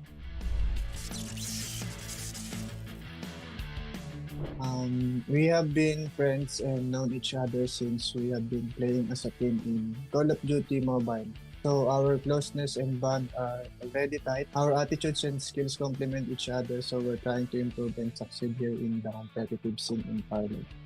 We've been playing together for quite some time now, and because of that, we've learned how to communicate pretty well. We call out everything, guns, shields, cooldowns, any info we need to win our engagement. And we also argue a lot after the game, but I don't see that as a bad thing because that builds more chemistry and opens a lot of angle to see our mistakes. I wouldn't say we're that aggressive, but in a game of timing is everything. We wait for the perfect opportunity if we're going to take that fight or not. And we love to third party a lot. It's a high risk, high reward move, yes, but think of the loot we'll have after we win that fight. I'd say Farlight is more fun and it's not repetitive like the other games. Different metas, different zones. We really study the game before fighting. First, I would like to thank Farlight for bringing the boys back together to compete competitively. And a message to our community, have fun with the game. Try new things, build your own meta, and if you're casual or competitive, try to enjoy things as you play the game. First, I would like to thank our ETHX Clan Master, Mimay Ann, for taking us under her wings. Jelly, our representative. Shout out to the boys, Kramers, Tom, Iron, Map, and a huge shout out to our beautiful sub-teammate Nicole for playing in tournaments when one of us is missing. Big shout out to my girlfriend Jelly and ETHX family. Love you all. A message to our opponents. I wouldn't say we're not that strong yet, but that doesn't make us weak. We're definitely getting to that level, and we'll see on the battlefield. Good luck.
What's up, survivors? Welcome back to ACC Asia 2023. We're still here at the panel. It's still your girl, Likeable. Alongside me, of course, is Dash and the ever lovely Burger Kim, who really loves burgers.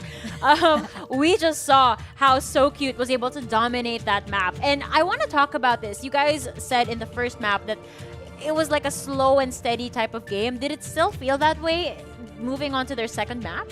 Like, they didn't end it that way. Yeah. I think that's my main takeaway. It didn't end that way. And I just want to point out the entire group entire group B rather was like, how many vehicles do you want? Yes.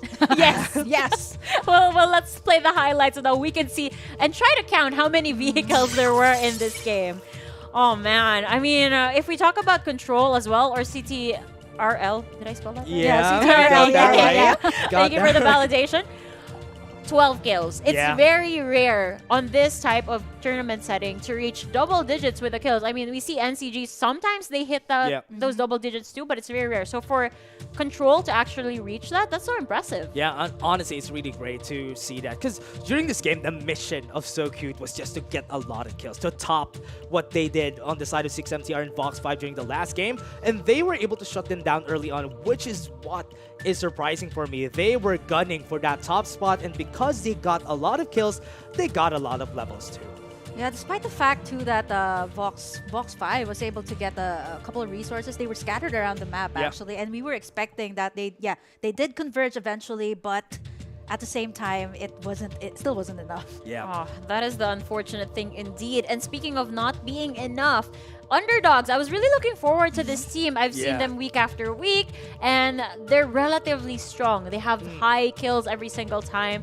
But I felt that there was a little bit of hesitation right now. Sure, they were in the top 2 spot, but I think given the fact that this isn't their normal lineup that compete here, you know, I'm talking about Matt, DD, and the gang. That's not who we saw today. I feel like there was a little bit of reservation for this team. Yeah, and I'm really surprised that they... Honestly, what's great about this, though, is that even though that they're not getting a lot of wins, not getting a lot of kills, what's great was they were able to still get to top 2. But the real big problem there is that if you're fighting a team like So Cute, who has 24 kills, you're just super outmatched when it comes to the stats.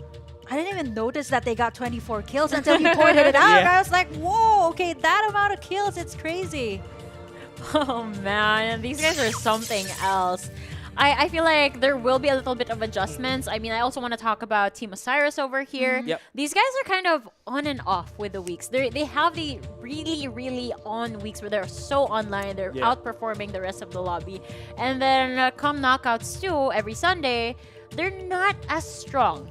So hopefully they really step up. I mean, I'm pretty sure that they have a high chance of qualifying for tomorrow, and I hope that they're able to just really readjust and reevaluate what they need to adjust so that tomorrow they'll make their team Osiris proud. Mr. Osiris himself proud. All right, but so far you guys have been making us proud. That's true. Yeah, we've unlocked 2 chests, and I believe it is time to unlock something else. Let's see. Like this? Yeah, let's see if my belief is correct.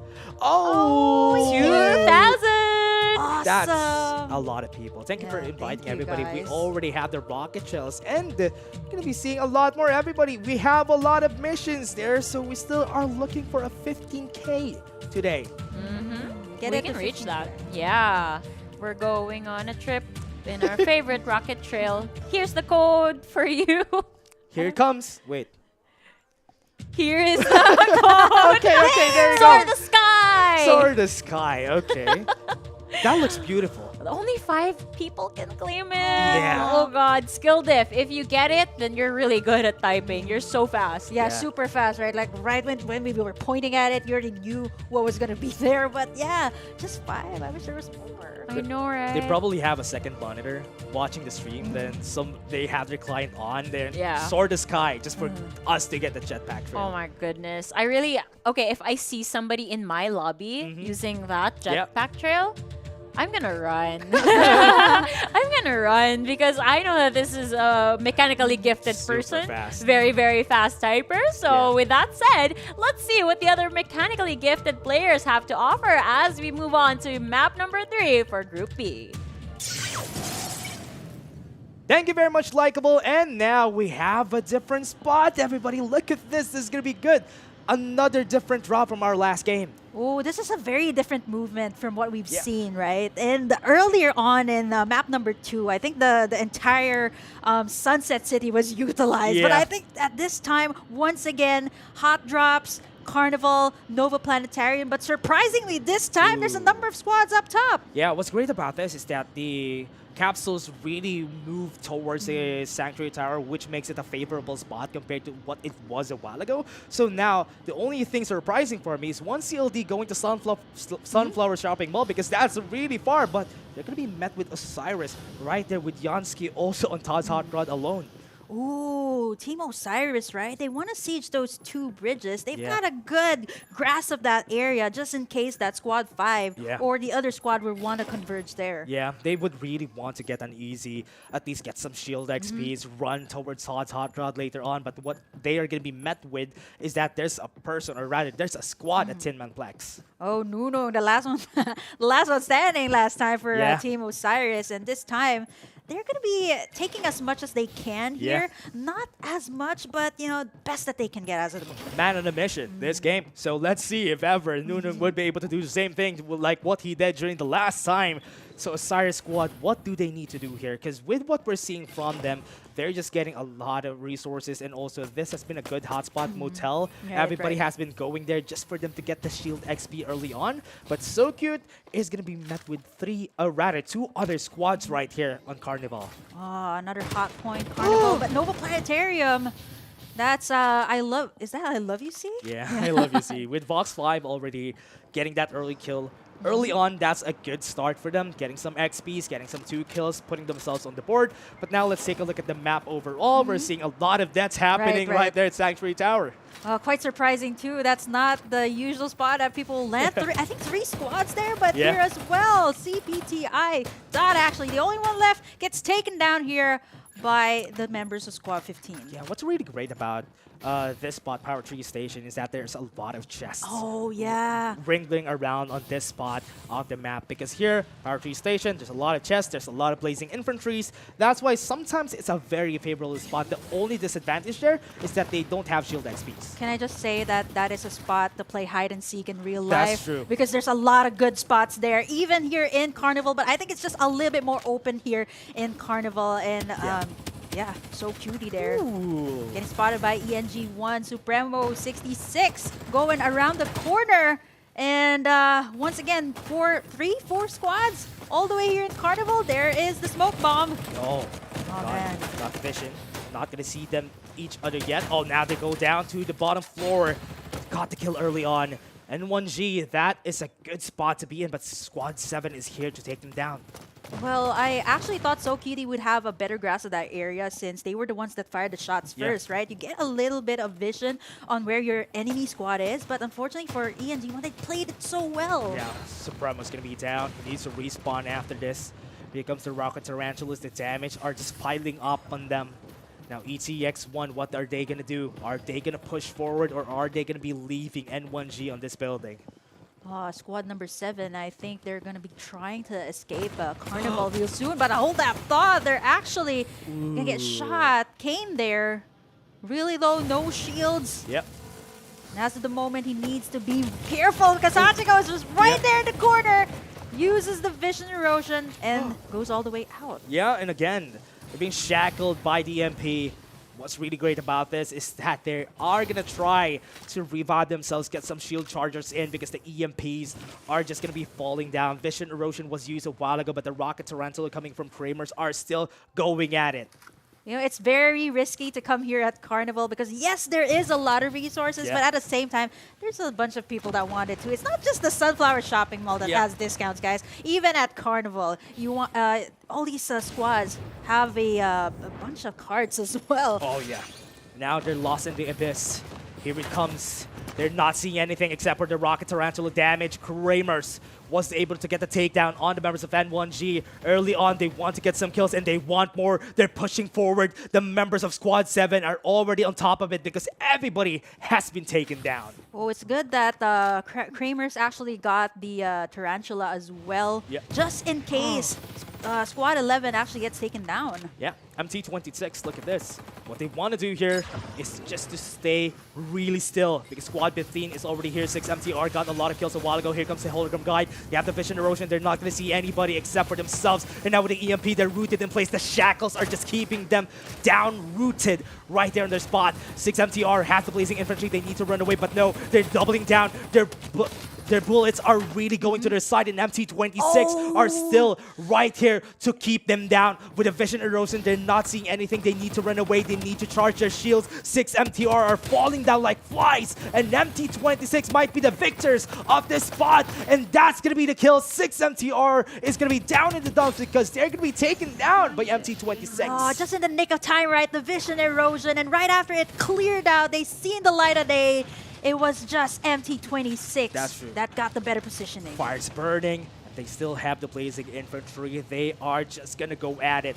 They still have one running away from 6MTR. They got their vehicles, but they're being gunned down by MT26 up the hill. But no, you're not going to be able to climb that because here comes MT26. The exterminators are going to be taking down this rats, and 6MTR are left with just one member. Oh my god, dollars. Definitely something that they have as of the moment because it's just crazy at how things are going. They were able to shoot them down. Here comes the vision erosion. Yeah. Gabriel NCG is down. No shields. TikTok here as well. All alone there. Can they meet in the middle? Oh man, shields are down. Yeah, they're going to be down. The last member standing, though, is going to fall. And that is going to be it. Clock's ticking, and they fall. Fox 5 got the kill in one CLD, and they're out for the count. Terminated. Oh man, and this is where you wouldn't want a fight to happen, right? Yep. Right as the red zone is closing, the most you can do is just heal up, get those meds kits up, and taking a look at this area, you see Squad 05 and 15 as well. Gonna be duel in here, and nice shot by Nobita. Not much shields he can take as of the moment. Yeah, UMGZ getting 6 kills right now. They were able to place top 2 during the last game, but now because everybody has been in Sanctuary Tower and there has been a lot of fights, I'm really surprised that they don't got a lot more kills because WRH1 should be their next target. The next choke point is closing in. MT26 as well that got a good number of vehicles. They're gonna converge here with UNDZ. Yep. Once again, these terrains, they're so open. They're just so, it's so quiet once again, right before the fight is about to happen. But I believe that is going to be 2 squads. Zone 1, is that Zone 1? Yeah, Zone 1, right in between the red zone. And they still get taken down here by UNZZ. Yeah, they have the zone in. Riverview Park is clear as day. There's still some people around the corner there at zone because the zone's not going to be hitting that hard this early. So what they want to do on the side of 209G, we're seeing right now is just to move around with their vehicles. It's really very advantageous when you have a flamethrower together with a war spider. You can move a lot more really fast. Remember, a while ago we have seen one CLD getting taken down, but there's still one member alive. Here comes the Cloud. Here comes the Dome. They have the hologram guy. They're gonna go for a fight. Oh, MT26 is just looking really good, and so far they are having the momentum. There's the vision erosion. Dollars as well in a very good position. Uses that jetpack, not as much. Just the scout for the members here of the opposing squad. Squad 08 as well is going to converge with them real soon, but that vision erosion is about to go down. Oh no! 1v1 inside the room here. Let's see who gets taken down, but oh my goodness. ETHX. As we said, chaos is what happened, and chaos fell through. UNDZ is going to be here. They're going to be meeting MT26. MT26 with their spot, they're going to be taken down. No, here they come. The planets are lighting up in the eyes of UNDZ, and this is going to be it. The astronomy tower is in their hands, and this territory is ours. Oh man, ETX, just when you thought the other squad had the upper hand. They were actually trying to go away with the vehicle, but can't do the Fast and Furious this time. That's true. It's more of a Mad Max this time because everybody's just fighting each other, guns blazing, and also a lot of incineration happening during this game. So yeah, so what's going to happen is that the Rocket Tarantul is going to be dealing damage. Oh wait, Kane was able to dodge that? Yeah, okay, he was interesting. Able to, I mean, he is MKR, right? robot with the dodge, right? He's programmed to do that. Okay, yeah. Okay, let's go with that. With ETX1, at least now they survive. A while ago, they have not been surviving a lot, but right now, they've been performing. We still have 32 people, but 13 squads are still alive. There's still a lot of squads that are down 1. So what's great about this is that they want to get So Cutie out from the count as early as they can, and that's mission complete from them. Yeah, Kane was just programmed to do that. Meets Team So Cutie right in the middle and was able to take him down. And as of the moment, Hachiko once again here going up against 1v1 duels. Gonna try to get up against the War Spider. Unable to do so. There's the red zone. Gets trapped out. They can still go back in, but this is really dangerous, especially if you're inside a building. Here's the weather, everybody. It's been really hot, and everybody's getting tick damage right here on Iris Ranch. And what there is coming from them, here it comes. The storm is coming in. It was sunny a while ago, but now it's raining, storming at Iris Ranch because one squad has been taken down and sweep through the continent. Oh, squad number 5 here. It's only Peanut, MKZ. Hiding here in this spot. Actually, I think this is a He's planted there, like actual... like Nunong earlier. Just gonna wait it out. Yeah, they're just planted underground. They just want to stay there, play for placement. Don't need to do anything fancy. At least we get top, maybe 3, maybe 2, but at least we got a top spot. I like how ETX is also hanging around the carnival area, knowing that there is a lot of buildings here, a lot of resources, so they're just taking as much as they can because they know that squad So Cutie is here as well. Ooh, ETX1. What I like about this is that they have 7 kills. They kept themselves in carnival. They didn't move in this spot. They don't have a lot of shield XP, so that's why they don't have orange armors just yet. But what's good about this is that they got a lot of growth XP. That's why they're level 7 right now. Oh, UNDZ gonna be crossing over the bridge. They aren't able to spot out that one remaining member though, but again, vehicles is the name of the game here for this Group B. And so far, all of the squads have been utilizing it really well. They're going to be meeting each other right now. Iris Ranch. UNZZ with Pain the God. They already have it set up top. They're being gunned down. Pain the God needs to use the shield charger in order to get back up. But now they have the information that 209B is here, or rather 209G is here on this big barn. Man, gunshots are being heard here. UNDZ and squad 209G has just a better grasp of this big ranch. Here comes the Vision Erosion as well as the EMP there, catching everyone within the range. And now it's going to be really difficult to go in.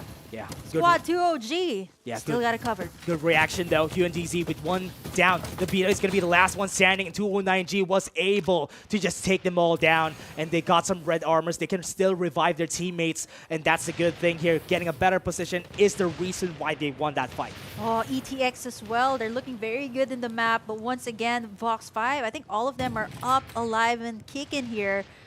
Still got the vehicles for them. I mean, that did wonders for them in the previous game, so let's see. They've got that area surrounded, right? Like right his head is popping out. I'm scared. I thought his head is gonna get hit. Yeah. I mean, he's still safe as look at that. He's seeing the Mohawk right there. I'm afraid one headshot could take him down. Yeah, not so. There's a recoil time still here for Yansky. So, yeah, I mean, you have to be really careful, right? With oh, no. Wait. Okay. Nunong this time, the sides. Nunong and okay. Yeah, they're stuck. Wait, do they have their shields on? No, they have an... They're both at the same spot. What is this?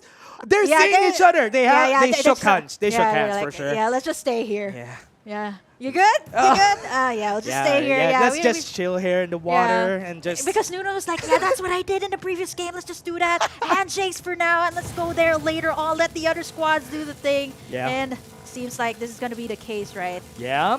Chaos gonna happen right now. Down under is the 2 people that shook hands. Here comes the EMP. The damage is gonna be there, but they still want to go for a fight. Debbie is gonna be met by Fox 5, and he's gonna be taken down out for the count. And Osiris, do they still have one member? Yes, they do, Yansky. and that's under the bridge. Yansky, all alone. It's not Nunong there. Oh, actually, wait. They know Nunong's there. They're hearing him. They're hearing him swim. I mean, he's swimming there. Freestyle. Can't freestyle himself out. Oh, no, they got him cornered. They got him cornered. He's still swimming. Yeah. He's still swimming. What can they do? They can't hit him. If they try to go to the water, they can't hit him. Oh, TikTok Loki. Very, very What a sneaky from the bummer. side. Yeah, they didn't get the information. Yeah. Unfortunately, Nunong, props to you. You've been holding out. Wow. That was a really good spot, though, Yeah, honestly. twice already for Nunong. Yeah, Twice. But at least now he doesn't get the top 3. But what's great about that, at least he got his squad on a really great pace. But Yansky's still alive, though. Yeah, so Osiris' squad still Yansky's has a still up. chance. Yeah, wow, Osiris teaching the squad the ways. Here's how to play it safe. Yeah. Everybody, that's how you do it. Take notes, because on the next groups, we might not see that again. ETX. Again, they got a number of vehicles. Now they are converging here over the middle. And this time, it's not just one mountain. There's a lot of terrain here. We have been loving this map. Yeah. Right? Great view. No enemies. They're on the other side. That's Well, why. Seriously, any squad here is just like, how Look at many that. vehicles do you want? Yes. Yeah, this time, the chaos is like, yeah, let's give them a lot of mountains. Yeah. Let's give them a lot of terrain. Let's to chill traverse. here. Let them chill here so that they're going to be fighting each other later on. It's a lot more chill compared to the last game. So because the only kills, we don't even have a 20-man kill here on this game. Yeah, the shields are up here as well for squad number 3. They already got the full level. That's true. Yeah, level 6 already for them. And after the moment, they really love fighting close towards the red line here. Oh, no. And They have ETX. seen him. Oh, Yeah, he's no. down. Good. He's down. Shields are down. Oh. Okay, I'm surprised Kane is still up. Yeah, he's been doing this. Yeah. Just leaping, jetpacking his way all around Sunset City, and he's doing so well. Is he the only one left? Yeah, I mean, on the side of ETX1, Oh, at just least, Boy, it's a yeah. 4v4 v4. 4v4. They got It's the no takedown. longer Yeah, they a- got the takedown so cutie early on. That's why it's good. Now, all 3 of the squads need to chill because the zone is slowly closing Right. on them. But here comes 209G. Okay, they're gonna try to make a play. Yugi boy. Oh no! Still not enough as he gets taken down here by Oh, no. 209G. Gunspice is dead. Oh, no. Shields are down. Yeah, right in the middle of the red zone. That's bad. Can they make it? They that still got tick- the shields. That tick damage is going to be hurting. That's why Yeah, they don't want to stay that definitely. way. Vox 5 is in a great position, though. 209G needs to stay close to the valley. They need to stay on this choke zone. But what they are going to be met with is a rat on the corner, on their hole. And this is going to be it. The last fight that's going to happen is 209G versus Vox 5. The War Spider is going to come in. He needs to get back. But what they don't know is that Vox 5 has a lot of vehicles, and they're on top of each other. The EMP is going to come out. 209G is going to come in. ETX1 is going to be taken down out of the corner, and this is going to be it. They can still regenerate. They have God Spy still alive, but here comes Vox 5, the From the Mad Max back. members. Here comes the Autobots rollout. EMP Vision Distortion so that they're not going to see anybody. The erosion, they're shrouded in darkness. What are they going to do? Because Vox 5 is just taking them down one by one. The last one standing. Look at that. We still have one. One recon could take him down, and that's going to be it. They get The last spotted. two. The last one is going to be standing right here beside them, jumping around, but Vox 5 still wins in the end. Wow, Vox 5. You know, I thought you mentioned Autobots rollout. I thought you were gonna say like Voltus 5. Never mind. Yeah, Yeah, I mean, I never been able to watch. Watch Voltus. No, Voltus, I'm, okay. I'm joking. Oh, I'm okay, joking. okay, yeah. You got me there. You got me there.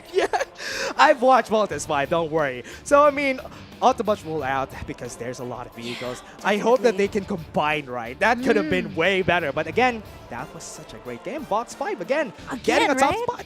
Wow, and I kind of expected it as well. They got a very good position Yeah, in they were the top, last right? few minutes, right? And they got almost all of them. That's Yeah. right. I don't blame you for saying Autobots rollout.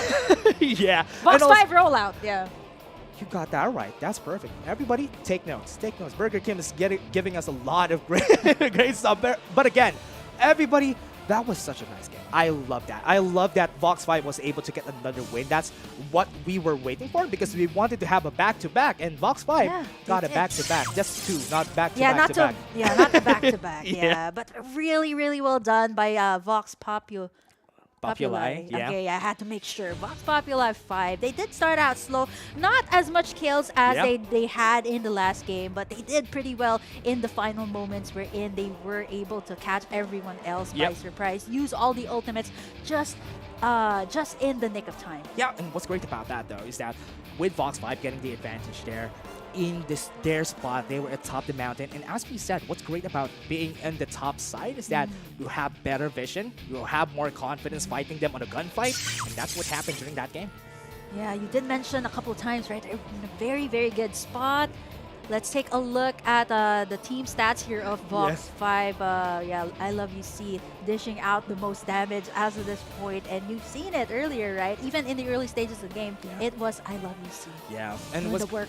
Yeah, he was doing a lot of great work. The damage dealt, look at that, 1,822, the highest on their squad. I mean, we have seen a lot of 2,800s, but in this game, it was a bit chill, right? The kills are a bit distributed compared to the last 2 games. That's why this is still a great position for Vox 5.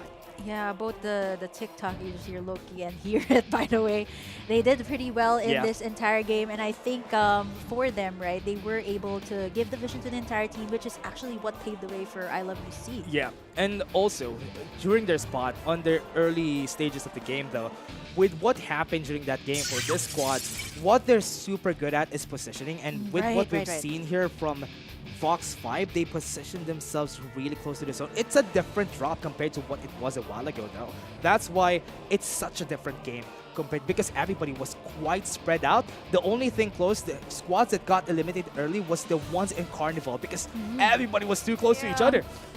That's very, very risky to drop in Carnival, right? Even though, a lot of people, I wish to see the day wherein nobody drops in Carnival. I don't think that'll ever happen. It's the center of the map. Yeah, it's the center of the map. Everyone should drop there. Like, where do we drop? Okay, let's drop at Carnival. And I think it's very risky there, but also very high rewards if ever you do siege the area. Yeah, and what's great when you siege the area is that you have a lot of growth XP in that spot. That's why the members of the squad, I think it's So Cute, who was there a while ago, they got a lot of growth XPs, even though they didn't get a lot of kills during that game because they were in Carnival. Yeah, they're right behind each other, Squad 7 and 6, right? They both actually stayed in Carnival for quite some time, got the resources that they need, and eventually they did turn out pretty well here in our final sheet. Even UNDZ, though, they got a lot of kills, 14 kills that early on, because I mean, there's also the chance because everybody's fighting with a respawner on. That's why they're confident early. That's why we're seeing a lot of drops from squads that are far away from each other, because we have respawners. At least we can reposition after it. And taking a look at Vox 5 too, right? They're always, they love to go like their separate ways. Yeah, I noticed that because most of the time you see squads like just going up, trying to get one area. But for Vox 5, right, they risked it in the last game, but this time for game number 3, for map number 3 rather, it really worked towards their favor. What's really surprising me though, even though we're in the center of the map, in Motel, nobody's dropping there every time. It's a good time for everybody to drop there early on just because there's shield XPs there. But because there's only one person, Kramers, who was there a while ago, that was the reason why ETX1 got at least some armors early on, because this guy was alive.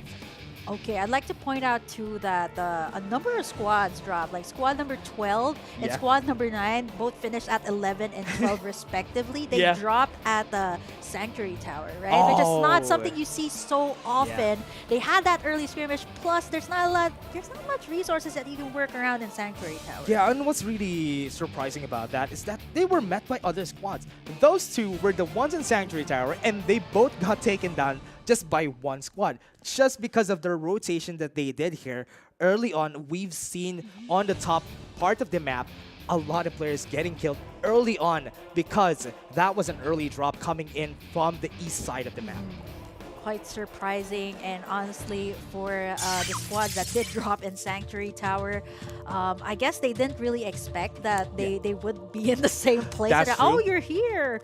It's kind of like Nulong, right? Like, oh, you're here too. Yeah, handshake first. Nobody dropped here early on. Why did you drop here? So that's why they just killed each other and nobody survived. And yeah, unfortunately. Which is really unfortunate for both of those squads. Again, that was just Group B. We still have Group C and Group D. What are you looking forward to on the next maps? Because This one was less chaotic than Yeah. Group A. I would love to see more chaos. Yeah. More You guys did fighting. welcome me to the chaos, Yeah. and I'm anticipating. I did get a couple of chaos here. Yeah. In this in Group B, so I'm Map looking. 1 and Map 2, right? Yeah, At Map least 1 and Map 2. It was so a bit close, but Map 3 was way different. Map 3, not a lot, not even 20 kills from anybody. So that is what I want to see moving forward. Group C and Group D, just, yeah.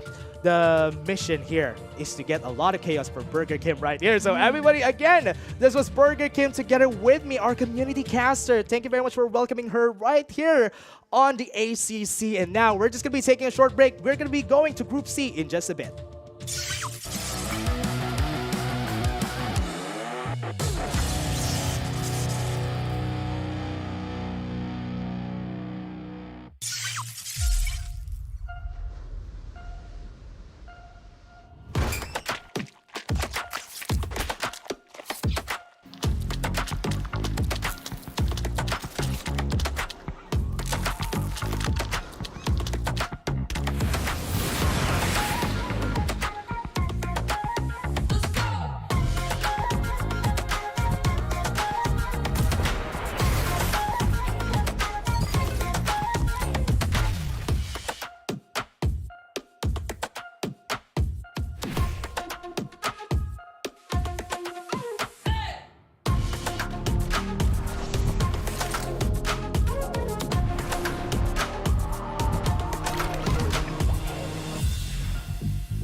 Lucinda's trade is only open to the first buyer who arrives.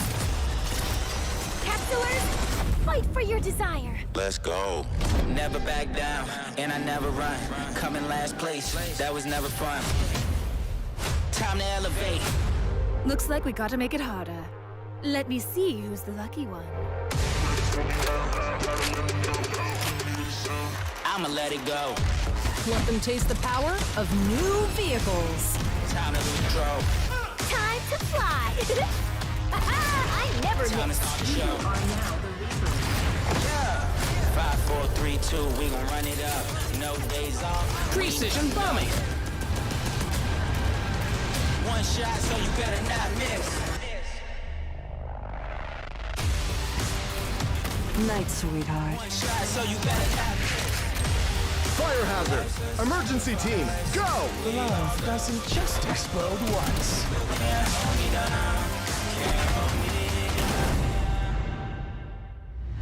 Feel the gravity of fate.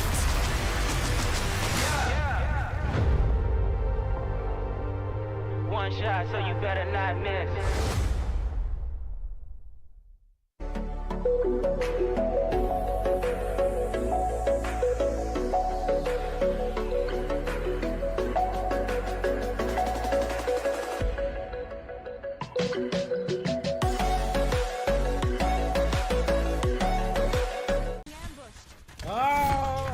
भर दिया गया मेरे को el propulsor. Tutti mortini,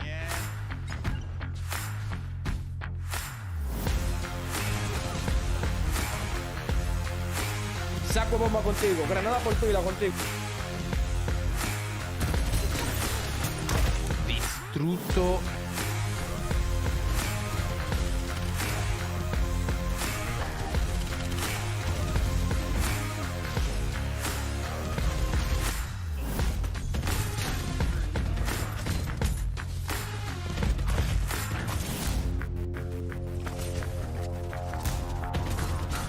That's all.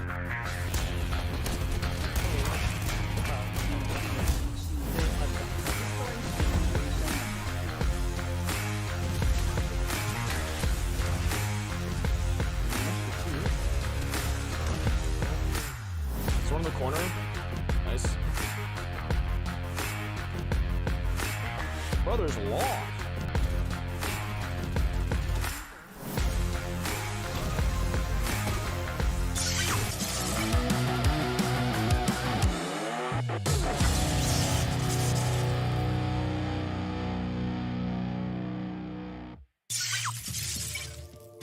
Welcome back to ACC Asia 2023. It's the Likeable for your host, and alongside me is Dash. And woo, welcome back to a fresh face over here. Cali Gaming is back, ladies and gentlemen.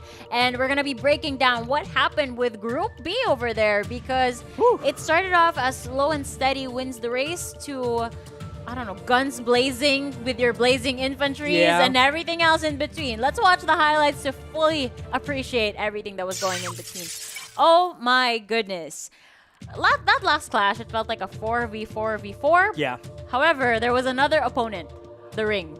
That's true. Everybody was in the zone, or rather at the edge of the ring, which is why it was a really hard fight. It's a good thing that Vox 5 had a better position during that game, because I was saying it a lot, because they were at top, they had a better position, they are upstairs. That's why it's easy for them to see the members of 209G and ETX1. And when they heard the players actually going in for those engagements up against Kramers at the other edge of the mountain, that's when they knew where to push. They used the vehicles to close down the distance, and they pull it through and win map number 3. Oh man, speaking of vehicles, I absolutely love this group, because it really felt like this was the group that really utilized all of the vehicle usage over here, Cali. Yeah, I mean, we saw it from Vox. Back-to-back maps at map number 1 and map number 3, where obviously at the late game, they had to use the vehicles to close out the kills. But honestly, the War Spider and this clip right here, it's one of the funniest things I've seen so far today. Yeah, I mean, somebody's just swimming around down there at the stairs and was able to survive for a bit. And it's really hard to get a kill on them, because if you're trying to swim, you won't be able to shoot your gun too. That's why here, what I love about this game is that, look at that. They had the Wasteland hovercraft, and they were able to use it at the last zone. Oh my goodness, it was just too good. And you can see that they were so committed to these engagements, because they're willing to go out of the zone just to secure the kill, just to make sure that they get the advantage. However, it just didn't work out in the end. It was cut a little bit too short, but that was unfortunate. But again, congratulations to Vox 5 or Vox Populi. Populi. 5. I'm so sorry for butchering your Vox name. 5, yay. Yes, Vox 5. You guys did amazing. You guys were actually questioning me earlier. Wow, it doesn't seem that we have like back-to-back wins. Well, they proved you wrong. Oh man, that's I was surprised that they got the win there though, because when they dropped a while ago, I thought because they are far away from each other, they might be able to get killed easily, but no, they were able to survive in the end, proving us wrong again. I mean, they won map number 1. Yeah, I mean, they won map number 1 with 20 kills and map number 3 with 15. You know, those 1-2-1 split positions at the map at the early game really will get you those vehicles. And when they actually contain that, it just was like a snowball effect. These guys are crazy. But the crazier fact is that you guys have been so amazing, and I know that we can do better. So I'm inviting you guys to once again invite all of your friends and family and everybody that you know to come on and join the fun over here at ACC Asia 2023, because we have things to give away here. Every milestone that we reach, we give away things. I thought we Not reached yet. a milestone. Not Maybe quite yet. later on though. So everybody call your friends, because we're still not done. We still have Group C, we still have Group D. We need to go to that 15K or maybe even get that 20K. Come on, follow, like, and share the page right now at YouTube. We're live at YouTube, Facebook, I believe TikTok as well. Yeah. And so we're just a step closer to getting that Bar 95 pop art camo. Yeah, you can also tag your friends at them so that they know that once they click, it'll automatically send them here to the stream because we all want to get that pop art camo skin for our Bar 95. Are you a Bar 95 enjoyer? I have no aim, sadly. That's why I'm at the desk. At least he's honest. I like that. Yeah, I appreciate the honesty as well. Once again, folks, come on in, bring your friends over here to the stream so that we can all enjoy ourselves some skins. Now, let's shift to the next group. We've gone through A and B, and if we know our alphabet, the next letter is C.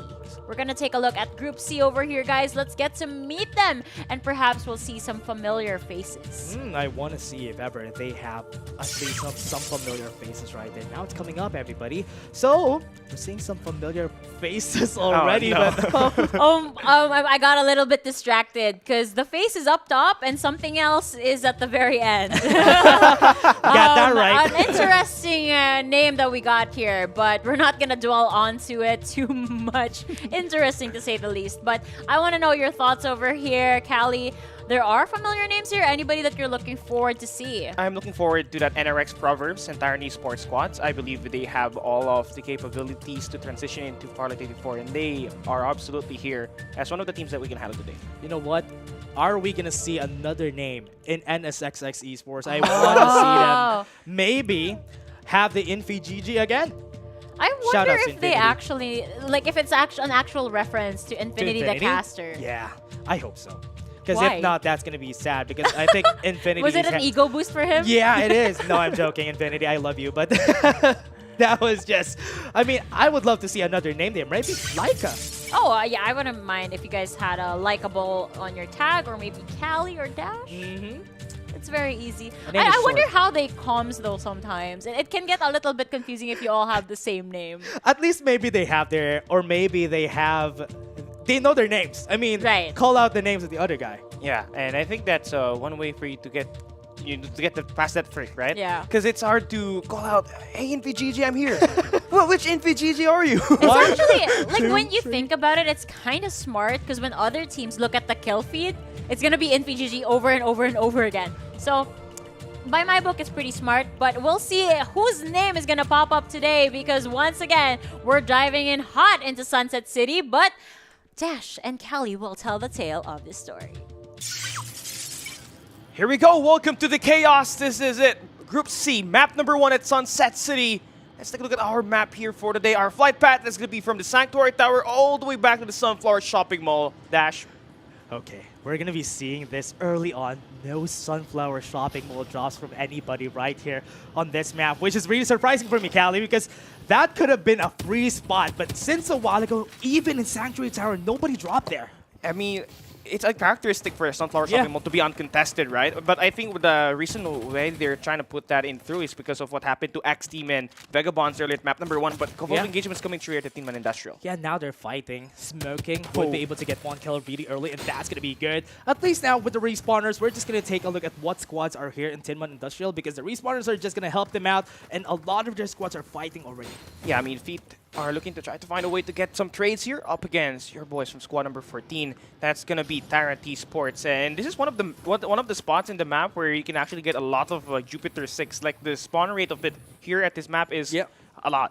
Yeah, and now with this, Feed already on Tin Man Industrial. This is one of my best spots when I started the game, just because there's resources there, a lot of chests. But now up top, they're already getting some kills there. Yeah, I mean, that the Power Tree Station, people are starting to realize how great it is. I mean, you mentioned it earlier that the player XPs from the advanced supply boxes are one of the best to increase your damage during that late game. And these players quick to know. Yeah, they really know what to do now. With Feet already planting themselves right here, exactly what their namesake says. They're planting themselves in Tin Man Industrial, and this is their zone now. But let's take a look at NS47.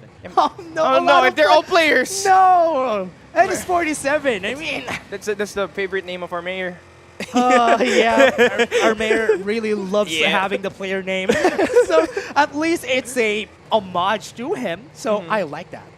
Yeah, and well, they're looking to try to navigate around the Riverview Park where they could secure potential 3 kills, but now you see the engagements here at the Power Tree Station. Oh, here comes the EMP. The damage going to be there. That's going to be at SXT1. Got 1 kill already. Exhaust is not exhausted as of now because he's still surviving, ramming around. The EMP is going to come in, and CG9 is here. Can't even get away from the car, and that's going to be it with Efficient Erosion coming back. But you can see Axis is just trying to not move around here at all. It's actually looking to recover, and that's the value that the Ember can actually put through with the Vision Erosion. You can get their reset. Yeah, and now with the resets, that's going to be good. SXT1 could go and shield themselves up, bring them back to really high health. TI6 already here. They have some damage with the Vision Erosion. They're clouded in darkness. The dome is just helping them out. But now they got 1 straggler out of the dome, and they got 1 kill on it already. TI6 are looking for more. They're looking for your 1, and that's going to be it. They're being taken down. ETX2 are proving them wrong, and they're taking them down 1 by 1, and this is going to be them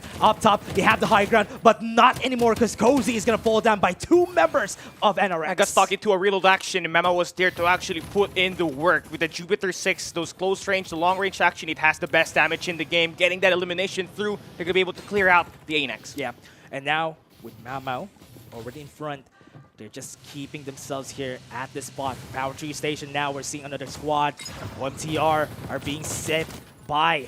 Oh, this is going to be a good kill. Oh, that's going to be good. They got it already with SXT1, just keeping themselves at bay. They're now going to be met by another squad. This is not good for them. They haven't recovered just yet, so that's why OMTR is keeping up the slack, and this is going to be it. They got 1 more. They got another down, and this is going to be Fox down, and that squad is taken off. Yeah, SXT1, nice recovery there. Has had some players that actually went in from a skydiving position because they were able to respawn. But the backup does come true. They're able to find 9 eliminations here at the Power Tree Station, so they take over this map, and now it's time to move on to the other. Yeah, what's really good for SXT1 is now they are now in Power Tree Station, but Squad 2 is looking to place themselves far away and maybe get their items back. But is it that smart? Because they're looking on the other side of Power Tree Station and maybe get themselves back to really good health, good armor, good ammo, then try to fight them back. It's going to be hard to actually try to contest squad number 3 there, right, across the squad number 9 across the Power Tree Station, knowing that there are some players that might rotate down back to the Power Tree Station to maybe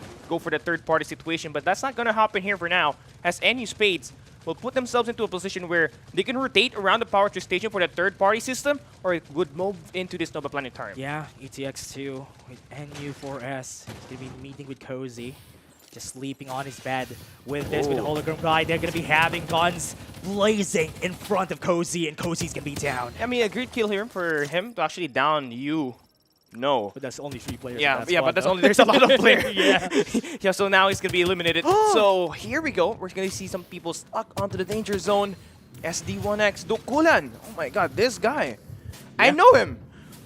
Really? I hate him. Oh, why? Why do you hate him? I think our viewers will know. Okay, everybody. But now, SD1X fighting back 1v1. That's going to be the last one. One easy. Our Hail has been taken off storm by SD1X. This is a big kill for them to actually get themselves back through. Those eliminations could give them those players XP to level up their player, and that will give them the damage as we move in along the game. Our circle is closing in, and it's time to move into our circle. Okay, now with 4MTR, 14 squads are still alive, and this is still a really good number from everybody. Yeah. Most of the squad has been slashed down, maybe at 3 people, 2 people on their side, because we're seeing some skulls right there on the map. But looking at it, they have a choke point right there, going to Motel and even going to Sunflower shopping malls. There's 2 bridges, and they all need to cross there. Yeah, but it's going to be tough, though, knowing that NS47 are going to be trying to gatekeep that bridge away from this player. So if you have a gunboat, you can cross the other island and escape that inevitable death. But now, for NRX Proverbs, they're able to take down NU4 Spades here. Was trying to take the rotation at the Nova Planetarium to get some armor upgrade, and they're going to be prevented from that. So,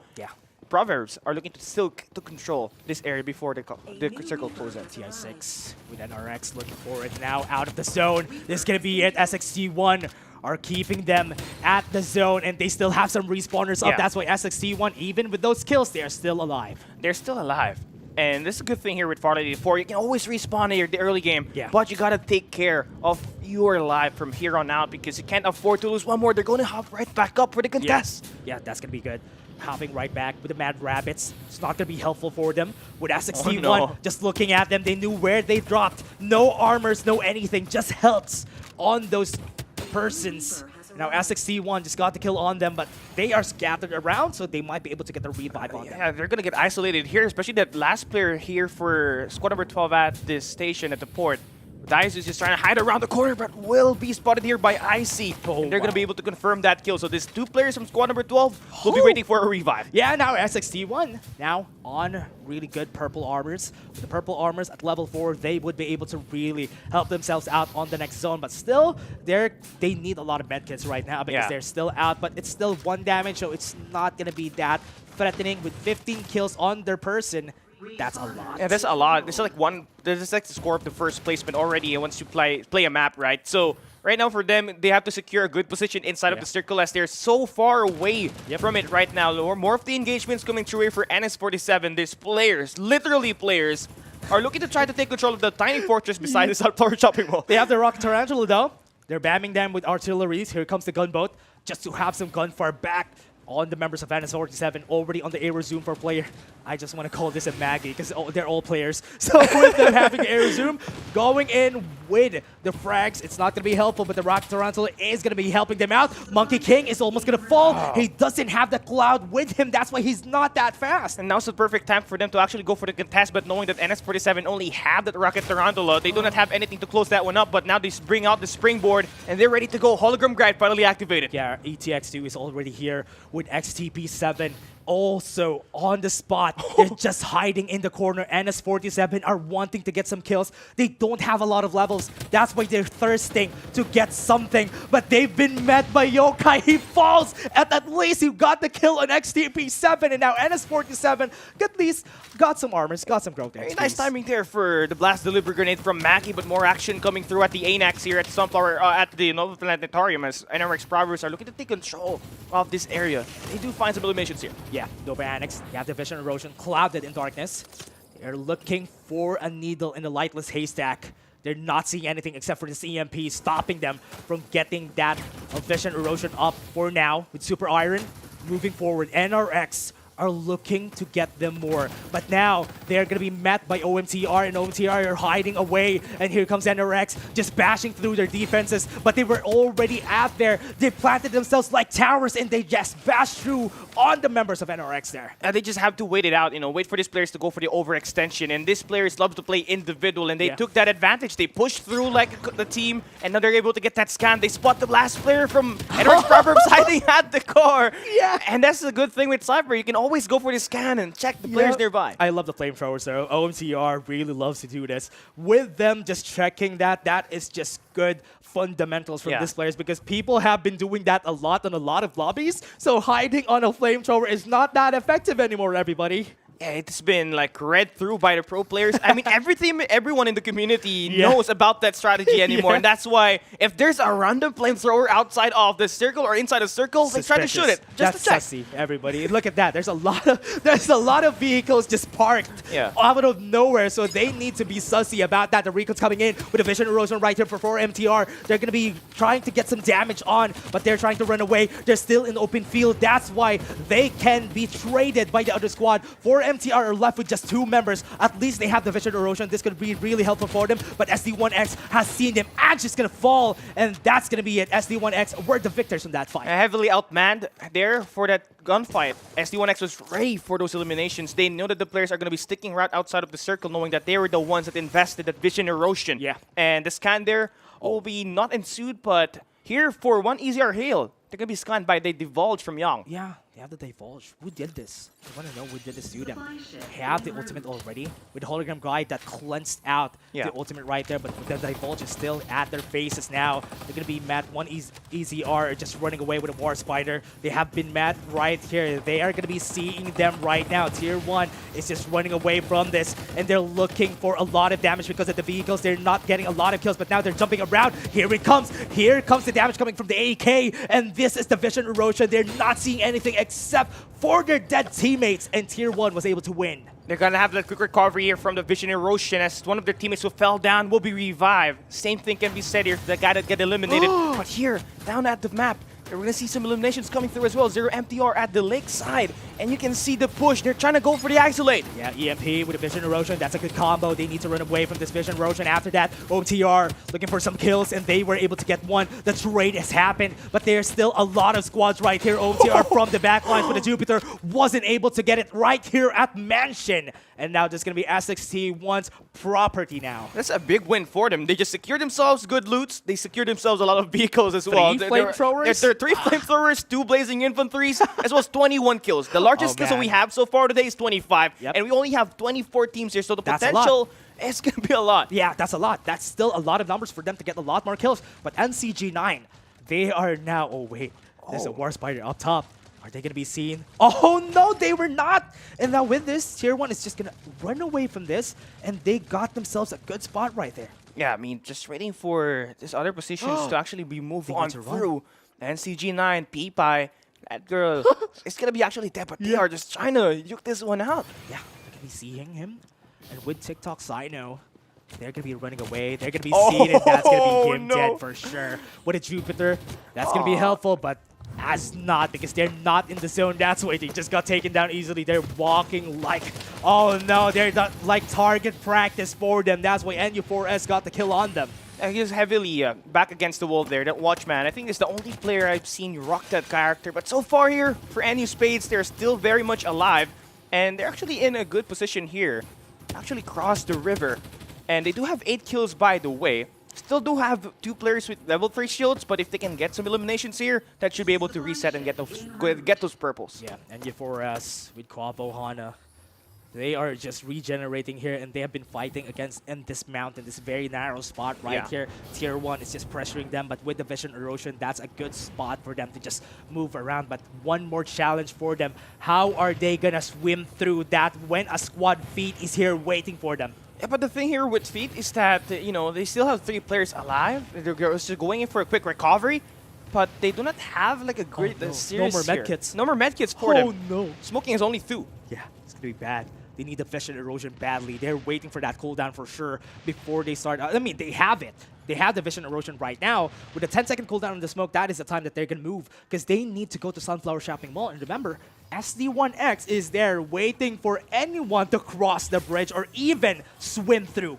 But the best thing here for Feet is that they have a player that will invest at Optic Camo. So they're going to be cloaking and invisibility for a short period of time. And that's the best time for them to actually move in to a position better here at the circle. Yeah, remember, SD1X really has good position. If Optic Camo's down, they are on the forest. They have a lot of trees there, but it's not going to be helpful when you have a Rhino at this point in the game. So SD1X with 12 kills here, they are really fed right now on level 7. So this is going to be real bad for Squad 7 because Squad 6 waiting for them. Yeah, I mean, they have the top floor control here as well. And if we can see a scan here for SD1X, they should be able to go for that eliminations, but none will be made here so far. So just trying to play this one passive and check for some information. One at the heart-shaped island, one by the lakeside hotel. Ooh.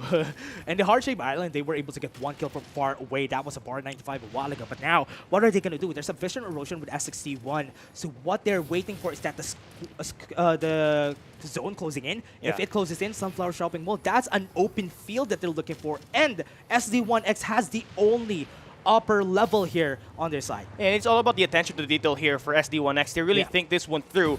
They waited for that circle to get defined, and once they are in, they just made sure they take control of the Sunflower Shopping Mall. And they do have a lot of informations in the game here already. And we got 26 seconds before the circle closes in once again. So if you're outside of the circle, you got to move now. Yeah, SXG1 with NS47. They're looking for it. The EMP is going to come in. The EMP bomb was able to get them to low HP. Armors are down, but SXG1 are still not quite pushing through. The vision erosion is going to help NS47 just run away, reposition, get some shield charges, and NU4S right now on the heart-shaped island are just on a safe spot. They're on a safe spot, but the circle is about to close in, but more gunfights being made here by NS47. Yeah, NS47 needs to run away from here. 2 players are down, and they still have 2 players. Player 1 and player 2 are still alive, and SXT1 are just seeing them right now. SXT1 are looking for more kills because remember, they're the squad who has a lot of kills on their belt, and player with just blue armor, this is going to be a bad one for them, especially even if they're here up top. It's going to be a hard fight for them. Tried player, he tried his best, but it wasn't enough. And SXT1 with player, the last one, the Ember on their side, that squad is out. And that's going to be the 25th kill here for SD1X, as they're looking to just beat the whole record in kills here for a single map in today's broadcast. And they've been one of the more surprising teams here, but for now, we are seeing Fit still alive inside the Sunflower Shopping Mall, but SD1X there for the clean. The winter has come, and EMP is there to counter it out. They haven't seen anything to the Eternal Night, but with the EMP, that's the light that they're looking for. Feet is running away with Smoking. The only one standing has been seen by SD1X. 17 kills on the board for this squad, but what's good about there is that they're still complete. Yeah, they're still complete. We only have 3 teams remaining here. But you see, he has no med kit at all. He can't go for the hill. He has a shield, though. I mean, that's the only good thing about this.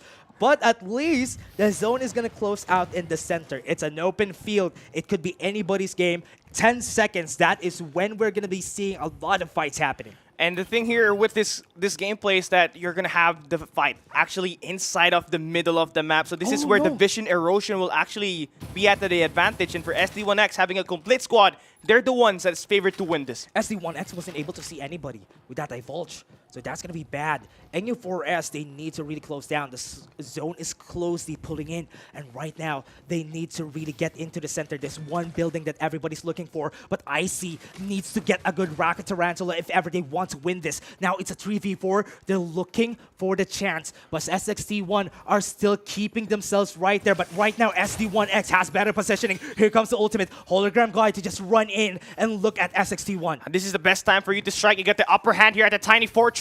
Pro Harbs activates a hologram guide, and now they're waiting for this push to happen, and they now find the information. Yeah, they have the divulge. They're seeing everybody, but it's still a 4v3. It's still not a good fight. 2 people are down already. 4 Harbs is going to be next. SD1X are falling down, and they're falling down like flies. SXT1 was able to get the win on them, and even though they are 4, this 3 are going to be able to take this win. A 3v1. Yu is the last one standing, but at least he got top 2, everybody, with SXT1 with the vision erosion.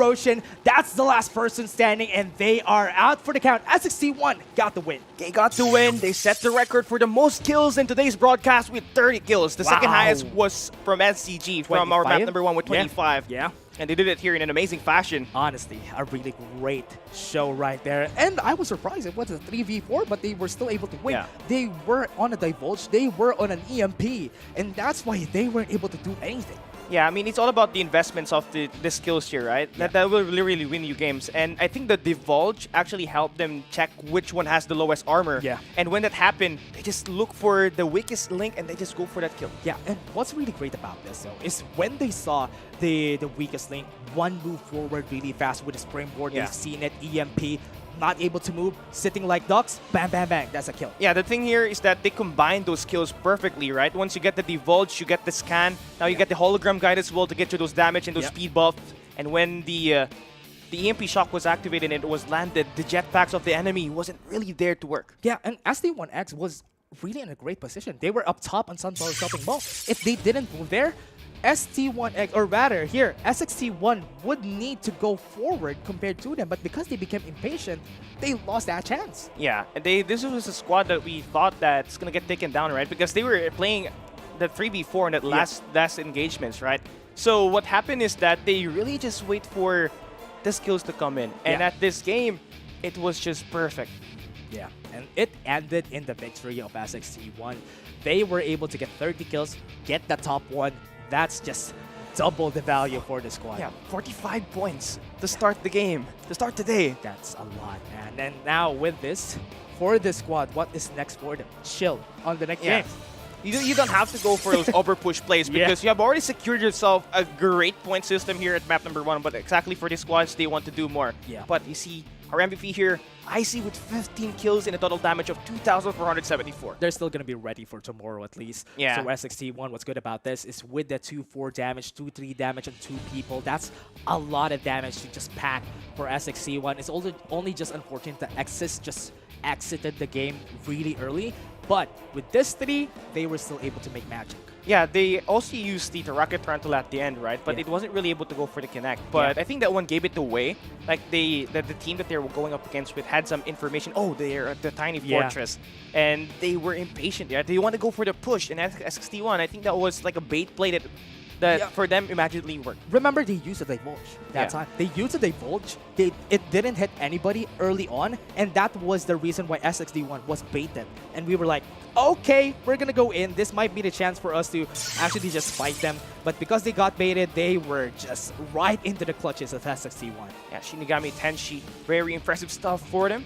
But NU, despite having only three players here, was able to score themselves a second round placement. Yeah, I like that. For NU, they were able to survive for so long because U was the only one person standing on the top 2 spot. That's why they were able to get here onto the top 2 spot. But on the other hand, SD1X, that was so close for them. Yeah, it was so close. I mean, they had the numbers game at the end, but wasn't really able to pull it through. It was just a better skill investment that we saw from SXT1. And as we take a look at the lower side of our leaderboard, we see Fit there advancing at the number 4 squad. Yeah. NS47 players, they combined for 3.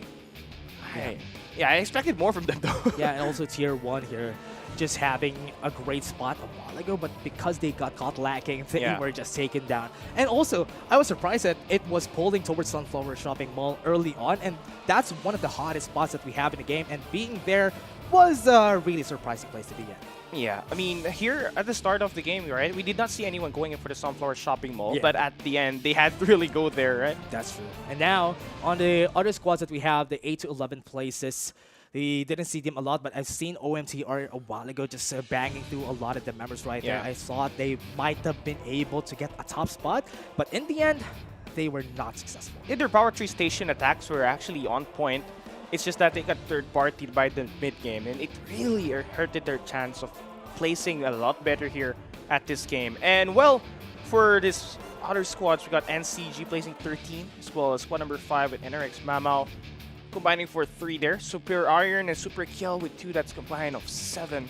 And I expected a lot for NRX Proverbs, but they had an early exit here today. But the good news is they only have, this is just the first game. Yeah, it's the first game. We still have map 2, we still have map 3, so they still have big chances to actually win from here, everybody. I would love to see a lot more of that. This is more chaotic, I can say, compared to the last group. Group B was a bit chill for me, everyone, but now it's utter chaos. Let's go back to what happened during Group A. We're now back here. Group C, utter chaos for everyone. Everyone was just like contesting, even at the start, right? Everyone was playing it scrappy. They were fighting for a lot of loots at the start, and they just pulled it through until the very end. Yeah, and in the end, it was a win right there for SXT1. I would love to see a lot more from this squad. Maybe they could get a 31 kill on the next game. I hope so. But again, we're just going to be taking a short break, everybody. My name is Dash, and I was here with Kali. See you guys in just a bit.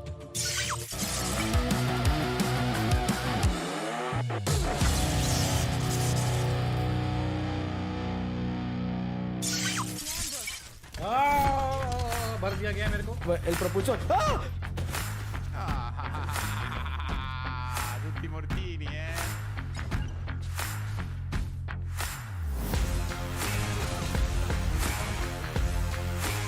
Saco bomba contigo, granada por tuya contigo. Distrutto.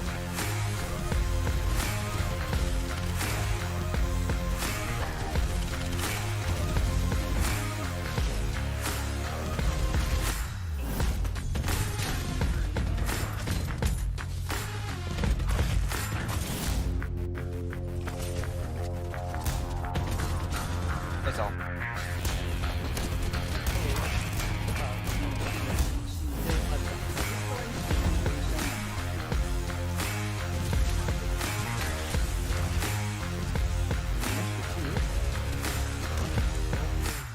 It's one in the corner.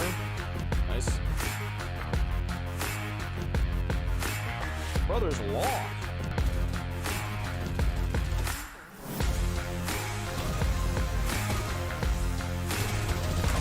Nice going. Unlimited ammo. Oh, let's go, bro. Let's go, dude. That was sick, dude. I used my unlimited ammo, which is like the perfect squad wiping ability.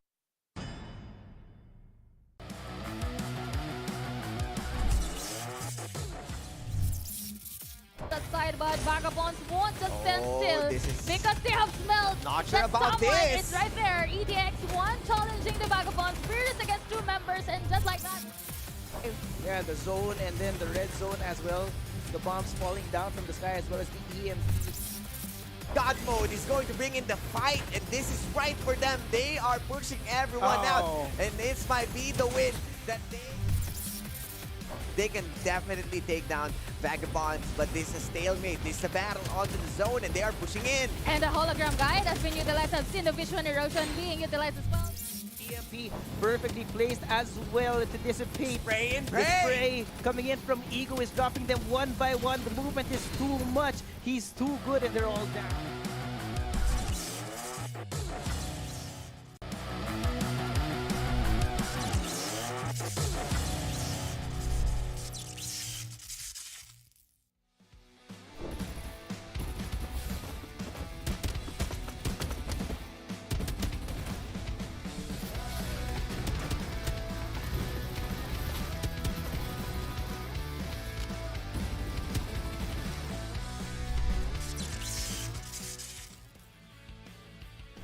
So we discussed our game plan before and after the game to fix every bit of mistakes we did, so we would slowly improve game by game. We are very open with each other and we will tell each other's mistakes or what we lack on the game. And I think that's how we build our chemistry together.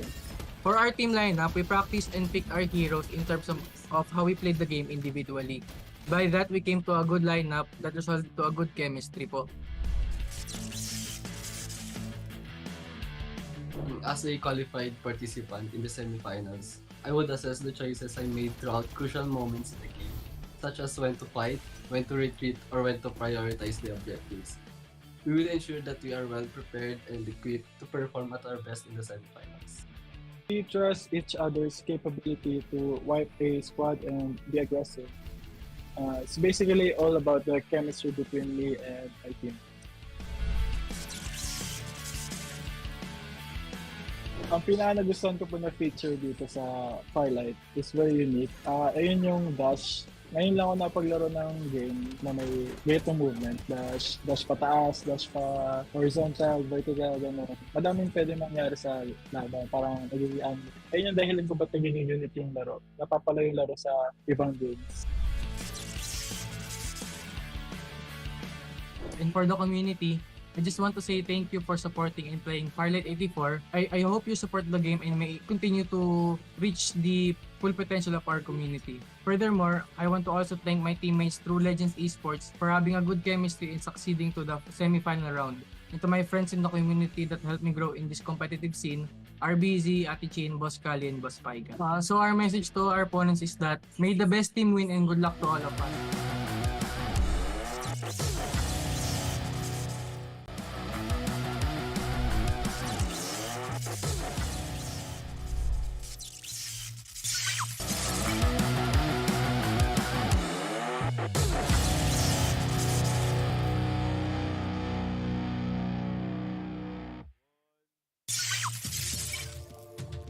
Hey survivors! ACC Asia is back with more Farlight 84 action, and by action I mean action. Because we reached what, 30 kills for one team alone, for one squad alone, and that was insane. Compared to Group B, it was way different. Because at least here we have 30 kills. We broke the record from Group A. So honestly, are they going to be able to do it again? That's going to be the question for S61. I mean, after we saw what they could do here at this map number 1, it almost feels like they could do it again here at map number 2. Oh, they really can. Let's watch the highlight reels to see how they wiped out almost half of the lobby at this point. Do they really need to? I mean, even if they don't do anything. They have to now. For setting expectations. Yeah, even if they don't do it, I mean, if they at least get a top 1, not a lot of kills on this next game, it's still okay. They still secured themselves a pretty good spot right now. Yeah, 45 points. You take that any day.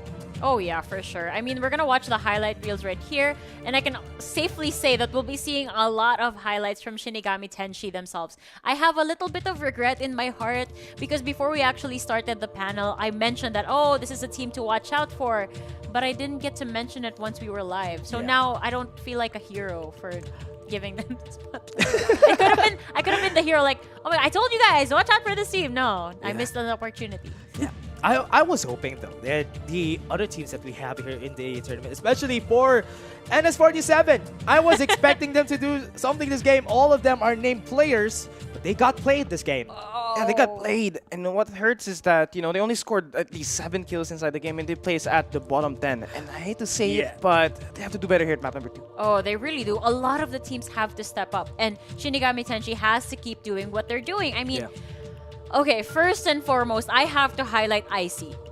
How do you get 15 kills on your own? And how do you get a collective kill of 30 for your squad when there are only 3 players remaining? Oh, it's hard, honestly, but it's all about the rotations, and the way they played the map is that they made sure that they have vehicles to cross these players at the teams that are looking to get inside of the circle, and using those vehicles to keep up the pressure played one big factor. Yeah, and SD1X, with what it is looking like right now for them, they need to be a bit more patient, because a while ago they could have won that. If ever they just became patient, they stayed right there in their place, they had the high ground, they could have won that. Yeah. That was unfortunate indeed for them. And I do have to say that since you highlighted SD1X, they're the biggest contester right now for Shinigami Tenshi. So they need to step up a little bit more and maybe overrule this, because right now it feels like a one-sided lobby for Shinigami Tenshi. And we haven't seen it yet. I'm not jinxing it or anything, but we haven't seen any team dominate their specific group. We haven't seen an all 3 maps win situation. And the way I see it based from this first map, Shinigami Tenshi has a goal of doing that. Could be a possibility though. If ever SXT1 with that same performance, or maybe if they are just gonna do the same, drop Novatarium and just sweep through until they got the Sunflower Shopping Mall, it's also favored them that they had a really good spot there. Oh, they really did have a good spot, but let's find out if they're gonna pick a new spot this time as we go back into Sunset City.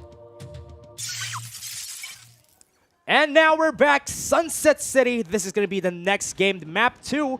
We have everyone right here waiting for the next one, Tier 1, looking to get on a great spot. Now that it's going to Iris Ranch, are we going to be expecting a lot of players not dropping Iris Ranch, because it has been a common trend? I think they will drop there. It's one of the best spots inside the game. If they can take it down, they can always go back to Power Tree Station, or they could move outside, which is the area between the Sanctuary Tower. Yeah. Are they going to be able to actually do that, though? From what we're seeing from them, FZE5 and also 4XCP7, they might really look for Iris Ranch, or maybe go up top on the corner of the map close to Power Tree Station, which is also a really good spot to be in. So far, I've seen a trend that Sanctuary Tower is not favored by a lot of players. And there's plenty of reasons why. There's not a lot of loot inside of the game. You can call it, yes, it's big, but the loot there's not a lot of supply boxes compared to Power Tree Station, but you can also talk about the amount of vehicles that you have there. Yeah, and now with NS47 going for an easy fight here at Iris Ranch, they would just need to at least get their space here. Whoever wins this gets a really good chunk of the map, because Iris Ranch is one of the best spots that we have in the game. 15 shield XPs, as well as a potential blazing infantry and flamethrower that is right around the corner. So whoever wins this gunfights are going to have themselves a great early game. Yeah, and with what we're seeing, there's a single pilot mecha in the middle, and nobody wants to get it right now. But right now, on the map, we're going to be seeing S61, but with FZE5 on a really good spot there, on close to Sanctuary Tower and Sanctuary Annex. But here in Riverview Park, we're not seeing a lot more movements. Is anybody going to move around Noble Planetarium? Because that's free 30 shield XPs. Yeah, free 30 shield XPs. That's potential purple shield right for you before this first circle to close in, right? So I think that's going to be either the player NS47 or the other squad that they just eliminated. Yeah, with NS47 looking to get some kills for themselves early on in the Iris Ranch. They would be looking for stragglers. Anybody who's falling down inside the OMTR is going to be a prey for them. That's why with better guns, especially with the Bar 95 on them, they could potentially just zone out the members of OMTR. But here comes the Blazing Infantry. What a great headshot. A great shot there for Godway from player. He was able to shoot a guy that's running down with the Blazing Infantry, which is the fastest car in the game right now. Ooh, yeah, with the EMP, even moving forward, transforms. Right now, they still have some respawners though, so it's still going to be good for them. Here comes the damage. Noxa is going to fall, and a lot of members from OMT are just getting taken down. You can really highlight player number 3's accuracy. First with the Bar 95 taking down a player that's driving the Blazing Infantry. Now there was able to clean up a guy running away with an Infantry, and that's going to be them controlling Iris Trench here at the early game. And we were talking about NS47 during the panel. They would need to really put themselves out there during this game because they would need to follow through with what their reputation is. And a fight is happening already at Todd's Hot Rod. Squad 15 and Squad 14 all have 2 players just standing close to each other. This could be a potential gunfight, but if you're talking about Ethereal X2 right now, they are securing those 15 shields to finally get themselves closer to that purple shield. And these are players that have transitioned to this game with a great background on Battle Royale titles. Yeah, ETX2 with a War Spider. They would want to go close to Todd's Hot Rod on the tower itself. Now they're going to be seeing it. They're going to be falling down, and Yokai might fall down. That's too aggressive with a War Spider in front of them. They might get taken down here, and GZ is just going to run away, and that's a safe spot for him. That'd be a pretty aggressive play there for Ethereal X, but you can see now, GZ trying to stay away. Vision Erosion will be there to cover his tracks, but the scan worked here for Ethereal X, and they should be able to go for the kill here. What's really good about this scan is he's not going to be seeing anything, and he's seen by everybody. So he's going to be taken down, and that's going to be good. ETX2 just got the takedown on Jizzy. Yeah, they got the revenge from their teammates, but if you're Ethereal X, you cannot afford to make sure you open up and play aggressive. But here for the side of NS47, they take down Trump. I'm liking this. Players have been getting 7 kills since a while ago, and OMTR are their praise, and that's why they got this 7 kills on the board. They've been working it up. This guy is just parachuting out of nowhere. He's trapped. Somebody get me out of here. Somebody get me out of here. Okay, okay. He has the vertical dash now. That's why he was able to move away from there. He was waiting for it, though. But Clash is here at this open building. Yeah, 1EZR, SD1X are going to be taken down really early. They still have the respawners available, but that is going to be enough. 1EZR got some kills on the board. Oh, interesting take here for 1EZR. This is a squad that we didn't actually see a lot on the map number 1, but they just took down the second best team at the map number 1 in SD1X. Yeah. With that, 1EZR are just going to be going forward with this, and with what I like from them, the Wasteland Hovercraft has been really helpful for them. FZ, E5 with what they're doing, 1EZR with the Blazing Infantries would want to go against them. Yeah, these are players just locking it down. You got 2 Blazing Infantries, 1 War Spider, and one of the trends that we've seen here so far. Players are now using the Wasteland Hovercraft. Yeah, and so far it's good for flushing out angles, especially. When you have a last zone and you have a Wasteland Hovercraft, it's also a good thing. It's like a mini Rocket Tarantula, which is way safer. Which is way safer and more accurate as well because you're able to penetrate buildings, right? Yeah. If there are players hiding around the corners in the buildings, you should be able to spot them out. Yeah, just push some grenades, some mines against them, try to get some kills or maybe at least a damage, then go in. And that's why a Wasteland Hovercraft is a really good gun right now. ETX2 fighting against the members here for MTR. They are going to be able to take down 1. Would be able to get some shields in, but they're going to be seeing Tofi here. But he's going to go for a 3v1. He could make miracles happen. But here comes the 3. Vertical dashes in, and he's going to be killed for sure. And for MTR, at least has 1 less teammate alive. Great strategy here to pull up with a wombo combo, get that kill, and actually help their teammates go for the revive. But here for NCG9, they actually got some kills here coming through, but P-Pi will be shut down. Yeah, surprises them with the EMP and SXT1. And CG9 are just going to be met with an EMP right there on their faces too, and this is going to be good.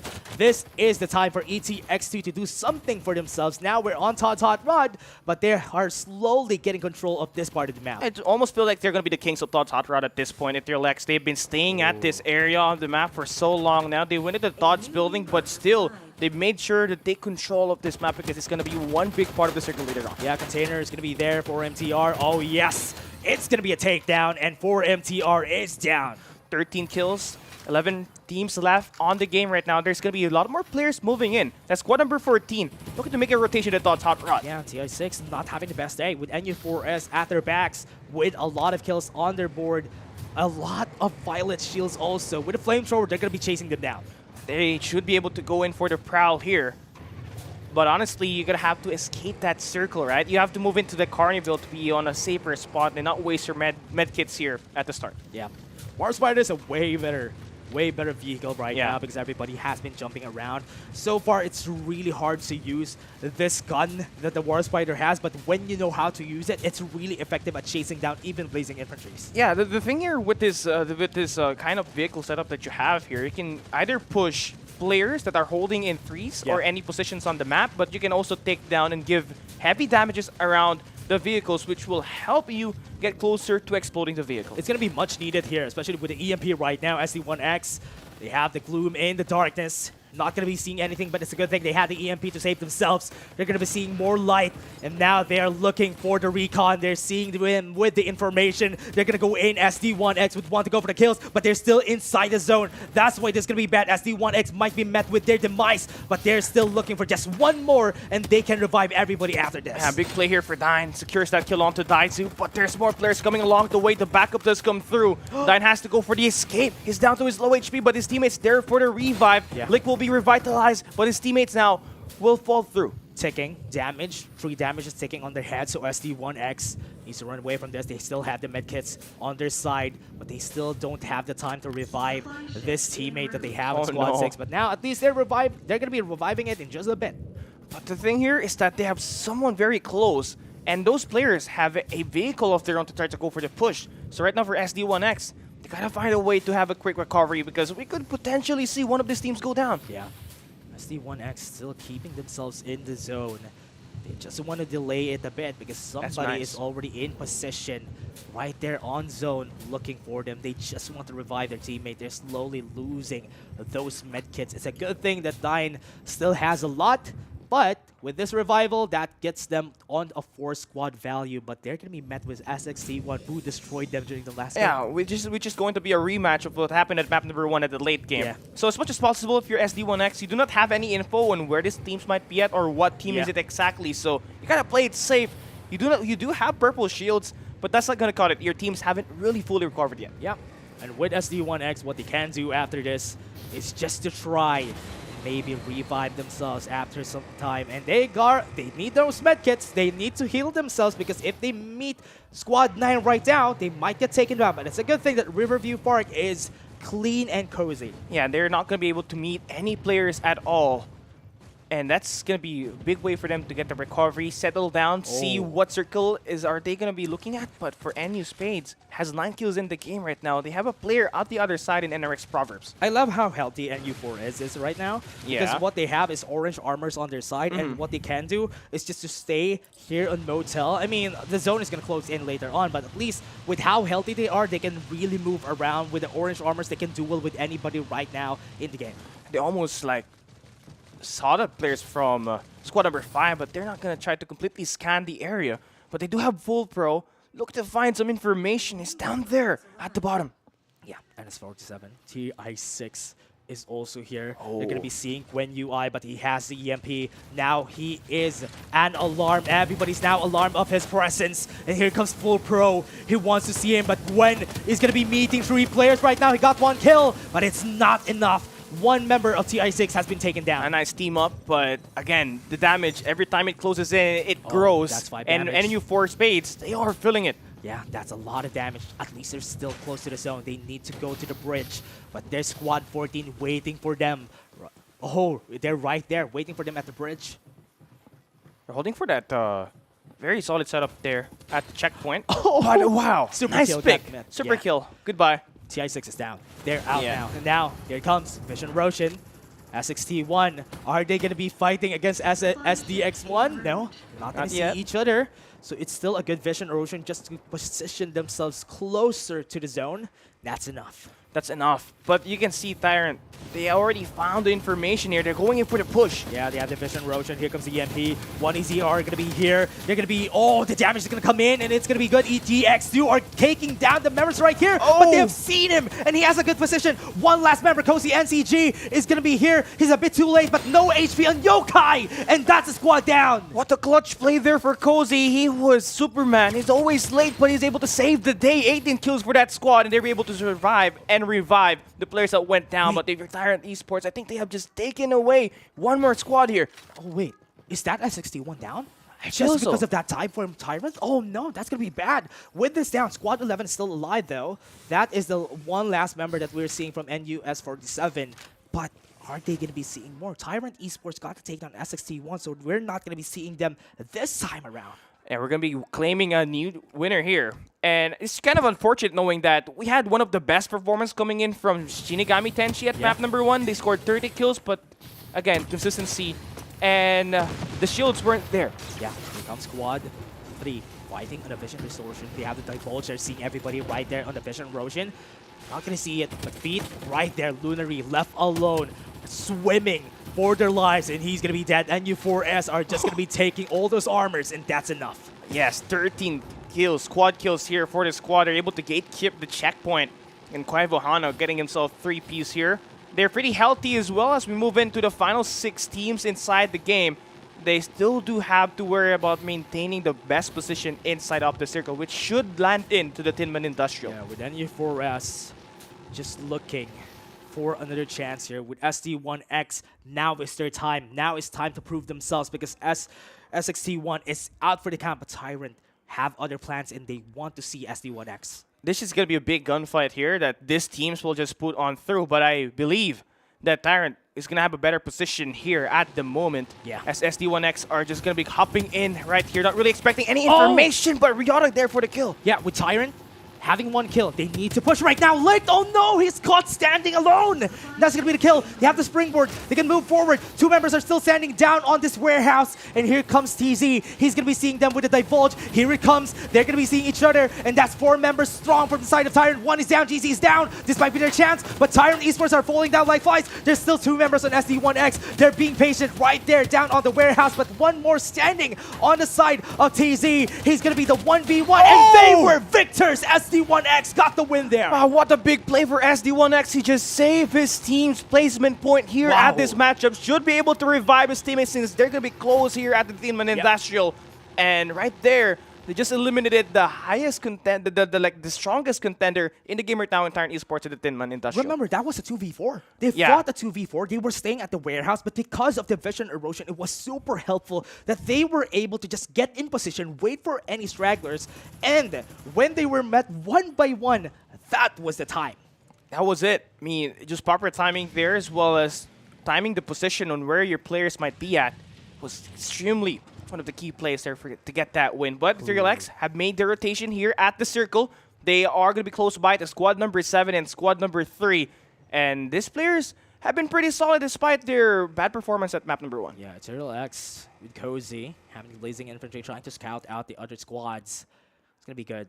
Zone is going to pull out in just a bit, closing. And now we're going to know where the last zone is going to be. It's, oh no, it's inside Tinman Industrial. Oh no. And this is going to matter if you have some information or if you have a position inside of the complexes. And it's going to be SD1X. Wow. They already have Dukulan with the level 6 armor. So this is a prime position that they have inside before this circle closes in. Yeah. One of the disadvantages here is everybody's going to converge. Everybody's going to see SD1X. But at least if they stay down low on the lowest floor, that is when they get the advantage. At least that's going to be good. Now, everybody needs to move in 30 seconds. And Ethereal-X, they are still one of those teams that are complete inside this game, along with NU Spades. SD1X are just waiting for some players to actually move inside. They're trying to go for the gatekeep situation. Remember, they're not trying to camp. They're using the vehicles to get some information and go for some kills. What's great about here, though, is that they don't need to worry about the north side of the map. Tinman Industrial is where it's at. And here it comes. There's 2 warehouses that is covered together on this zone. So this is going to be good. SD1X in prime position just inside this warehouse. So all of the gunfights here should be mattering at the edge of the circle. And squad number 15, squad 7, and squad 11 that is going to try to enter inside. They're going to be the ones having to fight for a position inside of the circle. Yeah. With SD1X just in position, NU4S needs to move close. They're going to be seeing ETX2 right there, and NS47 are going to be meeting each other. And the only fight that SD1X needs to be aware of is NU4S. Yeah, I think if a scan here from a divulge from Young should be able to spot these players in. And again, they have a great position inside. They just have to maintain. Super sneaky. Now they know where they are. NS47, as we said, they're going to be fighting early on. They're going to be seeing each other, but now it's an open field, and that's not a good place for NU47. Now, they're going to go for a fight. going at it. SD1X has a vision erosion, and it's gonna come in. They're gonna be met with a hologram guide. Guns blazing, guns damaging everybody. SD1X still very healthy right now, and they're still in prime position and where they stand. And they're still not letting anybody come through on this zone that they got a chokehold on. Great defense at the top side. Now they can just go for the push on the last players that will be alive here at the bottom. And they take care of NU. NU4S is down. And now it's time for SD1X to revive their last teammate in order for them to get some red armors for their side. And they still are in good position. Remember, Squad 15, Squad 11 still alive. Yeah, and Ethereal X, they've been pretty quiet so far here at the late circle, but they're coming in here complete and all with at least a level 4 armor. Might be a chance. Yochicase and Cozy are closing in on SD1X. Gonna be seeing each other. They have some information, but Cozy needs to be aware of this. They have the hologram guide. Here comes the springboard. They want to go up top. Nobody's here on their side. So what they can do is just to delay and keep SD1X thinking, what are you going to do? Are you going to move closer to the circle, or are we just going to gun you down from up here? Oh, well, here we go. Cozy and his teammates, they should be able to spot the players at the gas station, and they take care of NS47, and that will be their 21st kills. Last 3 teams remaining, it's either going down to Ethereal X or SD1X. It's going to be a 3v3. It's going to be ETX2 versus SD1X. It's going to be their chance. They revive their teammate. That's why they're all 4 alive. NU4S only has 1 member of you. ETX2 and SD1X. This is going to be their final showdown, but SD1X needs to be patient because the zone is slowly closing in, but they don't have the best position compared to what they have during last game. And now ETX2 gonna go up top in Tin Man. Here it comes. SD1X goes forward. One is gonna be taken down really fast. Zukulan is gonna be falling down, and SD1X fighting back on a position that they're not so good at. The springboard is gonna come in with an EMP. The vision erosion is gonna be there. They're clouded with darkness, and they're down low. And that's gonna be the good position that they need to go for. ETX2 fighting them back. SD1X is just trying to gun them down. Your one is the last 1 member standing, but SD1X still has 3, and that's ETX2 down, reviving their last teammate, and NU4S with you, the last 1 person again. He's the one alive, and they need to really take him down. He got 1 kill though. That's gonna be big. 3 versus 1. It's still a chance for you to win this, but they don't see him. The recovery will be made here. Shields will be restored. Health will be replaced back, but the circle actually affects him. Yeah, he's hearing it. And here comes the circle. The damage is going to be there. Oh! Almost super close. Could have been a chance for them. But SD1X now redeems themselves from last game. Yeah, after failing that game, you know, like they were really over pushing that last map 1. But here, they were really controlling their pace. They know what's up. They knew their error, and they were able to fix it here. Yep, and that's what's good about this, though. For SD1X, they were able to really play around the Tinman Industrial. They were the ones who were there forever. Because they had stayed there for so long, and that's why they were able to get that win there. They didn't need to become impatient. Even if the zone was closing in on their side, they just springboarded up top, vision erosion, the combo was perfect, and they just gunned down. We saw them. We saw this like exact pattern that we saw them from map number 1 as well. They like to read the map. They like to read the circle. And they were actually at the Sunflower Shopping Mall at map number 1, right? They read through the circle, and they made sure that they had the favorable spawns, and that's why they had the power positions. And the same thing happened to Team Industrial. It's just that the errors that they made at that last round was fixed here. They may not have a lot of kills, but they made sure they get the win. It's at least good. They got 15-point lead right now with SD1X. They're not going to top SXT1 from the last game, though, but at least they're going to be going at the top 2 spot, having a lot of kills, and also getting a top 1 on map 2. Yeah, this was a big play for them. They had like a position where they were in a position where they were almost about to get eliminated, but the clutch from Dokulan to actually eliminate, I believe it was Tyrant, at the Tinman Industrial, was able to save them, and that play right there still gave them that map position at Tinman Industrial, and they were able to work and get the win. Yeah, and that's still a great win for SD1X. And again, the positioning of these guys are really good. I mean, they read the map like what they did in game 1, as you said. Yeah. But one thing that's good here is that they read the map right now. Yeah, right.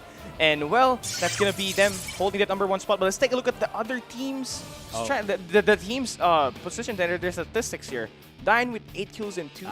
It's gonna be the MVP. Yeah, survived during the last spot, and he was able to get the takedown on most of the members during the last part of that game. Could have been a really close one, though. That's why Dine is the last one standing here. Could have been a really good clutch for the other squad. But here, this is interesting. The Kulan had only 2 kills, and 2 of those were the 1v2 clutch that he did. That's true. That helped SD1X survive Yeah. at this game. So yeah, very important team play, collective effort that we saw here for the squad. And now let's take a look at the literal team statistics here for the other squad. Here it comes, and look at this, everyone. With NU4S getting another top 2, just because they have you again alive at the last zone. That's why they got the top 2 again. Yep. You! So, got it. And now with this, let's take a look at the ETX2. ETX2, the performance during that game too was really great. There were the last 2 squads, SD1X versus ETX2, but with one member set, NU4S shouldn't be getting away with a top 2 again. Yeah, they just kept on making sure that their last player is going to be playing great rat play, and he played back-to-back rats, right? Here, this time, he made sure that he is going to be in one of the complexes at the Team and Industrial, and having that Ember play, that Vision Erosion, actually helped him revitalize and secure positions on the map. NS47 also had great position during that last zone, but it was just unfortunate that they were on the open field. That's why ETX2 took them down really easily. But now let's take a look at the other squads. SXT1 had a lot of kills, but also was eliminated really early because, you know, they were not in great position. And if I remember correctly, NS47 were the ones who took them down. Yeah, they were the ones. And it was very solid knowing that they were able to isolate the players. So they had to play those 1v1s. Yeah. And I don't know which player who took down the players of SXT1 because they all have the same name. Got a good point there. Yeah, I have a good point, right? Yeah. But yeah, they were able to go for those isolation plays, and the team up at the end to secure the kill onto IC was the game changer. So much to point out here, though. The vision erosion has been the key in order for a lot of teams to win, because the vision erosion, whenever you combine it with an EMP, everybody needs to run away. Yeah. And what's hard about that is that they won't be able to run away easily because their dashes and their skills are silenced. But with what's happening right now, so far I've been liking how SD1X has been playing it out, because when they use it on top of a building, everybody gets taken down. Yeah, so honestly, what these teams are expecting that the Vision Erosion core will be at the bottom, right? So they're trying to search for it to destroy it. But the tactical play and the attention to detail here for SD1X to put it at the top make it sure that it will not be destroyed. No one can reach it. The only way for you to get information is either you step out of the circle or you get the scan using the scouts. Yeah, it's super hard whenever you're playing around the Vision Erosion. That's why Ember has been a really great character in this game. Every capsuler, Ember is just on top of everybody because he can make or break any play. He's one of the top picks, obviously, here at this game, right? Yeah. So this guy is going to be important, and you really have to make sure that he stays at the late game because he will help you go for those recoveries. Especially when it comes to the last zone, that is when he shines the most, because the Vision Erosion is big enough to cover most of the time. If it's the last zone, a Vision Erosion is so big that you get pressured whenever you see it. I mean, we saw the play from you, right? He was trying to escape the players. Yeah. And then he was able to get the recovery. He almost got the win there. That was super close, everybody. It could have been a great chance for NU4S maybe snag the win, but in the end, it was still SD1X. At least now they got the win for themselves. Again, everybody, I'm Dash and I was here with Kylie. We're just going to be taking a short break.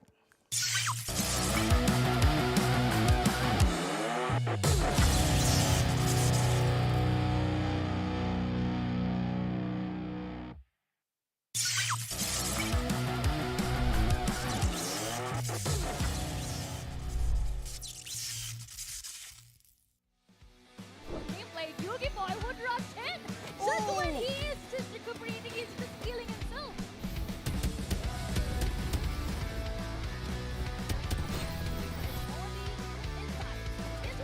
Of the building, but Maggie is not going to. At first, we didn't expect to be qualified in the first week because we just created our team 2 days ago before the registration. But we were surprised because we made it in top 15. So after that, we just continued practicing more by playing up games together and warming up before the tournament. And we also made sure that all of us were adjusting our rotation depending on our opponents.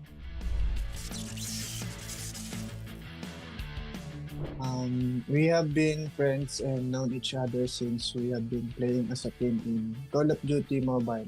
So our closeness and bond are already tight. Our attitudes and skills complement each other, so we're trying to improve and succeed here in the competitive scene in Farlight. We've been playing together for quite some time now, and because of that, we've learned how to communicate pretty well. We call out everything, guns, shields, cooldowns, any info we need to win our engagements. And we also argue a lot after the game, but I don't see that as a bad thing because that builds more chemistry and opens a lot of angle to see our mistakes. I wouldn't say we're that aggressive, but in a game of timing is everything. We wait for the perfect opportunity if we're going to take that fight or not. And we love to third party a lot. It's a high risk, high reward move, yes, but think of the loot we'll have after we win that fight. I'd say Farlight is more fun and it's not repetitive like the other games. Different metas, different zones. We really study the game before fighting. First, I would like to thank Farlight for bringing the boys back together to compete competitively. And a message to our community, have fun with the game. Try new things, build your own meta, and if you're casual or competitive, try to enjoy things as you play the game. First, I would like to thank our ETHX Clan Master, Mimay Ann, for taking us under her wings. Jelly, our representative. Shout out to the boys, Kramers, Tom, Iron, Map. And a huge shout out to our beautiful sub-teammate, Nicole, for playing in tournaments when one of us is missing. Big shout out to my girlfriend Jelly and ETHX family. Love you all. A message to our opponents. I wouldn't say we're not that strong yet, but that doesn't make us weak. We're definitely getting to that level, and we'll see on the battlefield. Good luck.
Welcome back to ACC Asia 2023, where we have proven that panel curse is real. Just as I mentioned, Shinigami Denshi, Hey. look what happened to them. Yeah, they were able to. Oh my God, they got taken down. I mean, it's a Leica jinx, I think, right now. Yeah. Talia, what do you think about it? Because got taken down when they got mentioned. I mean, earlier we said that, we did not mention Shinigami before Yeah. the map number And 1. they did won. great. They Yeah. did more than great. Great is an understatement. 30 Yeah. kills.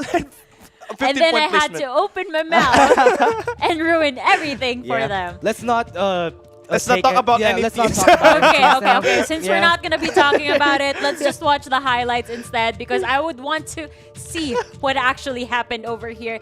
I mean, all props to, of course, since day one X.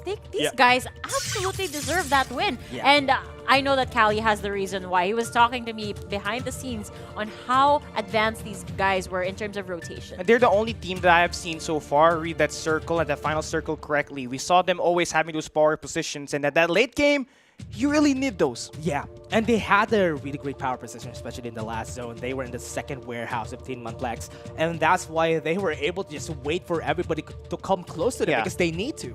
Yeah, and if we mention in terms of map rotations, yes, there is an RNG factor, but there is a certain pattern as well. That is why I think that they're able to predict where the circle is going to lead to, but that requires a lot of studying. Yeah, and that's what's hard about this, though, because they would really predict where the circle is going to be. They always are at the center of it, and they just need to really get close just a bit, and that's why it was so good how advanced this team is. Would you rather be the type of player that's waiting safely in the middle of the circle, just waiting for opponents to kind of push through from the outside, and there is a tendency there to get surrounded, or would you rather play along with the circle? I would rather play along with the circle because I have not studied the game. But yeah, there's certain value as well. I would love to know potential teams that I can go for that third-party situation as well. As people have said, though, the edge of the circle is the safest place to be in because most of the time there's nobody at your back, so you don't need to look at it, you don't need to check it. But in this game alone, I've seen the power. I think that's cap, no? Yeah. I think everybody's on the same wavelength, and they're like, we're gonna play with the circle, nobody's behind their backs, and then they're behind each other. Yeah, and they get killed, right? But here, when they were in front, oh wow. And when they were at the center, I mean, oh wow, that was a great performance. I think it was also good on the part of SD1X because they always have this position or this space to decide what they want to do because they're not being pushed by the circle at that part. So that is a good observation. I look forward. This guy, man, he's a community caster, and his eyes so good at looking at the map too. I got my eyes on you guys as well. He's gluing He's rizzing you up, you guys. He's rizzing the audience up. You know what? Let's all rizz the audience up because I want to remind you guys to invite your friends over to watch this stream. We have unlockables, and I want to unlock all of them. Have we been able to unlock another one? I am really curious because you need to call your friends, everybody, so we can unlock a lot more. Remember, we still have Group D after this last map. We're views away from getting that bar 95 pop camo, so I want this to be redeemed for this community. Yeah, for them, because you can't aim. Yeah. We just can't use the bar 95 as Not effectively. Yeah, I know. Like, I'm watching these players and they're like, they make it seem so easy. We were talking about the shotgun play style with the bar 95 in the pre-show. And yeah, my biggest question is, why can't we do that? I don't know. Skill issue, maybe. Yeah, yes. Probably. Yes. We agree. I'm so sorry. That's so sad. No, but that's the reason why we're here on the desk and not inside the game, right? Right? Oh my god. This game, I can't. Okay, we talked about since day one X and of course Shinigami Tenshi. These guys are the outstanding so far. But are there other members here that you guys are seeing some sparks? I think there might be a team that you guys want to point out over here. Yeah, one of the teams that I need to point out during this game was we have seen NS47 had a great performance during this game, which is what I wanted from this squad. Now, they need to change their names. They are named players now. I don't know who killed who. Yeah. That's right. And if somebody gets multiple kills, it's hard to acknowledge which player that is going to be because it's going to be all of the players. But it's like clones. Yeah, let's see what's going to happen if they're going to change their names maybe inside the game because here we go for game number 3 for Group C. Thank you very much, Likeable, and we're back in the game. This is going to be the last one for this group. Are we going to see them actually perform? Let's see what's going to happen. We're going to go close to Sunflower Shopping Mall, and I think everybody just dropped already. Our early flight takeoff here for all of the squads that we have here. So we do have our flight path from northeast to southwest. Most of the squads are going to keep themselves busy at the Carnival and at the Nova Planetarium. Yeah, Sunflower Shopping Mall is oh so clear.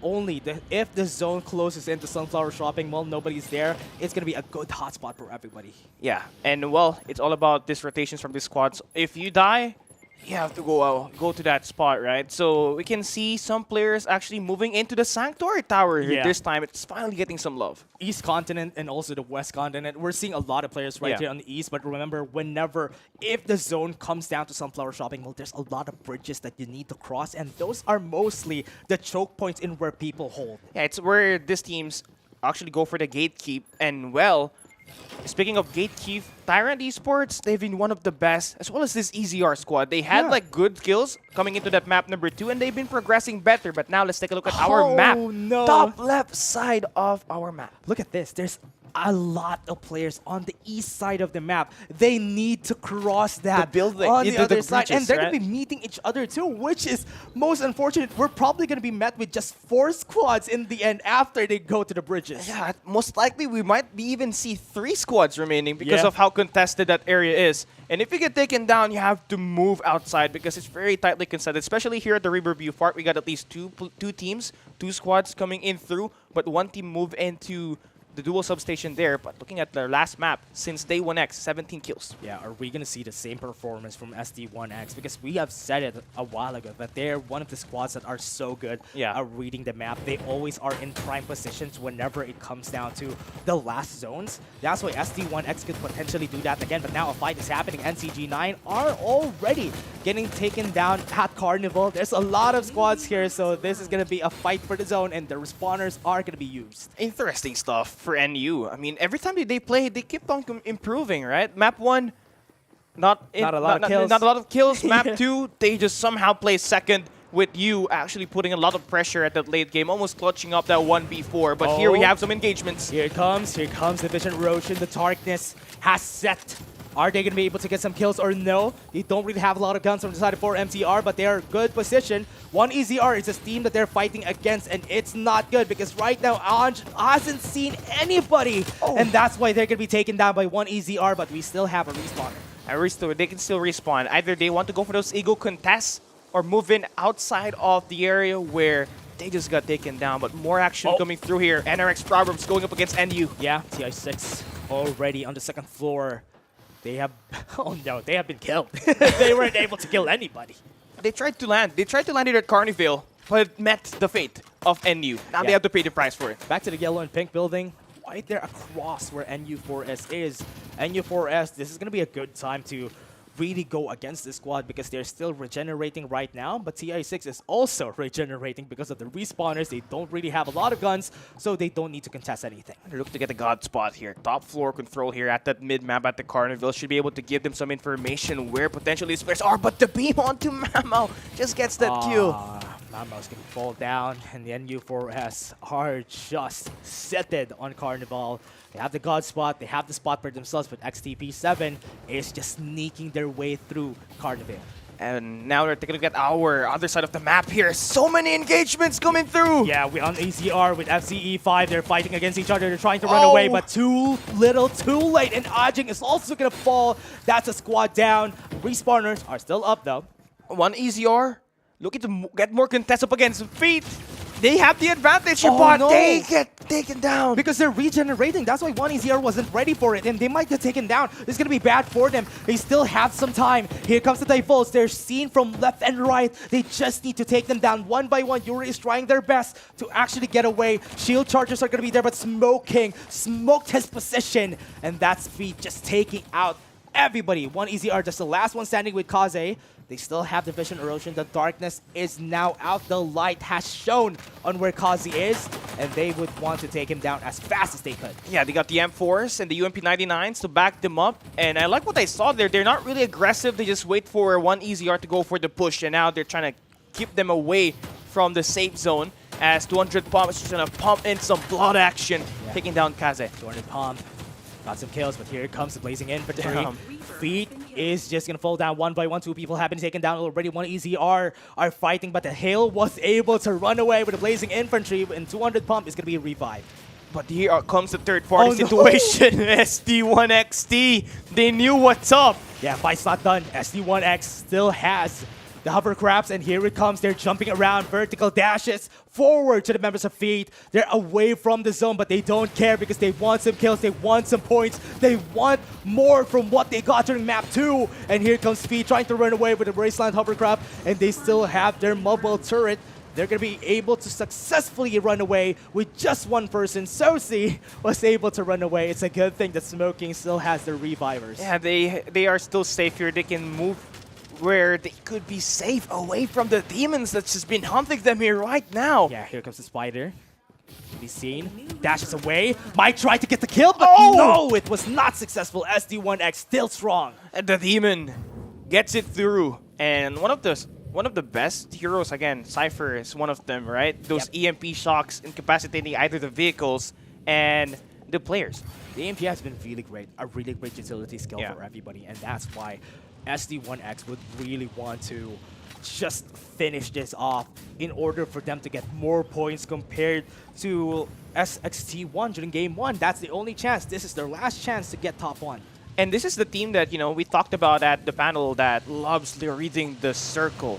And right now, they may not have the circle at the moment, but they have already gathered themselves back to 4 level 4 shields for the squads, 8 kills.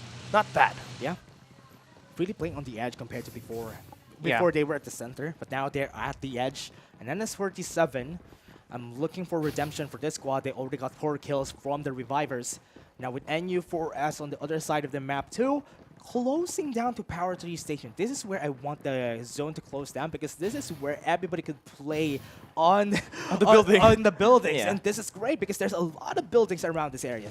And I already expect SD1XT to be one of that team out there if ever we're going down to a Power 3 Station. And it feels like it's going to be the same exact thing. So teams are actually trying to find a way to go for that position. And we are seeing some gunfights here at the top side of the water station. And now OMTR looking to get these kills. Power 3 platform is where it's at. OMTR are going for a fight, and they're going to go for it. SXT1 are going to be seen, but OMTR are slowly falling down like flies. No Sleep is going to be the last one standing, and here it comes. He might need to sleep today because he's met with 2 players, and that's not good. Gun down to the brim. And that's going to be SXT1 victors of Power 3. Yeah, I think it's 4 squads alive here at this matchup, so they're going to be ready for that late game, but they got to recover quick knowing that probably the gunshots that are being put through here at this water station will be heard by the squads nearby. Tyrant against NS47, they're fighting down from Power 3 Village.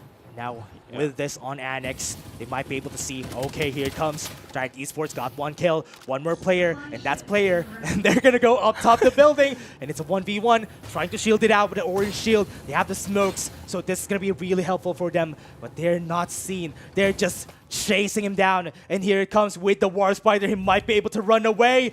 Backs on top of his tail, and that's going to be it. Player would be able to run and will be leaving Tyrant Esports to revive for themselves. That's it. That's the kill you want. Tyrant now will be able to revive their teammates, and that's a big play to actually bully out the player that potentially could kill you inside of that round. So that number 11, squad number 11 will be down to their final player, and he has to play either a rat play or just wait squad number 14 to move out so that they can go for a revive. What Tyrant Esports could do here is to just, as you said, revive and wait for this players to really go away, because this is a good spot for Tyrant Esports already. They don't need to move around because the zone might close down here, and if ever they try to find some stranglers, try to find some kills, they might meet their demise because player, look at him, he's waiting for a chance to revive his teammates. Yeah, he may not have the vehicle at the moment, but he can always sneak up around the building and help his teammates get back to their feet. Yeah, but look at that. There's a lot of squads on the west side of the map in where the zone is slowly closing down. Players are playing the edge of the zone. But look at what we're seeing here. Smoking is just on a gunboat. This is not... Okay, everybody knows at this point, right? So I hope they don't smoke out Smoking here. I don't think they will use that ride. Oh no, they won't. So Smoking can actually go and rotate. Oh no, this is gonna be bad because he needs to rotate with Yeah. his own vehicle. That's gonna be bad. But now SD1X now in prime position again with the EMP. They're gonna be seeing the members right here with Evan is 4-7. They just move around and Tofu is just moving around the vision erosion. They got one, they got two, and this is the last one. Link is the last one standing, and NU4S might be able to take down SD1X, and that squad is gonna fall 70 kills for NU4S. And what a massive turnaround. They just defeated the best team outside of the circle. And that was uncharacteristic because for the last 2 rounds for XD1X, they've been trying to go early at the circle, but here trying to stick around will be punished. And NU, they placed second earlier. They're looking to get the number 1. They could have spotted this from a mile away, but NU4S, I'm liking this characteristic from them. 17 kills now. Not, a while ago, they don't get a lot of kills. Yeah. But this is the time for you to have his whole squad backing him on that last zone. Yeah, he was the one creating plays, right? Yeah. Here this time, it's Full Pro with 9 kills, Quavo with 5, and they have been activated here, but still do need to find a better spot at the circle. They don't even need you right now. Yeah. Right now for Tyrant Esports, what they need to do together with ETX is just to stay at Noble Planetarium, get some shields, get the orange shields, and with a level 7, that's a good enough baseline in order to fight the squads that are getting a lot of kills. Even though they only have 3 kills here, it's still a good spot for them. Yeah, still good spot. Finding the other squad, though, on the other side will be huge. Divulge will be used up. That should be able to stun them. Yeah, they see it. And this is the power of the Wasteland Hovercraft, like what we're seeing before. Yeah. The Wasteland Hovercraft, whenever you use it, you can jump around, try to pour some grenades against them, and maybe get some kills from the stragglers there. And that is what they want. Because of the Divulge, they see everybody. At Real X2, they have always been playing that final circle safely, but seems like they're going to meet like a very aggressive plays coming through for Tyrant Esports right now as they are being bombarded by that Rocket Tarantula. But the player that's being a rat here is what? Number 4 has 1 player at the edge. Yeah. Are they going to see Tofi? No. Doesn't have any shields. Bad timing. Doesn't have any medkits. He's What is literally he gonna back do? against the wall. Yeah. Oh, he got spotted. Oh, No. He's going to get killed now. He had the shield out his arms, but he's going to be taken down. Oh, sad timing for him. Dax went in for the turn and got that elimination. If it didn't turn, could have been. But Yeah. now ETX2 looking to get the kill on Tyrant Esports. They're not in a great position right now. They have some vehicles, but 2 players are down on that squad, and they're the ones now in a position of not power. ETX2 are now in the position of power compared to Tyrant Esports a while ago. Yeah, they just defeated at least 2 players there. Cozy and the squad only had 3 kills so far, but you know, you need that survivability to lock you in. As we move into that final circle, Dax will be low in HP, shattering his shield, and this team are looking to go for the pounce. You're going to see it there. Tyrant Esports with Dax. Oh. Just can move forward. He's going to try to get the kill here, but no. He's going to try to run away, but here it comes because of the hologram guy. The confidence coming from ETX2 is just sipping through. Yeah, speed buff, damage upgrade. That's just all you need to team up on that last player alive. Yeah. That's going to be another squad getting eliminated here. We're down to the final 7 squads, 20 survivors remaining. Yeah. The only thing good here, though, for Tyrant Esports, there's still 1 member standing. Ryota is there.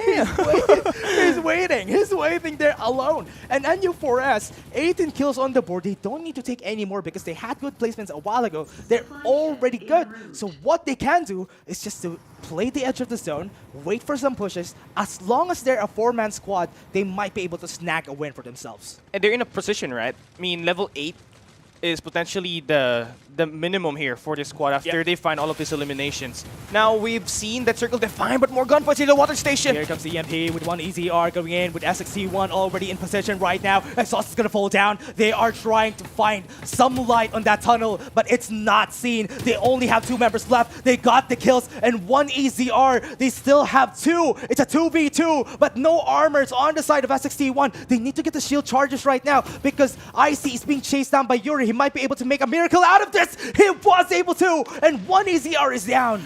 They are down, but you need your team to stay alive here. NU4 Spades, they're looking to go for the third party. They are waiting and scouting for some position. They have the better number. They have the better shield at the moment. Here comes the third party. NU4S does have the ultimate. They're looking for smokes. They're trying to sight them down. SXT1 is at the edge of the zone, so they need to move forward. Right now, they need to see them. Now they've been seen, and the vision is going to be enough. No, it's not. Here comes the darkness, and here's what's going to save us. Axis is trying his best to jump around and maybe get a kill, but yes, he did. It's not enough because there's still 3 more members, and SXT1 again is down. That's it. NU, big kill for them. 20 kills here for the game.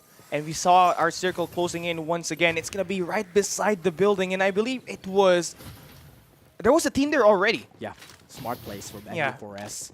While ago, they always are left with just 1 member standing on the last zone. Now, it's 4 people. This is their chance. With 20 kills, it might be able to take down TI6 together with ETX2.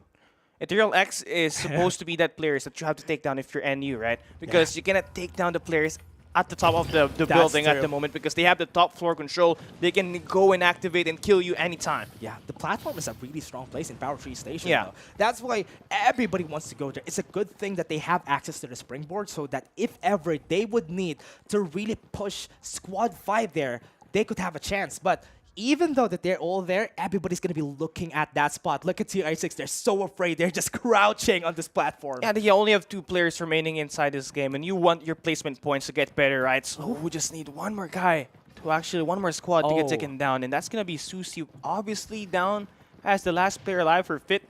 But for Ethereal X, they know that there's a guy at the top of this map. I like the positioning of ETX2 here because they are just looking for NU4S. Remember, NU4S only has a War Spider, so it's going to be hard for them to move around the map. Now they need to go and take the fight against ETX2 because if not, they're going to be taken down to low HP. Look at you. He's going to be low on HP. He might get taken down by the zone. Yes, he did got taken down by the zone because it's a lot of pressure coming from ETX2. They don't even need to use a lot of ultimates. Here comes the hologram guide. They just need their guns. And NU4S are going to be taken down 1 by 1, and ETX2 just foiled the plans of NU4S. They lost 1 member, and at what cost? That's NU4S down. Yeah, that's how you play the circle. They're getting closed in, and you're able to find those eliminations. Now you're just a few steps away from winning this game. But still, we are seeing NRX Proverbs at the platform. 3v2, v1. TI6 has great positioning, but they know. They're aware of the positioning of Sarosi here from TI6. This is what I was saying a while ago. When you go on top of the building, TI6 is going to be very vulnerable. And they have Sunil still activated there for Lex. They can hop on that gameplay anytime, but they do have the better circle here. By the time the circle closes in, the guys on the platform has to go down to have a better position. 20 seconds. They need to decide. They need to take down Squad 7 first before they move forward to the circle. ETX2 doesn't need to do anything. Look at how open that spot is for TI6. They need to put more pressure against ETX2. And what's smart about this is that ETX2 is going to be playing around with the hover car. Remember, they have the invisibility and they're going to go for it. Sosi's going to be down, and this is the time for them to go in. ETX2 with the divulge, they're going to be seen, and TI6 are just going to be here on top. Are they going to be able to fight each other? We're seeing them damage them from long range. They don't even need to get close. They have some covers for themselves. They're moving forward, but is this going to be enough? Look at Super Iron just running away, and ETX2 now, they can recover. It's all about getting those shield restored. You can still clutch this one up. You can play this 2v3. You just have to isolate 1 player to make this a 2v2 situation. But you got to find some information before this happens. Vision Erosion is alive for your... If they try to go for a fight, this could be a chance for them. Use the hovered car, use the Vision Erosion. They have the stealth, but TI6 has a power position right now. They have better armors though, so this could be their chance. They could use their ultimates to start up this fight. TI6 are just left on the building. They just need to play the top and the bottom part of the building, and this might be their chance. They're fighting a 1v1. Yoko1 wasn't able to see anybody except his health is half HP already. He might be able to get 1. No, he is going to be able to make everybody low in HP. TI6 needs to get an armor reset. They got 1. Super Iron might be able to make this 1 work. It's not going to do it because the EMP is going to stop him. Springboard's going to be there, and that's the takedown in the air, and ETX2 was able to win. In the end, the Chaos Survivors are the squad. A very passive gameplay at the first 3 circles, but at the end came in aggressive because they knew they had the better shield and they had a card to work with. Yeah, and that's a great position though. TI6 could have won that if they stuck together, but because they were playing around the door, they got to low HP already before they started to fight the 2v2. Yeah, it's also about how you read the circle as well. We saw them actually holding down a big building by the edge of the circle, and that's actually the best because the only opponent that you have to deal with, you already saw them. They're by the platform, and you only had to wait for them to move, and that's what they're able to get. That's where they're able to get the read and just pull it through. Yeah, and what's great about this, though, I love that the meta has been revolving around the vehicles, and the Wasteland Hovercraft has been getting a lot of love because during our zones, during the last time, it was just one open field, just get some mines on them, and they're killed. They got taken down early on, and that's what's good about it. So now, with Ethereal X2, they were able to get that win right there just because of their positioning around the map. That's why it's super important. It really does. And now let's take a look at our player statistics here for Ethereal X2 and see who's got that MVP, because we knew it was a collective effort, and it really is. The kill difference, the damage difference, doesn't even matter here as it's equally distributed. Yeah, with Ethereal X2, damage dealt is not a lot, 800, not even 1000. It's because they just played smart. Yes, passive. They played passive like the early game till the mid game, and by the time they're able to get a good read on the rotation of the circle, they just made sure to deal with the players that are trying to go for the gate. And the kills that they got are important too. They're the ones who got the kill entire esports. High impact kills. Yeah, and that's why ETX2, even though they didn't get a lot of damage, they played it smart. They played around the buildings that they had. That's what I like about this squad. Also, the scan from the Young that they did at the late game, right? They were trying to find out where the NRX Proverbs team is, right? So once the Divulge was activated, they saw not just the players, but their shield XPs, their shield as well. So they were able to gauge it up before the fight starts. Yeah, and the only good thing about Feed here is because Sosi was able to survive until they got to the top 3. At least they got some points, which is great. But again, on the other hand, NU4S just got great performance here. It was just unfortunate that during the last zone, they didn't have a great position. That's why, they got some kills against SXT1. The squads are great, but they themselves weren't able to position themselves after the fact that they got the kill. Yeah, they get kept in the circle. They get kept outside the circle. The damage by the time we enter the final is a lot. It deals significant damage, and that really helped with Ethereal X to not just secure the kill, but get the armor as well, because we saw two of their players having a level 6 armor. Yep, and what's great about this, though, is that when they got the level 6 armor, it's just going to be good for NU4S. But again, we're back to it. When you have better positioning, you have better chance of winning. Even if you got the best armor out there, your HP is going to take down.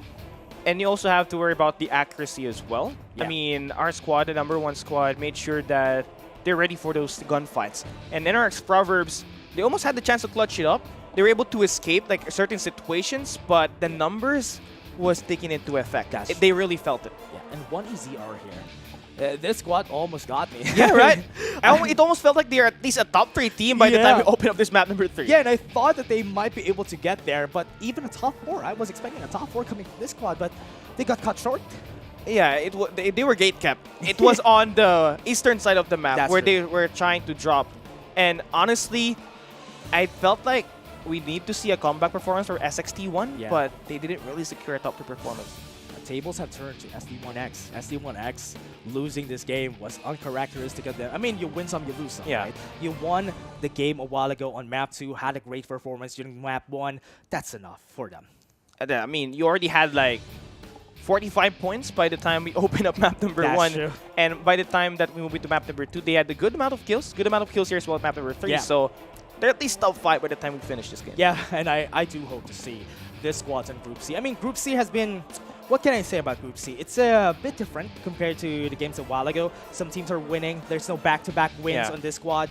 So that's why it's a bit different compared to how it was a while ago. It's a bit close to how Group A played the game, but a bit further from how Group B played the game.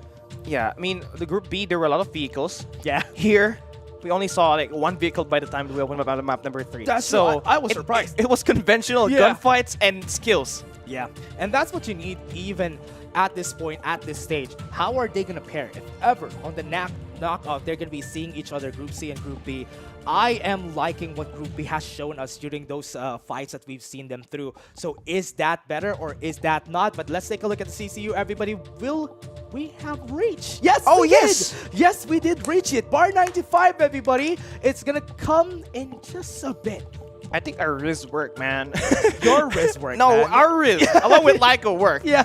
And I like that. We were finally able to lock in our bar 95. Yeah. So you guys better make sure that you have opened up your Farlight 84. Yeah. Because we're about to open it up. Yeah, are we gonna see it? Here it comes. Wait for it down at the bottom. 5 5 people. Fatal blow headshots. Yeah. Right? Headshots. Headshots, here's a factor for VAR 95. Whatever character you are, it's always a guaranteed one shot. Yeah. And that's what's great about the headshot, though. I mean, whenever you have a bar 95, get a headshot takedown, that's the most satisfying shot you can have. But here is the most satisfying skin that you can have here today, everybody. It's limited. You cannot buy this. Yeah. If you are one of the players that got this bar 95, consider yourself special. You have a monitor and you have a second monitor, type it in as Yeah. fast as you can. Those are the best snipers that we have in the game. But again, everybody, that was just such a great performance from Group C. Are we going to see more from Group D later on? We're just going to be taking a short break, and after that, we're going to go to Group D.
desire. Let's go. Never back down, and I never run. Coming last place, that was never fun. Time to elevate. Looks like we gotta make it harder. Let me see who's the lucky one. I'ma let it go. Let them taste the power of new vehicles. Time to lose control. Time to fly. I never Time to miss. start the show. Yeah. 5, 4, 3, 2, we gon' run it up. No days off. Precision bombing. One shot, so you better not miss. Night, sweetheart. One shot, so you better not miss. Fire hazard. Emergency team, go! Love doesn't just explode once.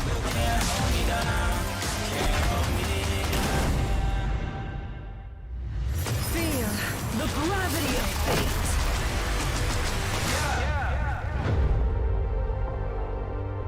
One shot, so you better not miss.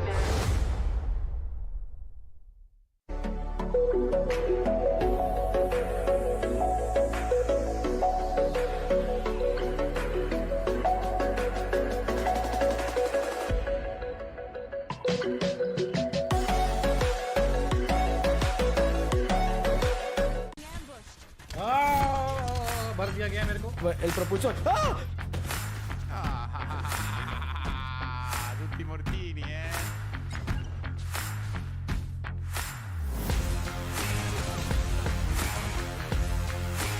Saco bomba contigo. Granada por pila contigo. Distrutto.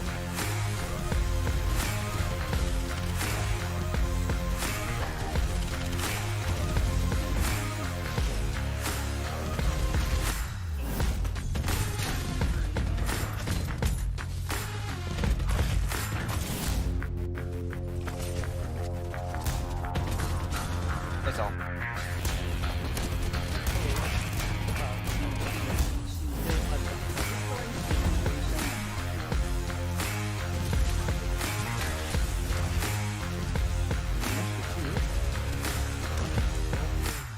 It's one in the corner. Nice. Brother's lost.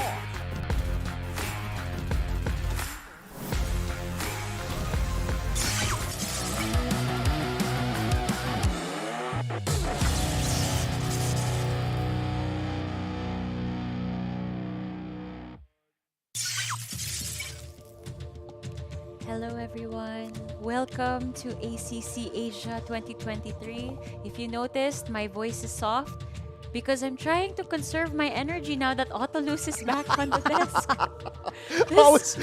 Did I just enter the right room? Is this a prayer room or something? I was gonna say the same thing. I'm like, wait, is that it? You have to conserve your energy. Yeah, yeah. This guy is on a right, different that's why level. he's No, I think it's because I'm conservative too, right? You're the shy type, no? Yep. Yeah, I know. All right. Let's talk about what just happened because you were talking about this on the pre-show, Autolus, about how some of the teams really like having that power spot on the platform of Power Tree. Yeah. Let's not go back to the joke that you had earlier. But yeah, let's talk about it. How they were kind of at a disadvantage because of the circle, and ETX2, ended up winning that match. Okay, first things first. When talking about the platform in the Power Tree Station, it is only reachable if you have a springboard user with you, and that is, to me, regardless of the result, win or lose, you still was able to, or they were still able to net some advantages just because of their positioning. They were able to spot all their opponents. It's just that, when you are on the top of a building, people will tend to see you one way or another. You're the all-seeing. I mean, I think positioning is very important in a game like this, and I think there are several times as well in the different groups that we've seen that you getting the better position actually gives you a leverage. All right, yeah. And speaking of positions, I feel like later on when we see the highlights, we'll have a better grasp of how quick these guys are to decide on where they're gonna put themselves at. Because this is so important. If you have the advantage position, it's the vantage point is what they call it, right? Exactly. When you see that, you can see everybody else. You can understand where the other people are going to and what their plans are, and you can prepare for what you're going to execute later on. Exactly, and that I think is the reason why pro players does study the ins and outs of the game. We have to remember this is on third-person perspective, which means that you can actually utilize the walls, covers to even see who's trying to approach you or who's trying to go where. And we would see oftentimes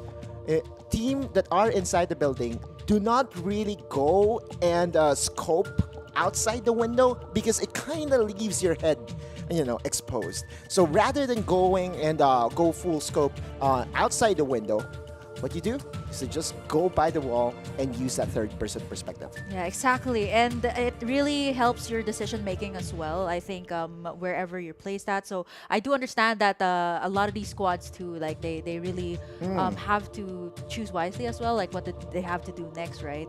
Yeah. One more thing that I want to highlight here is the fact that we kept mentioning the Embers earlier on, no?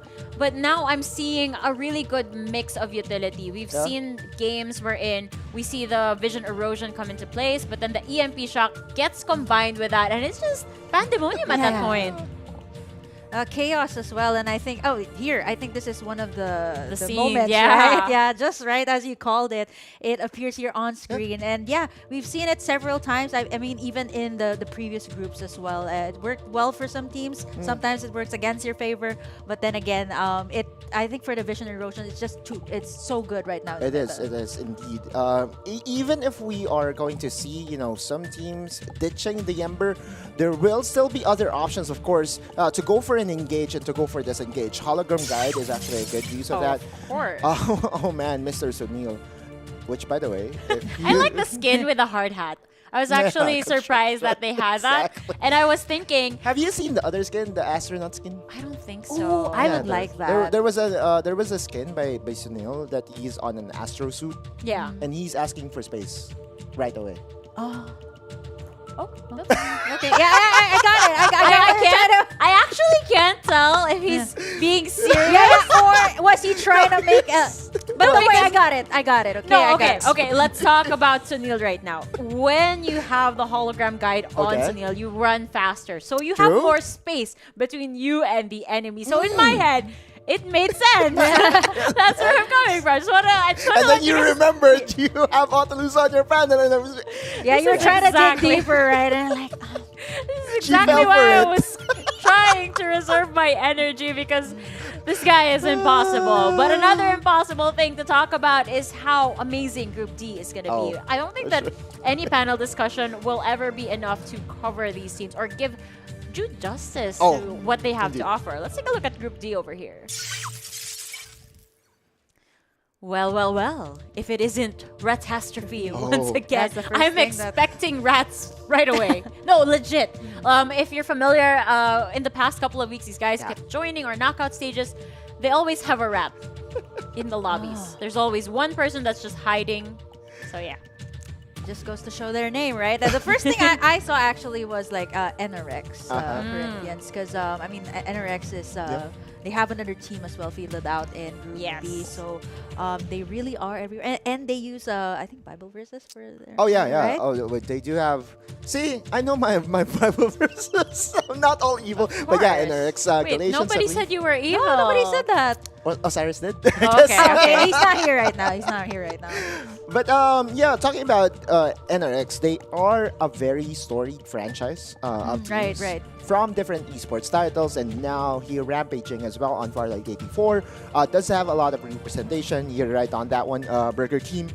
And then we are going to look at the other teams as well, and we look at VB Nomads being there. We have to remember, Laika, I was with you. Yeah. VB Nomads, right? Day number 1. Laika, sorry, not Laika, but Iska and company just ravaged through their groups on their way to being crowned the most valuable team of week number 1. Yeah, I have to agree with that. We also heard a little bit of the strats when we were still trying to get a feel of what the pro scene was like here on Farlight 84. But I saved my piece earlier on Shinigami Tenchi and I kind of jinxed them. So now I'm just going to go ahead and just say I'm looking forward to see It's Showtime perform. These guys are pretty good as well. We can't go sleeping on these guys. We got to remember to keep our eyes on them as well, as well as Powerhouse Int. PRHS has been performing week after week after week, and I can't wait to see more from them. Powerhouse, just to at least put a very good carpet ahead of them, they tend to attend the knockout stages with only 3 members. They always are handicapped for some reason. So I hope that in week number 4 they found their 4th member, because it's very important. Wow, I mean, going 3? Yeah, just Are 3. you saying that we need one more panelist? Oh yeah. I mean, Osiris is not doing anything. Dude, I think he kind of is that some sort of diss to Osiris? What do you mean he's not doing anything? He's here. He's used to it. Okay, that's just some friendly banter from our Farlight 84 uncles. Yeah. I remember that first week we were together, we kept doing the big guns. Oh, so, yeah. I remember seeing that. Would you like to do it with us? Yeah. Okay, On your cue. Okay, on 3, 2, 1, we like to show you guys the big guns. Yes! Did I get it right? Yes! With that said, let's head straight for the game. Here is Autolus and Burger Kim at your service. And welcome to Sunset City Group Team map number 1. Burger Kim, Welcome to the family. Another community Thank you. caster joining us today. And again, the flight path.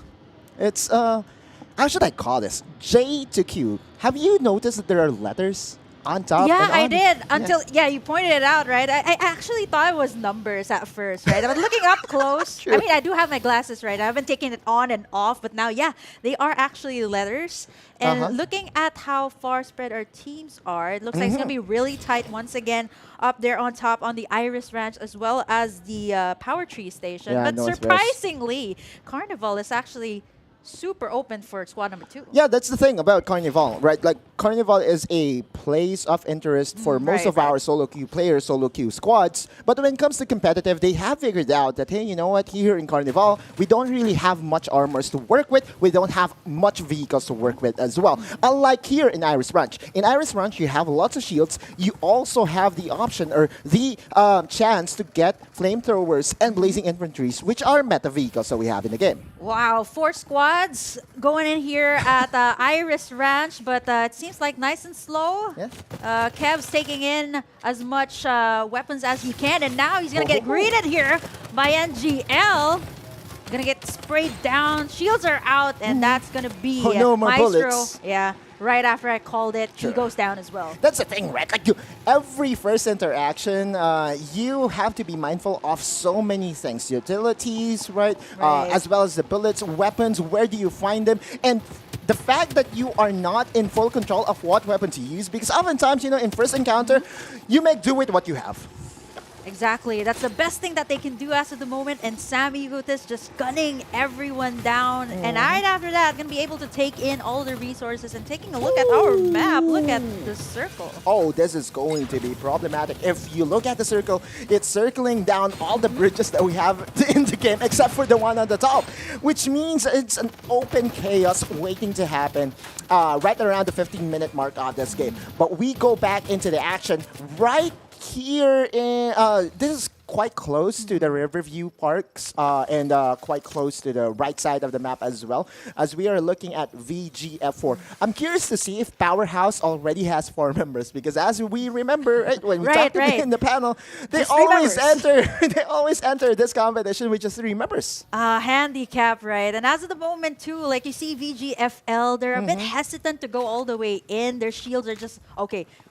Hold that thought. It's actually level 3 already, just as I was saying. But right here, we have that dashboard, the springboard up rather, and that's going to be TX86 trying to go all the way in here to the building. Vision Erosion has been popped as well. That's 4 squads actually nearby, but there's not going to be any skirmishes. They still have their respawners, and they have the opportunity to respawn and reposition. That's the beauty of the early game skirmishes that we have here in Farlight 84, right? Less risk, more reward if you get the kills, and that's the reason why they're still going for it, regardless of the position they are in, and regardless of the handicap in terms of body count. And squad number 11 also has 3 members. Wow, that was just positioning from the side of XFRN. They were able to get, or actually did a pincer move up against the opposing squad. Beauty, right? Yeah.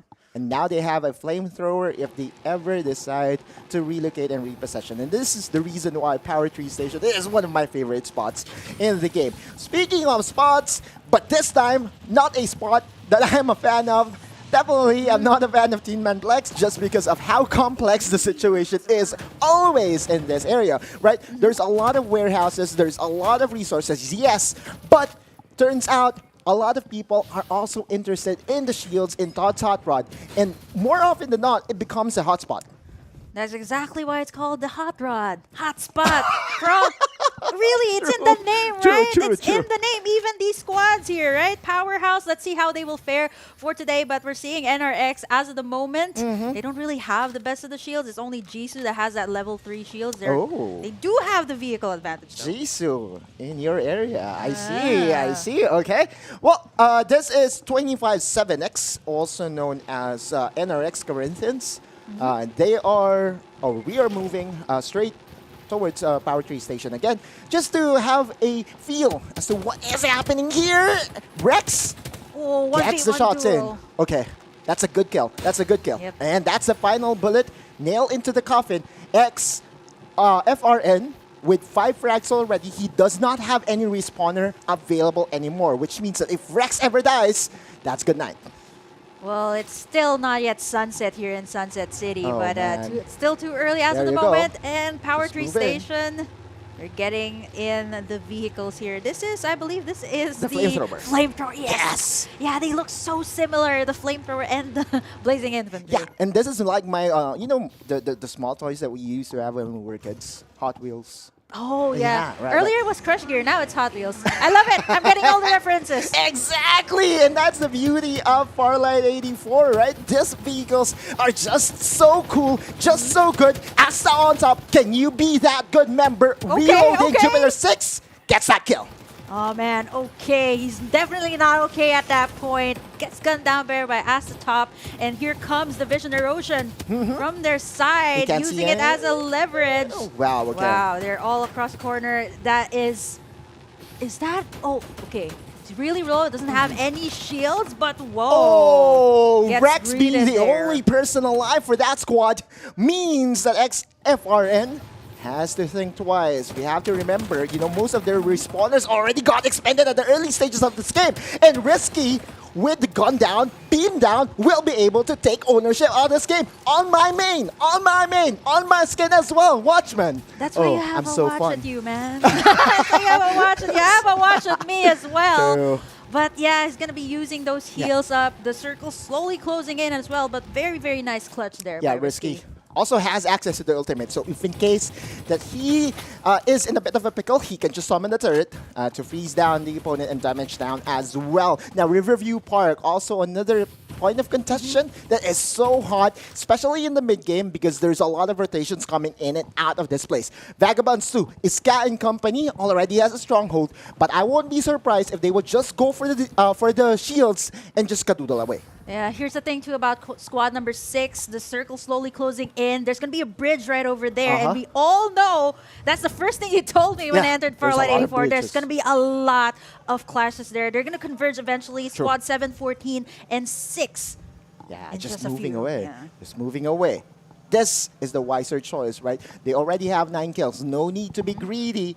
Just be methodical. Just be academic with their approach. There's a lot of ramps as well that they can work with if they want to jump from one island to another. Not to mention that they're also on vehicles that can traverse waters. But we're going to look as to how they are planning to do so. Looks like that Iska and company just wants to go nearer the safer zone. And it does look like that they were able to successfully repossession just outside Tin Man Plex. Yeah, Tin Man Plex and Todd's Hot Rod. Yeah. Once again, that's going to be 4 squads converging right in the middle. Squad number 15 as well. Let's see if they can make it. Oh, man. It's showtime. We have to remember they are indeed one of the teams that we were closely monitoring in Group D just because of their previous performances in weeks prior. And with the hovercraft, can they find some kills? Someone is below the bridge. And there you go. Instant assassination coming from It's Showtime. Ah, it's showtime indeed, says Mr. Incredible. Where's that super suit? Right over there. Found it. I mean, usually those are the spots, right? Like either under the bridge. Earlier, we've seen it like under the staircase as well. Wait, I actually have a question. I think I remember a reference in where trolls live under a bridge. Are you familiar? No, that wasn't me. Was that me? I don't know. Maybe it's not Was you. it but from the movie? Yeah, I think it is. Oh, I did like the movie. I did like the movie very much, despite what the critics say. But you know what? Going back into the game here. Sorry, I had to do it. It's okay. I was like, what? Was that there? Yep. You have to get used to it whenever you're casting with me. Lots of movie references out of the way as well. Right, going for an engage here with the EMP bomb and also hologram guided units as well, or heroes. And it does look like the squad number 3 will have a firm hold here in Sunflower Mall. Quite ironic, right? Usually Sunflower Shopping Mall is usually the hot spot as well, but we haven't seen so much of it as of the moment. But It's here we go again. yeah, it's kind of rare that we see it as a spot that is non-looted, but does look like here in the motel, things are getting are starting to heat up. VGF4 now trying to eliminate squad number 2. And squad number 2 is also not a team that you want to count out because that's J Nepal. We have seen them before. Yeah, they're right over there in that small. Ooh, okay. Squad number 02. A lot of them don't have shields, but they were able to give the position here over onto Kisei. Yeah. This is the thing. Like J Nepal, they're playing with their names as well. One of their members has the name of Ratasserie, which is also another team here. Oh, Saipool gets beamed down here by Kise. Kise with 2 frags already. That's a good start. Good use of the springboard as well. And as of the moment, he has control in the middle of everything, right? Which is exactly why squad number 2 and squad number 14, they don't really want to meet just yet. You have to move out of this place. You know what? Motel for me is like the place closest to hell most of the time because, dude, oh man, I think most of my eliminations and my RGs or in my games, personal experience, was here in the motel. And that's because it's kind of center of everything, and you don't know where the bullets or the enemies are coming from. So that's why my personal advice for everyone is once you're done looting the shields, just disengage. Yeah, we have squad number 14 here as well. Out. Powerhouse. Yeah, they're just healing themselves up as of the moment. Stuck in Carnival, actually. Usually this is the first spot that you'd see, but as of the moment, right, they're stuck here. Number 14, quite far out, actually. Yeah, and Powerhouse does have 4 members, so that, to me, is already a very good development. Easy, Clody, and EO now will try to survive. This is where they're good at. Regardless of their number, they will still be able to get some points just by surviving, and Powerhouse is known to do so. That's why they're called Powerhouse. Got to power through this moment. And I think as of this time, all they need to do is, heal as much as they can while the rest of the squad's here. What he was doing is trying to search all the boxes. Where are the medkits? Where are the medkits? Because he needs every single one of them to survive the zone damage that is starting to hurt. At this point in time, we are down to 6 squads here, Burger Kim. Ooh, VGF4. Very nice positioning right there. They got 2 vehicles as well, but there goes the circle. They got to move in as well. True. Tell 9 Risky might actually spot them right over at the corner. That's the watchman, man. But he cannot do anything but watch as of the moment because squad number 7 were 4 vehicles strong, right? Like every single one of them has their own car, which means if they ever engage onto another team, they will have a definite advantage. Except if the team is inside the building, Risky is going to get gunned down and will die outside the zone. Yeah, I actually thought Risky was going to go for another risky move, but that was a VGF that had more control over that area. They got more vehicles as well. Oh, I want me some car fights directed by Michael Bay himself. Oh yeah, lots of explosions and all of that, right? More explosions. I was waiting to put out a Michael Bay reference, but I only got it now because earlier it was more of like a nice and slow. Yeah. And then like the thing about cars, right? If they ever explode, and if you are close by, it might instantly kill you. So Michael Bay, I don't know how he does it, but he does it on every movie. Anyway, it's showtime. Just in the safest possible spot right now, right? The final circle will most likely be here in the construction site, just near the 2 bridges, or 3 bridges, correct that. And this is going to be very good for them, right? Points-wise, they will also have a very good vantage point towards people that will try to enter the zone. Yeah, VGF4, right? They got a good scope of the area. They got a good idea of more or less where the other squads are coming from. And as of the moment, VGFL, they do have the vehicles here. They're waiting for someone to shoot first as the circle is slowly closing in. 0-3 as well, Dante over there. They got a good grasp of that warehouse. Playing it patient, right? They're waiting patiently. Oh, but hovercraft, weaponry, some sticky bombs going their way. So Dante and company has to be careful. They know that they're spotted. Demi, so you were you were calling out the name. Okay. I wasn't saying okay, but he's not okay. I'm so sorry. That was twice already. Gets gunned down by Dante. And again, it's okay not to be okay, I guess. Yeah. But Yeah, squad from the number... show. Yeah. I haven't seen that yet, but I got your reference. Oh. I got your reference. Yeah. Squad number Fellow K-drama lover as well. Was it? Was it a K-drama? Yeah, it is. Come on.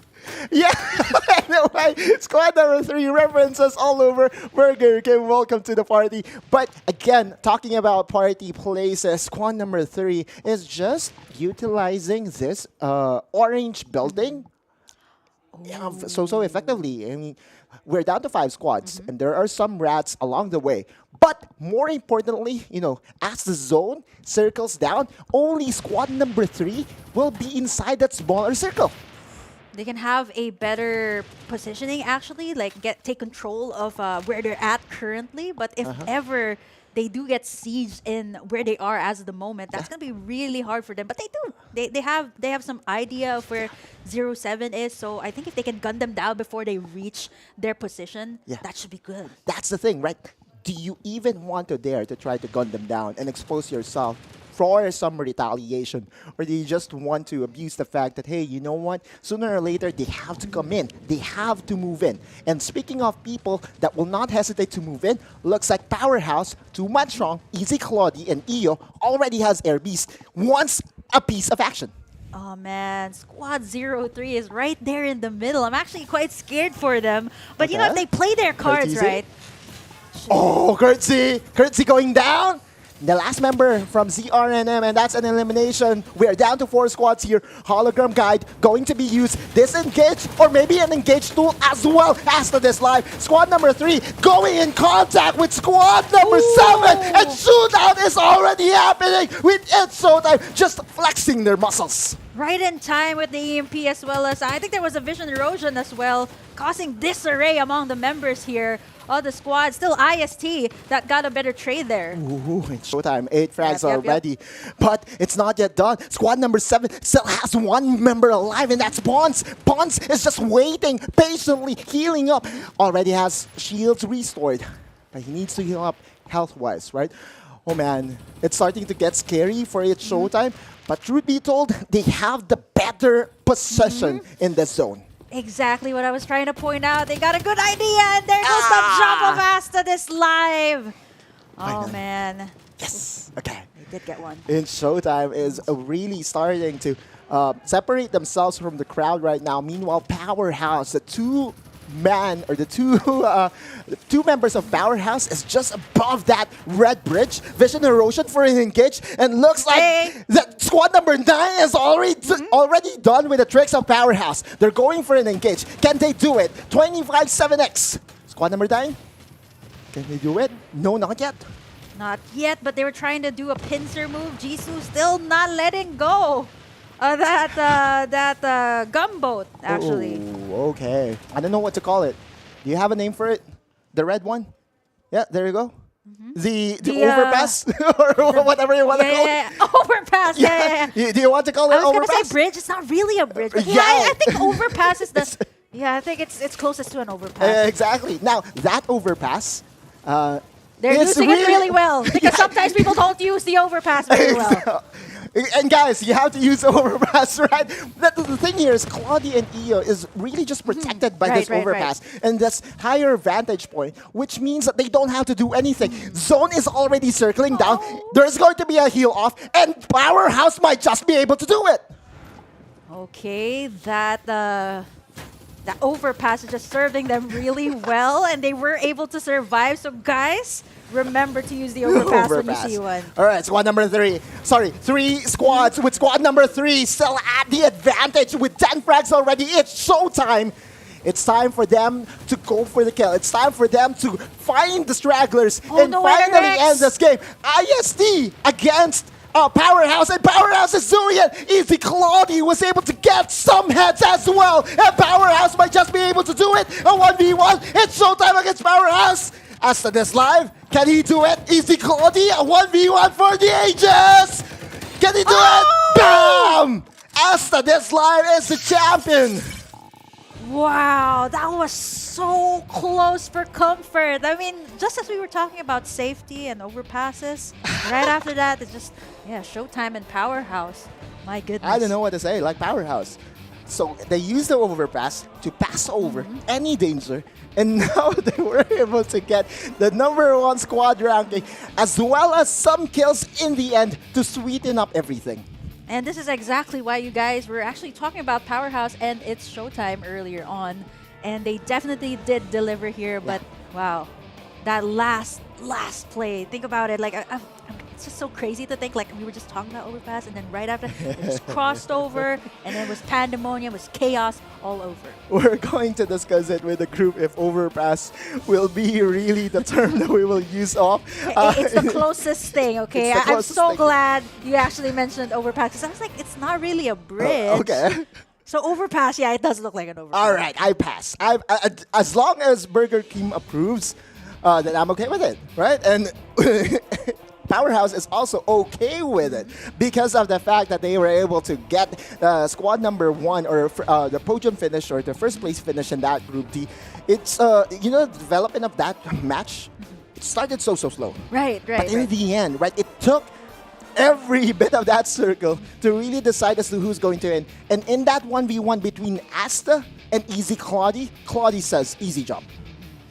And here's the thing too, the last area wherein they converged, it was just it was straight up. Like there was an overpass, there was some buildings, but it was right after that the rest of the area was just an open field. It was.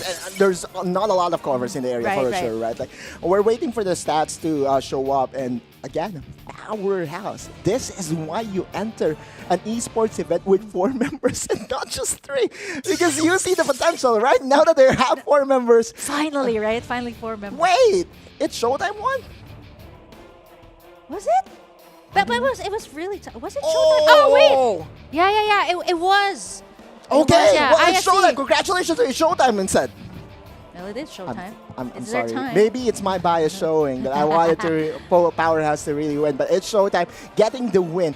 Oh man, deservingly so though, because they had 4 members at the end of it all. And Asta This Live, again, that 1v1, Asta This Live was the one winning against Easy Claudie. I may have missed that part, but one thing is for sure, map letter D is going to be, or group letter D is going to be a classic showdown between It's Showtime and Powerhouse. And you were actually still right? The last 2 squads remaining, Powerhouse and It's Showtime. It did get, and even their squad colors was pretty close as well. True, thank you. I needed that, but but it's Showtime. Yeah, it's Showtime again. Ending up winning. Asta is the MVP, and that's because, again, the last frag was his, right? Never mind the numbers. Yeah, he was able to deal the most damage in the game. Yeah, he was able to get so many kills and assists. But more importantly, the game-winning kill was his. And that's really what matters in the end, right? Like whoever does get that final shot. But that's it for the team statistics here of It's Showtime. Let's take a look at the overall. Yeah? My champion still, Powerhouse. I'm sorry, I'm not going to let go. I'm so in deep. I'm so into it. But yeah, podium finishes. First placer, It's Showtime. Second is Powerhouse. And of course, 25-7x for our third placer. Is that NRX? It's NRX Corinthians. Okay, yeah, I had to get it right. And looking at our first, second, third placer, it was really tight, especially in the end. But looking at the 4th up until the 7th, there were several times that OK was taken down. Like you thought I was saying OK, but I was actually calling out the player. So yeah, I was confused by a bit. And there is also a player that is disguised as a Catastrophe member, right? Like, what was it again? Yeah. There you go. From squad number 2, JNEP. There are 2. Yeah, Catastrophe and the other one I saw like Rat, and then there was like I know that you can do it, but please, for the love of God, don't. It kind of confuses us as well. Same too. That was the first thing that popped into my head. And looking at the rest of the squads here, into the last place, NGR. Okay, NRGL. Quite unfortunate for sure, right? Like Egoist, not really their best performance, but since this is map number 1, there is still a lot of opportunity for them to combat. Yeah, very early skirmishes as well, which is the reason why there wasn't a lot of stats as well in the final teams actually. Well, that was a very explosive map for sure. And I guess I need a very timely break. So guys, do not go anywhere. Audeluz and Burger Kim will be right back.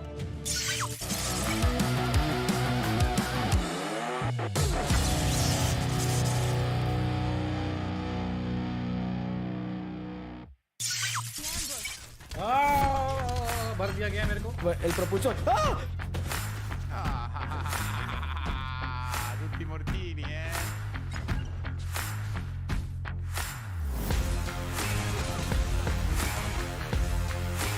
Saco bomba contigo, granada por tuya contigo. Distrutto.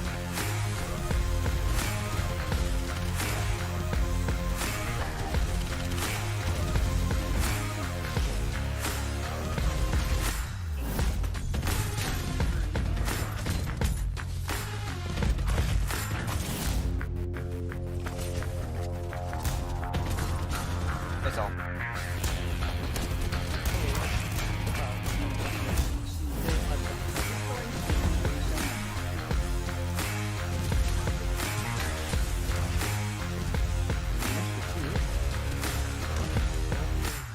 It's one in the corner. Nice. Brother's lost.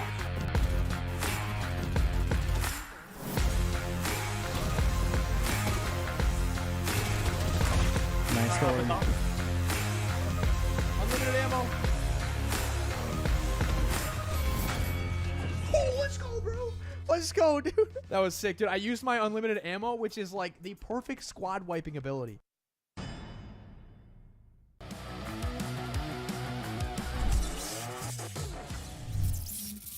The side, but Vagabonds won't just stand still this is because they have smelled not sure that about someone this. is right there. EDX1 challenging the Vagabonds, furious against two members, and just like that. Yeah, the zone and then the red zone as well. The bombs falling down from the sky as well as the EMP. God mode is going to bring in the fight, and this is right for them. They are pushing everyone out, and this might be the win that they can definitely take down Vagabonds, but this is a stalemate. This is a battle onto the zone, and they are pushing in. And the hologram guide has been utilized. I've seen the vision erosion being utilized as well. EMP perfectly placed as well to dissipate. Spray and The pray. spray coming in from Ego is dropping them one by one. The movement is too much. He's too good and they're all down.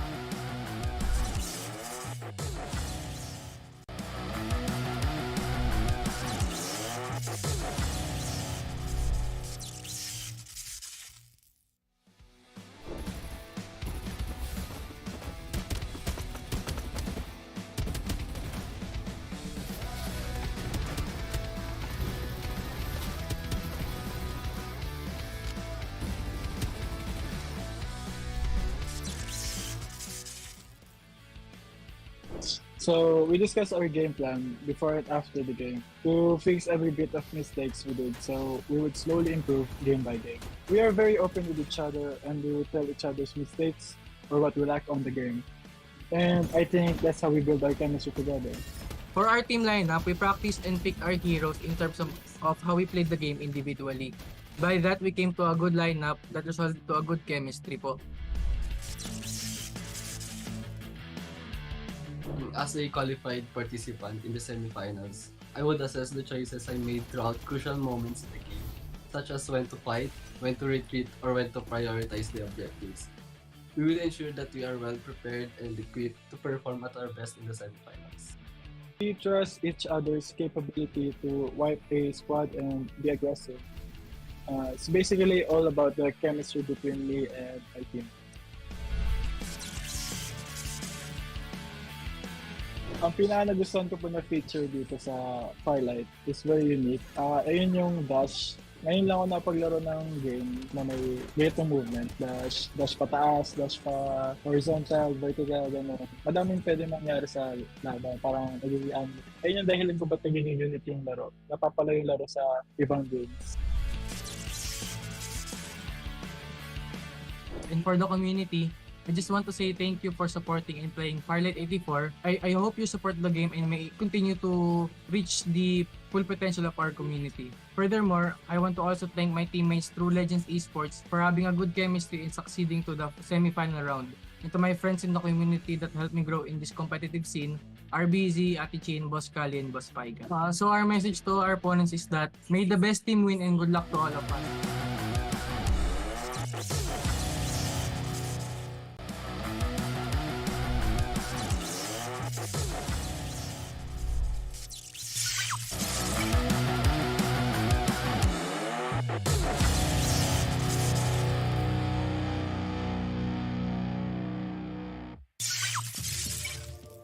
Hello, survivors! We're back over here at ACC Asia 2023, wherein we just witnessed that I am not Jinx. You are not Jinx. I'm not Jinx. You are not Jinx. I told you guys, IST.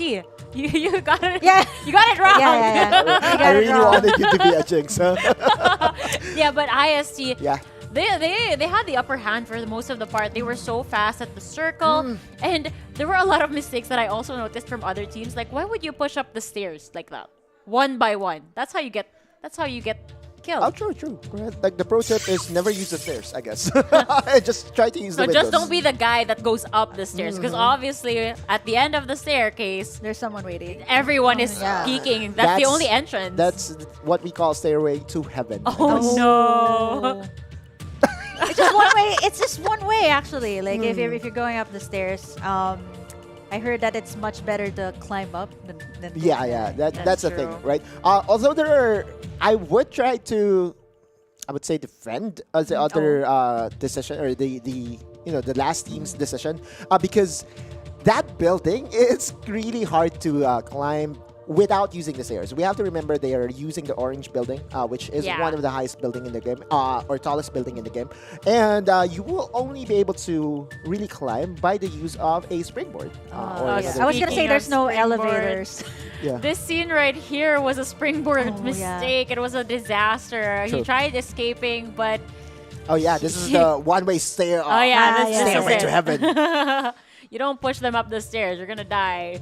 But yeah, we also saw another squad that was up. I don't know what you call that. That really high point. The overpass. We call it the overpass. That makes sense.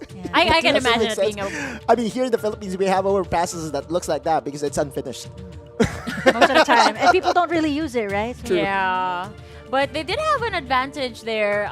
It was very hard for other teams to come up there. And one thing that I noticed is that when the other team was trying to push them with their springboard, they popped the vision erosion.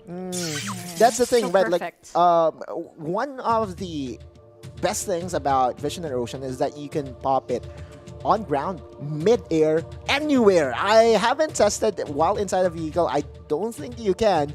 But if you can, then just ember things, I guess. And that's gonna be hard to find. Gonna be hard to... How do you...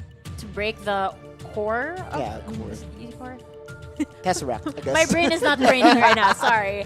But yes, it's very interesting the way they're really playing these out. So I hope that Group D really continues to surprise us, because once again, ladies and gentlemen, we're heading straight for Sunset City. And welcome back. Map number 2 in our Group D. Yeah, I thought Laika was going to say it's showtime. Well, it was last game. Yeah, I was waiting for that. It's showtime. But yeah, going into our map here, we see a number of squads. Actually, okay, they're going over to Hot Rods once again, or Tin Man Industrial. And I actually really love that spot. If you play it out really well, there's a lot of good spots that you can get resources, you can hide. Yeah, that's the beauty of Team and Blex for sure, right? Like, there's a lot of hiding places if in case that you need to disengage. The only thing, or the only drawback for me, is the quality of the vehicles. Because it's not just the vehicles that you're trying to find. Most of the time, you kind of want fast vehicles to relocate from one point to another. And looking at the state of the map as well, I did notice that VB2 is the only team, only squad currently in Iris Branch. And that to me is the dream. And here's the thing too, looking at the map here, not a lot of, actually no squad dropped in Nova Planetarium, so I think they might actually save it for last. And there's actually a number of squads, I think 3 up top over on the Sanctuary Tower as well. And Powerhouse, one of my favorite teams. It did favorite. sound like that, so I'm going to double down. Powerhouse is here in the Sunflower Mall. Talking about Sunflower Mall, lots of shields available and loots as well. And when it comes to engages, you can just hide one floor below or one floor above if you just want to avoid danger. Oh man, Sunflower Mall, resources taken, but once again, there's going to be a lot of contests here. Faust going to do a 1v1 here up against Powerhouse's Claudie. He still survives. Here are the assist from the back. 1 AXG. Chris there takes down. Oh no, yeah, from the back actually. This is a definition of 1 HP. Chris finally goes down. And no, he's still alive. He's still alive. Wait, what? 0 HP, 0.5 HP maybe? Generator was able to help out his teammate and will need to heal up for sure. Because with just one hit, he's going to go down. One more hit, right? And in the nick of time. Thank you so much, Chris, for that.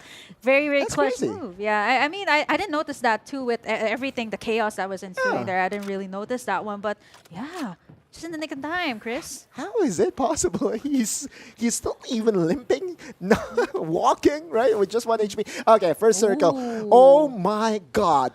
Bless VB2. This is like the dream. You have Iris Ranch already looted by them. They're moving towards Power Tree Station, and they can just use Power Tree Station as their as their stronghold, waiting for the other teams to come in. Yeah, there's a lot of power that you're saying today. I'm sorry. A lot of power, but you know what? Up top, they actually did get a bunch of resources. Actually, shields over in Iris Ranch, heading straight towards Power Tree Station, and looking at how the circle is closing in, they might actually find fights over in terrains just like this. Yep. This SWAT is number 15 and SWAT number 1. This is on the east Changing part fire. of things. Yep. Generator scope, triangle, a small one, and long range engages will benefit. The one that has a cover, Hunter 84, Vision and Erosion, going to be used just for disengage. Disengage, will they actually go out, or will Tel9 try to go in? But there's also squad no, IST that's the wrong over on the decision. left side. Yeah, if you are a hunter, you have to know better. You don't have any cover, and good thing he goes unpunished. Unpunished, but we can't really think about that right now because there's just a lot going on. Tel9 still going at it with IST. Exchanging fire here with Voodoo, but squad number 15, they're looking really good right there over in the corner. IST, Voodoo, he's all alone here. Exchanging blows with Risky. Oh, and Risky does get the shot. It's always like a clutch by Risky. Voodoo has to respawn, right? Hopefully, she has a respawner because, again, that is its showtime. The #1 team from map number 2. I am going to be not really upset, but I'm going to be disappointed if they will be the first ones to get eliminated here in map number 2 of Group T. Because, again, with the way they performed during map number 1. Now NRX gonna trade fire here with 256X, and looking at Vision Erosion has been popped. That's gonna be 2 squads once again gonna reconvene, see how they can position here. Javier losing it, but the shields are down as Super Kill gonna try to finish him off. There's still some shields up, level 1 at that, but from the backside Gunboats.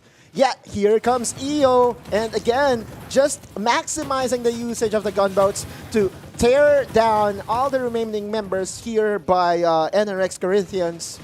Is it enough though? Powerhouse inside the Vision and Erosion, no vision whatsoever. Not really needed by Powerhouse. They're overpowering their opponent. Super Kill right there in the middle though, unable to do anything at that point. Man.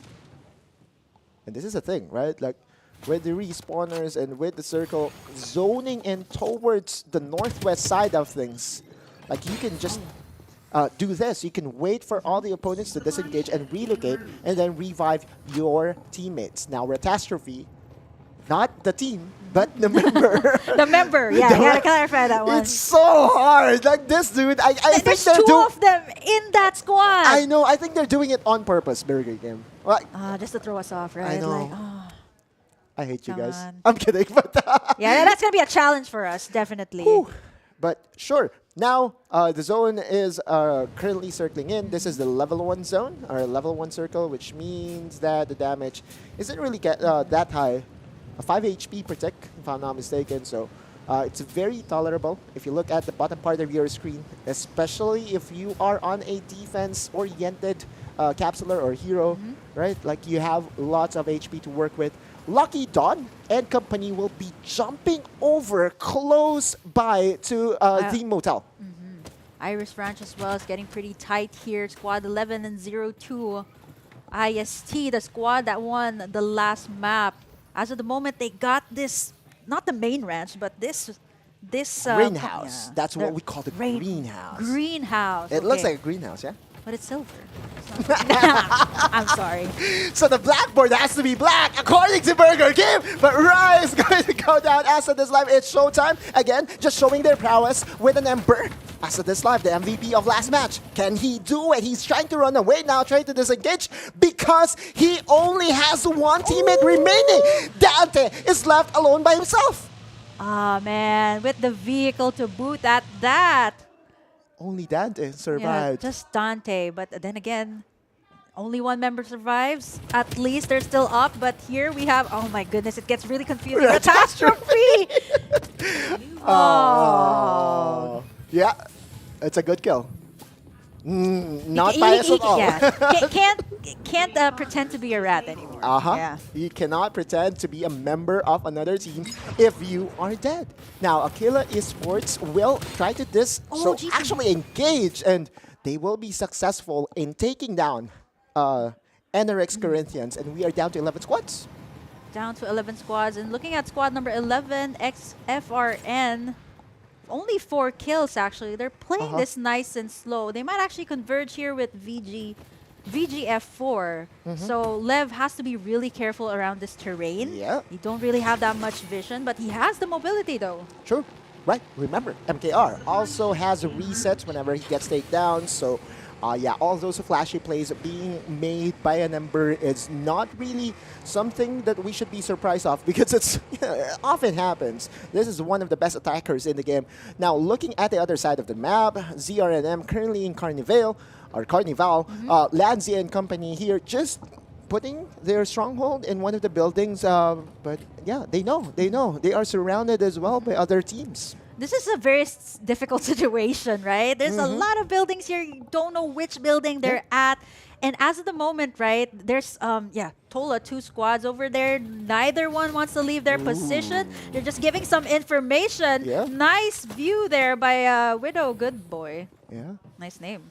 I know. It, you know what it reminds me? What? An auto-generated name. Right? You don't know what IGN to go for? Click randomizer and there you go. We do good boy. Now, on the other I didn't side, get my name that way, though. No, I didn't get my name that way, but... me included. Right? Like, who would name himself auto-lose? Just me, I guess. Hartman is now on the defense and is now on his knees. Vision Erosion is up as well. 1 AXG trapped right in the middle. And here comes the light of day. Yeah. And BB2 able to get that vehicle, but gets shot from the back. Was he able to eject? No. Yeah, he was able to eject. He was able to eject. The vehicle is about to explode, and wisely Hasbula ejects and disengage using the Water Spider, one of the fastest cars in the game. He's the only member remaining for Vagabonds to VB Nomads, I'm sorry. And now Hasbula knows this and is trying to find the safe zone for himself. Oh, this is good though. At least he was able to, eject himself out, get that War Spider, and able to land this very nice spot. Although it's very risky, he does not have any teammates there to locate the other members. But again, you guys had to get out of the carnival. Yeah. Eventually, someone has to get out. Someone has to start the fire here. But it's going to be a stalemate as of the moment. Yeah. Circus, carousels, clowns. When was the last time I went to a carnival? Oh, it's been so long. Wait, I have a question. Disneyland, does it count? No, right? It's an amusement park. I think close enough, right? Close enough. Yeah, that's the closest that I can have. By the way, squad number 3, again, it's showtime. The number 1 squad from the previous map only is down to 1 member, and that's Dante. And you look at his positioning right now on the left-hand side, he's just hugging every wall possible. Yeah, right in the middle of those 2 what do you call those, like hills, or is it Valleys, plateaus? Valleys, plateaus. Yeah, I'm not so sure what exactly to call them because I've encountered them several times. And here comes the vision erosion. VGF4 Demi gonna try to take down Baby Crit, who's currently driving away. He's really low, and from the backside as well, you got Dante all alone. Yeah. Baby Crit, call him Baby Driver. He was able to at least disengage. I just love the movie references. Wait, I haven't seen Baby Driver. Am I Hers is overdoing really it? good. Am I overdoing it? No, you're not. You're just Okay. doing fine. I love it. Thank I'm you. able to pick it up. I haven't seen Baby Driver though. Thanks for the reminder. It's a good one. It's Oh, definitely it's a good one. Right. Now, what is good is what is up, what is happening right now. CRNM courtesy. We'll get some more frags here. We are still in Carnival, the next best attraction. And we are down to 7 squads because CRNM just eliminated 1.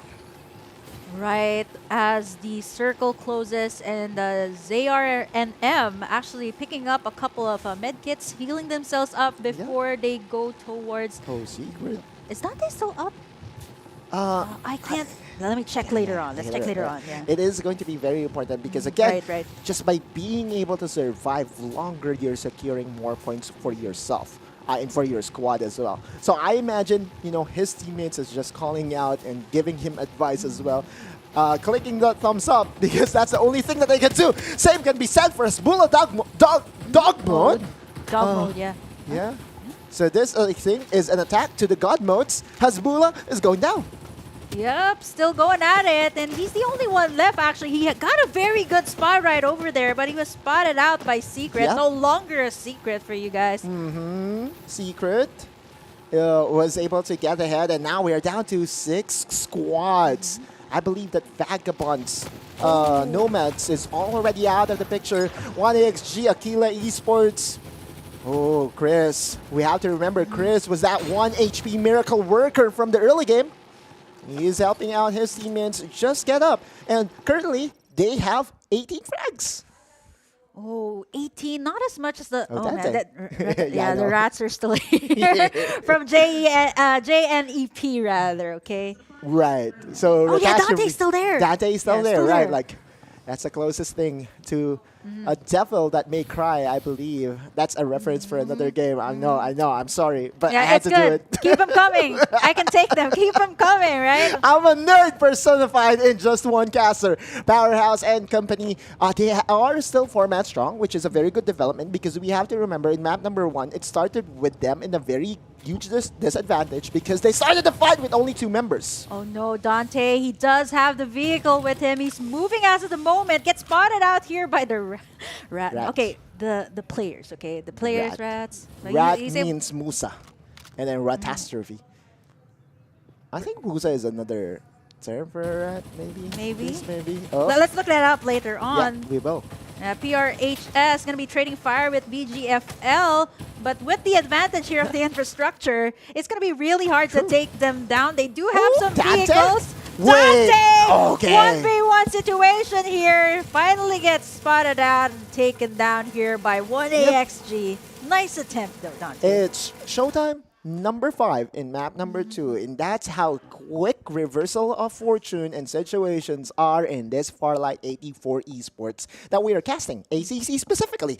1AXG, on the other hand, still format strong, so it could be a duel, a dance between 1AXG and one of the teams that I was highlighting from the get-go, Powerhouse. Powerhouse is still right over there. Both the rats are over there, the players as well.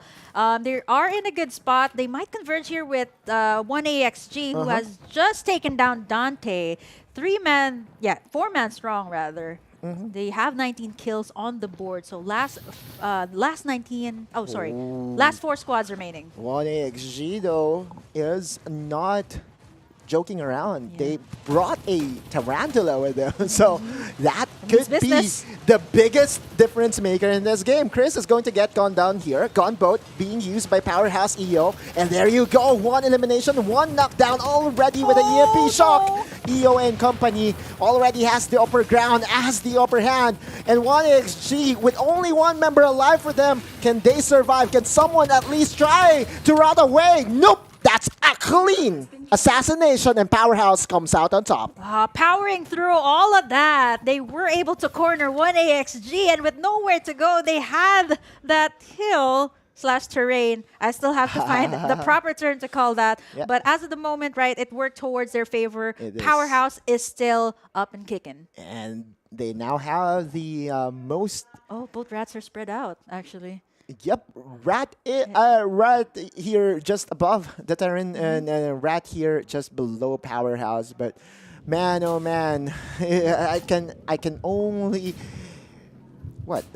it's just so hard for them to even do a thing here because Powerhouse is there waiting for stragglers.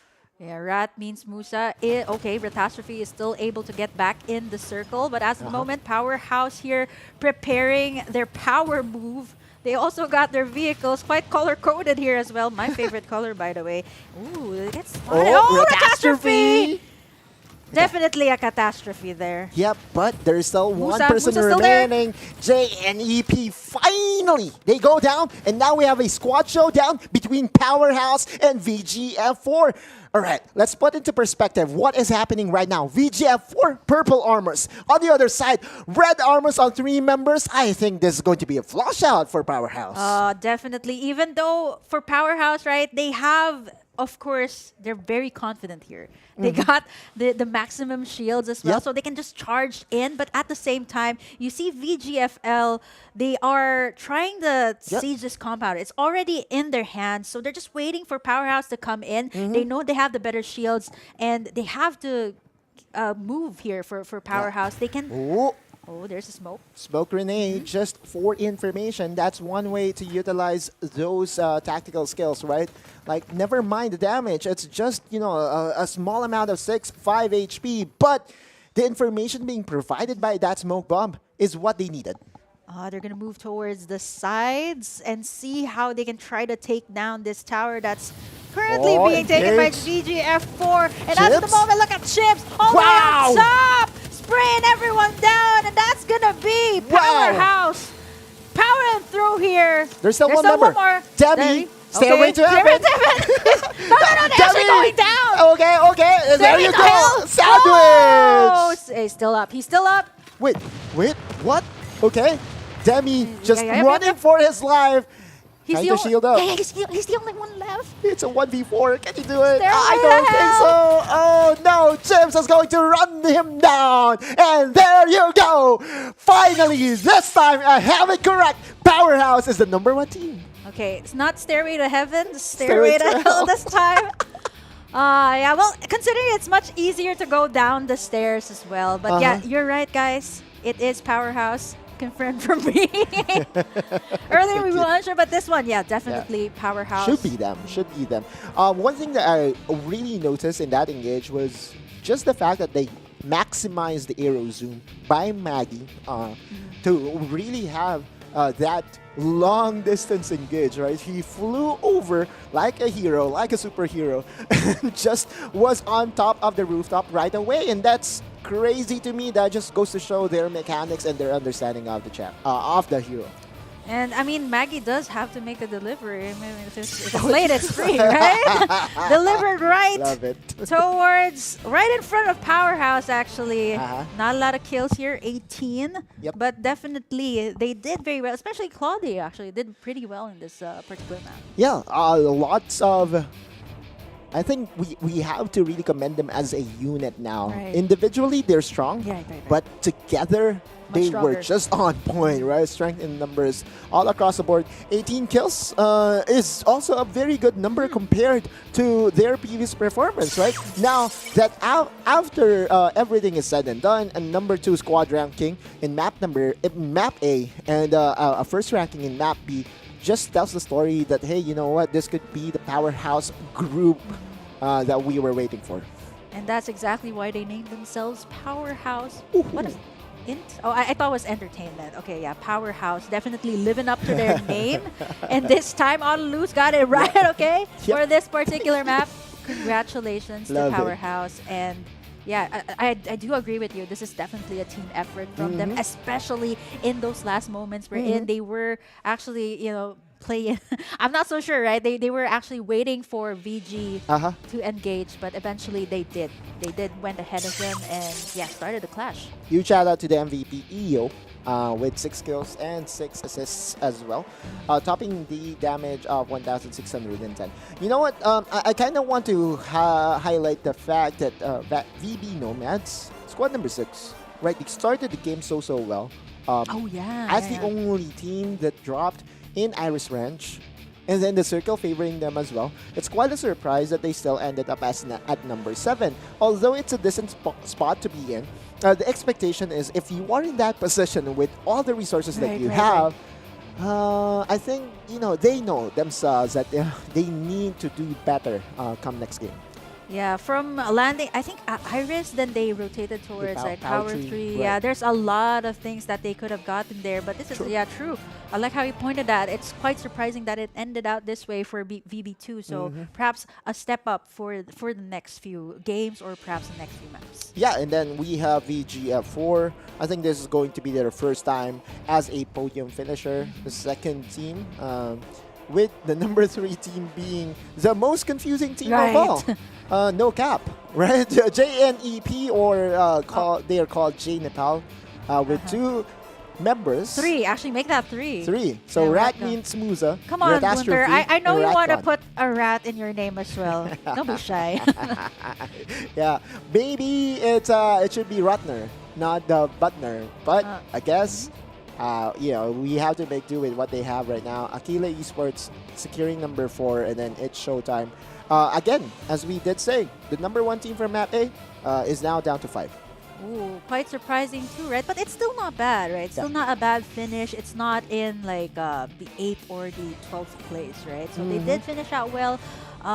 There was a part there that it was only Dante. Right? He did have a time wherein I was like, okay, he's in a good spot. He has a good vantage point of the opponents, but eventually, right, if you're the only one left, you want to hide you want to rat as much as you can. I think the number 5 finish for It's Showtime is already considered a positive point for them, because I think they got eliminated so fast during the mid game, and had it been that Dante was not able to run away, they could have been in a very worse position. If I'm not mistaken, right around 9th spot or 10th spot. So good job, Dante, and I know for a fact that It's Showtime, the other members, is also commending his efforts in surviving all those potential danger that came his way. Now, the rest of the squads, you're going to see them now. Again, squad number 13 at number 15. Back-to-back 15 spot. Not really the best start. Yeah, NRGL, right? Let me take a look. Oh, they actually dropped in, up north. So there is a couple of shields there, but they worked their way around, but I guess they were met by squad number 15, which finished that night, CME2. So there wasn't much that they can do. There was a bridge there, so not really the best point to drop in. Yeah, squad number 13, they dropped in a place that is not that, I would say, famous, or not really that favored by a lot of players, me included. That's because there's not much resources in there, and it's also close, or it's also in a position in where you are on the lower ground in almost all engages, which I think is a very disadvantage. The only positive thing in that area that you were talking about, right? We call it Bay Area, right? Or docks, is that you can find some vehicles that you can use to traverse from one island to another without the use of the bridge. But the thing here is, if you do that, you're heavily exposed to other enemies as well. So I think that what happened there for squad number 15 is that they have to think wisely and change their drop point, because it starts there. Yeah, I think you mentioned the vehicles too earlier. I think they wanted to either escape via the bridge, or since there's a lot of vehicles there, they were thinking, okay, there's a lot of escape points, but you know what? Hopefully, we see these guys do much better in the next stages, or maybe the next map. We still have one more map remaining, everybody. And again, this is Atlas with Burger King Group D. Do not go anywhere.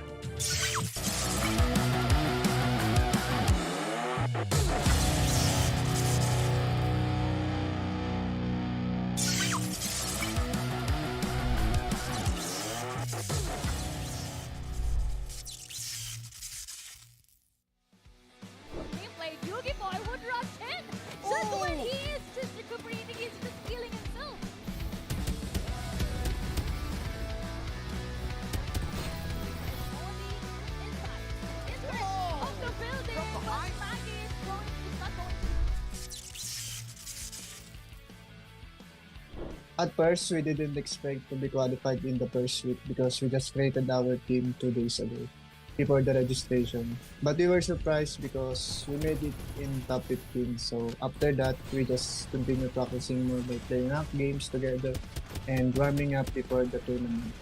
And we also made sure that all of us were adjusting our rotation depending on our opponents.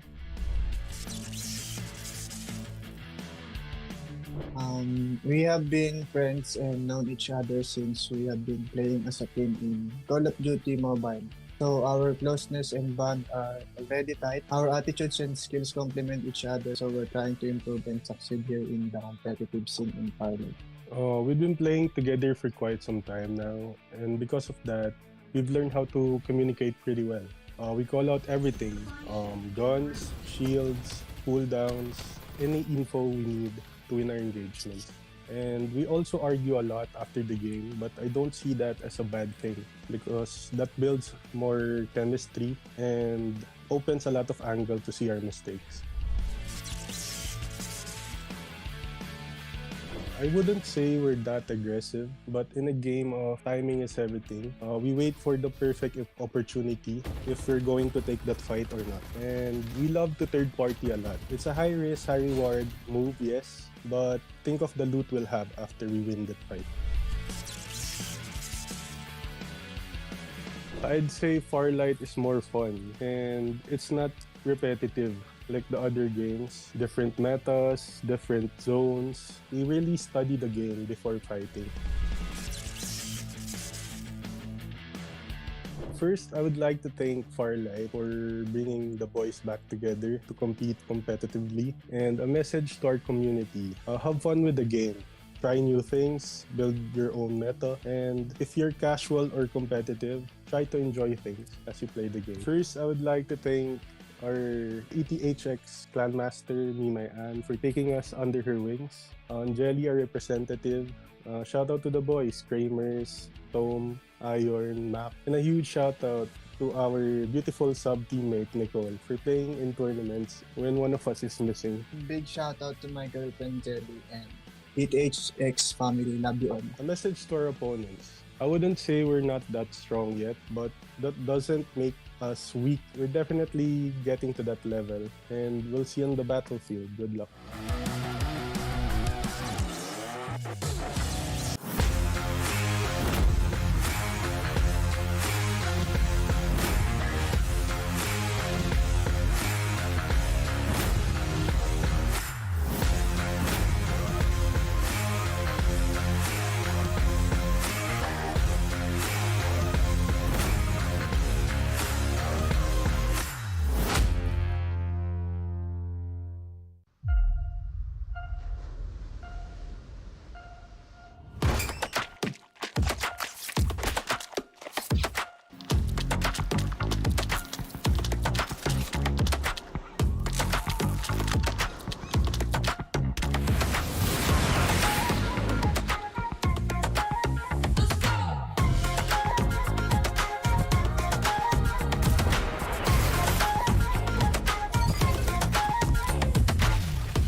just does not stop here at ACC Asia 2023. My name is Likeable, and I am your host, and I am with the movie buffs over here. So many movie references in that cast. I am feeling a little bit proud, right? Like, Yeah, he started off with like Michael Bay, then slowly moved towards like the. What was my last reference?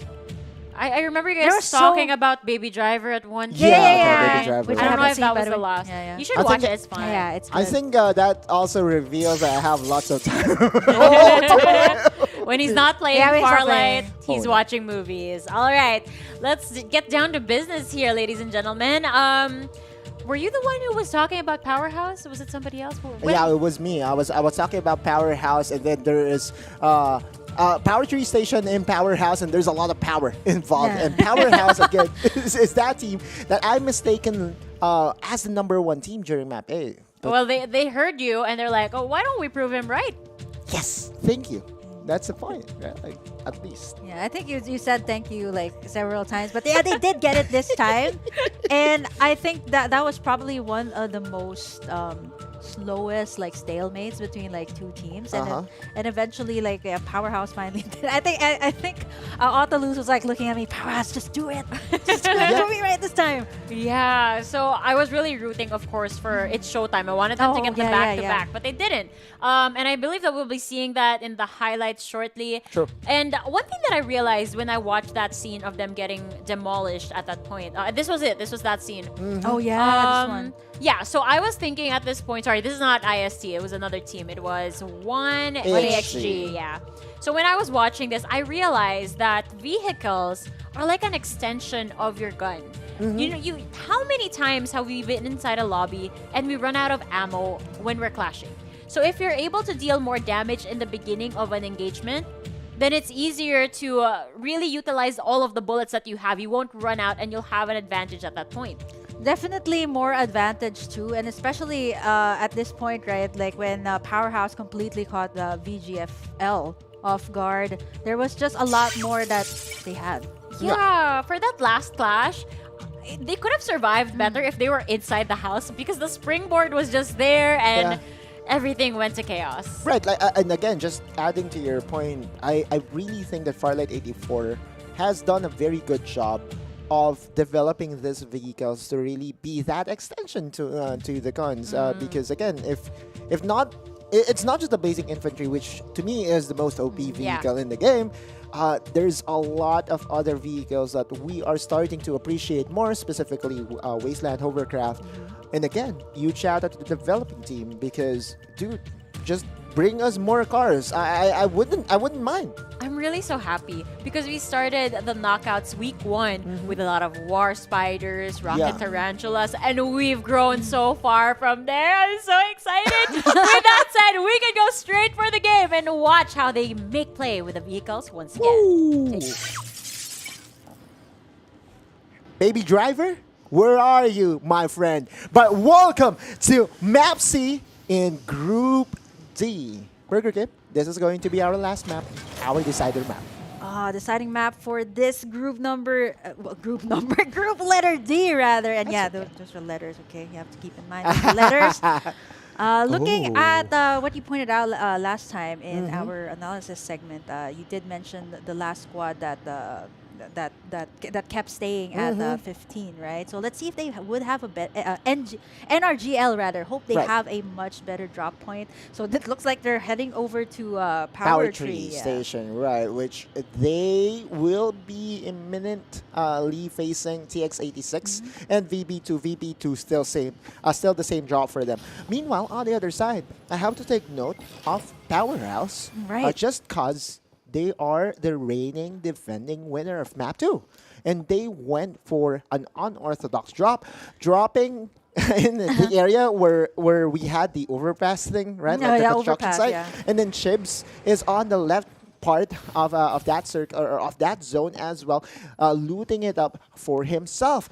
But we have to go on somewhere for Northeast Sanctuary Tower, where we're watching CME2 right now.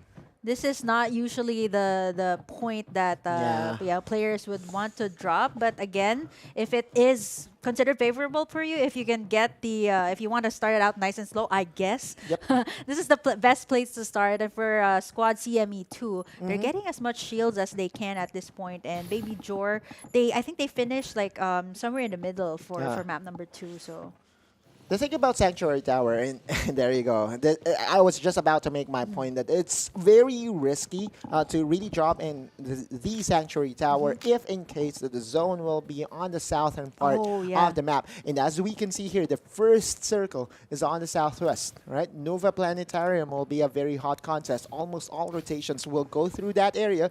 And Sunflower Mall as well, just because of the XP devices that are available in those two POIs. Yeah, but here's the thing though, it was so wise that Powerhouse actually divided themselves, right? They were able to get all the as much resources as they can in Sunflower Mall. And as of the moment, NGRL gonna be scrimmaging here with the TX86. Whoa, Reg there.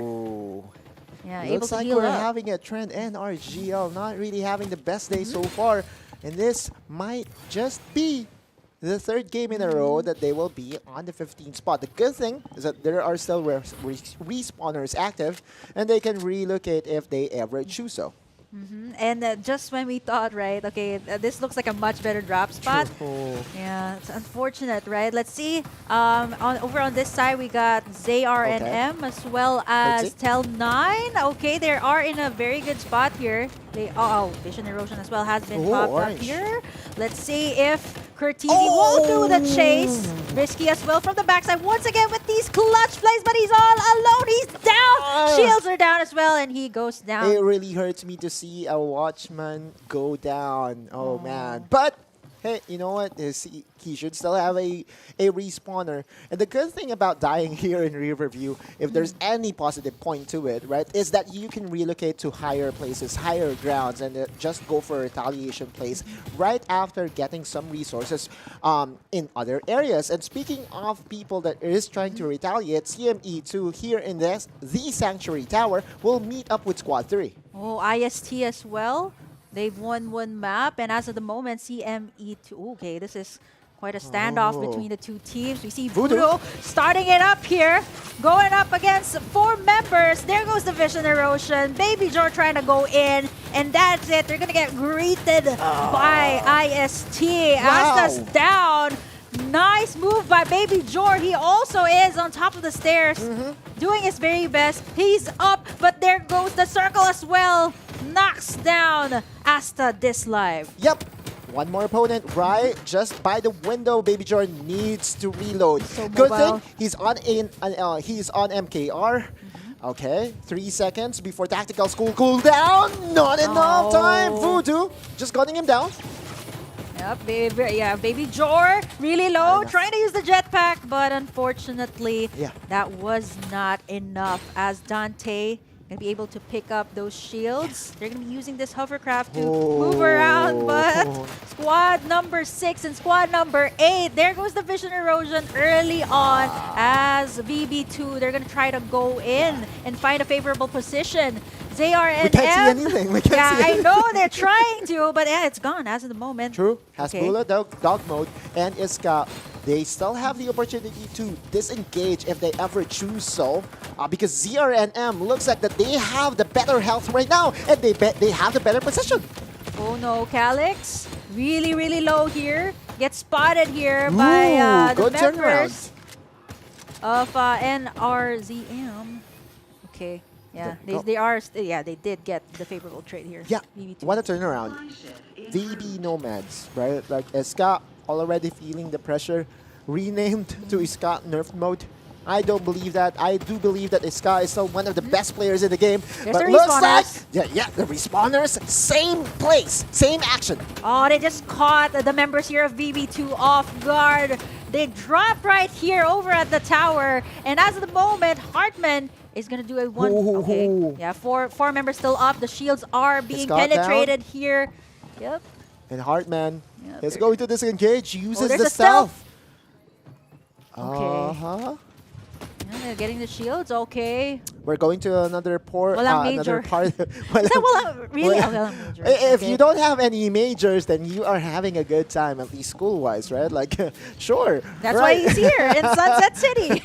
Lots of time to burn, for sure. TX86, though. Speaking of burn, his health bars not really that affected yet because this is the first circle, as we did say. But I kind of want to really see what was the result of the VB2 skirmish. And there you go. Finally, you are back here in this tower. And VB2 has respawned in the same place. Now has the vehicles as well to work with. And it does look like that the skirmish is now over with them winning. Okay, wala nang majors. Wala majors. Just stays down here There by we go. Hartman. Yeah, All apparently you minors. still do have majors. Oh. Okay, it's cornered here. His vehicle gets shot down. Hartman BFF mode still going at it. Up against walang majors. Reminding him that it's still time to study. Yeah, but he still survived. I love it. Calyx, though, with orange armors, lots of defenses to work with, will go down. There's a breakdown from TX86, so on point. All angles covered. Hartman, BFF mode at his very best.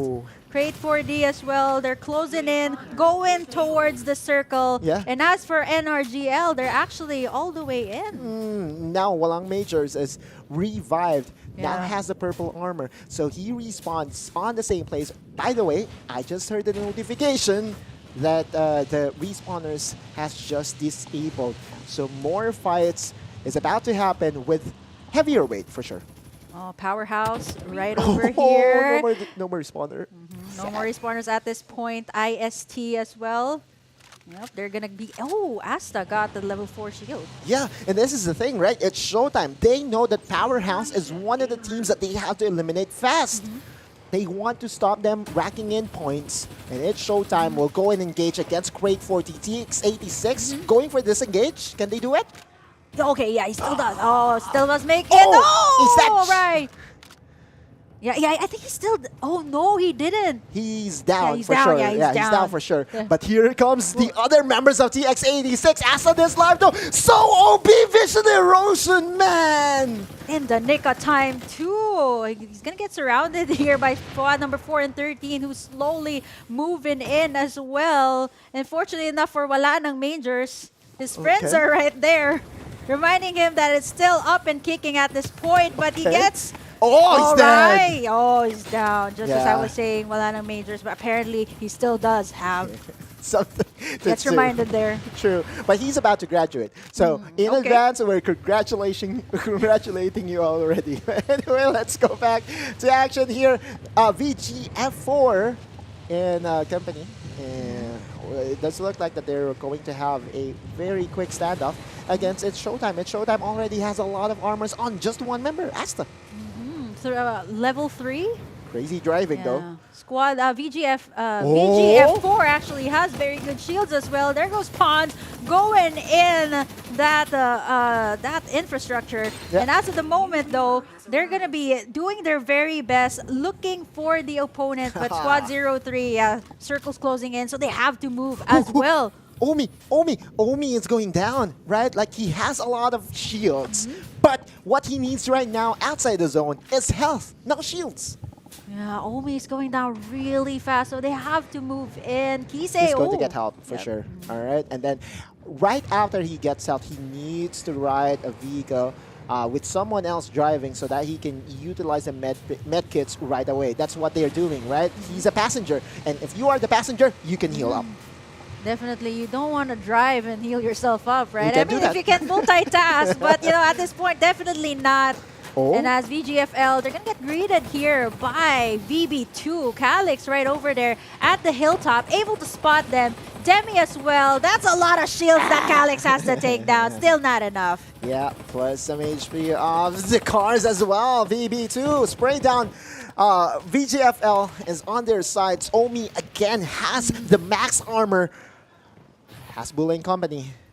They're circling in. Yeah, they know that they have to take down as much as possible the shields. That is level 6, right? On to Hasbulla Dog. Hasbula dog mode rather. So Yeah. VB2, they have a decent amount of armor, so they can actually close in here, try to take down as much shields as they can because, yeah, the zones go in smaller and smaller. Yeah, and Omi was able to defy death again. Again, right? Like the guy is starting to personify a god incarnate here in Sunset City. We're down to 7 squads, right? It's starting to heat up. Hartman BFF mode, trying to find someone. Risky goes down.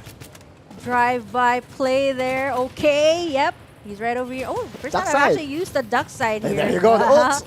He falls down here. He still has the shields up, but it seems like it's showtime. They're actually on the chase here, up against OK. Once again, he finds himself in this terrain, and he goes down. Definitely, it's okay not to be okay. Yeah, that's that's the thing, right? Travel barrier. The only way to really expose it is to use the vertical cooldown devices, right? Find the angle to really penetrate through, regardless of the armor being up or not. Speaking Powerhouse. of, there you go. Powerhouse is about to go down. Oh no, 1AXG in a very good position. Yo. Everyone's just completely caught off guard. Oh. Wow.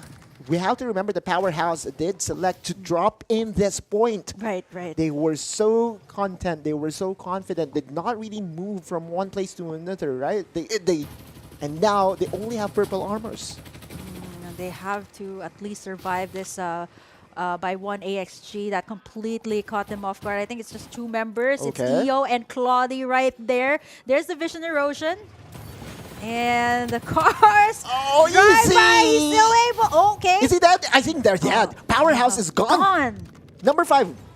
Nice attempt though to at least flee that one, but you know, it is what it is. Slowly closing in, so we're down to our 4 squads here in map number 3. Happens to the best of us. Now, the only question I have is, it's showtime. Are they still alive? Or are they down for the count as well? Because I know for a fact that at number 5, Powerhouse should have enough points to qualify for tomorrow's event, right? What we are looking for is the top 30 teams. Now, if you want to go out with a bang here in Group D, this is the way to do it. You look at VGF4, 18 frags already completed. And there's a lot of bodies of water here as well. They're super confident at this point.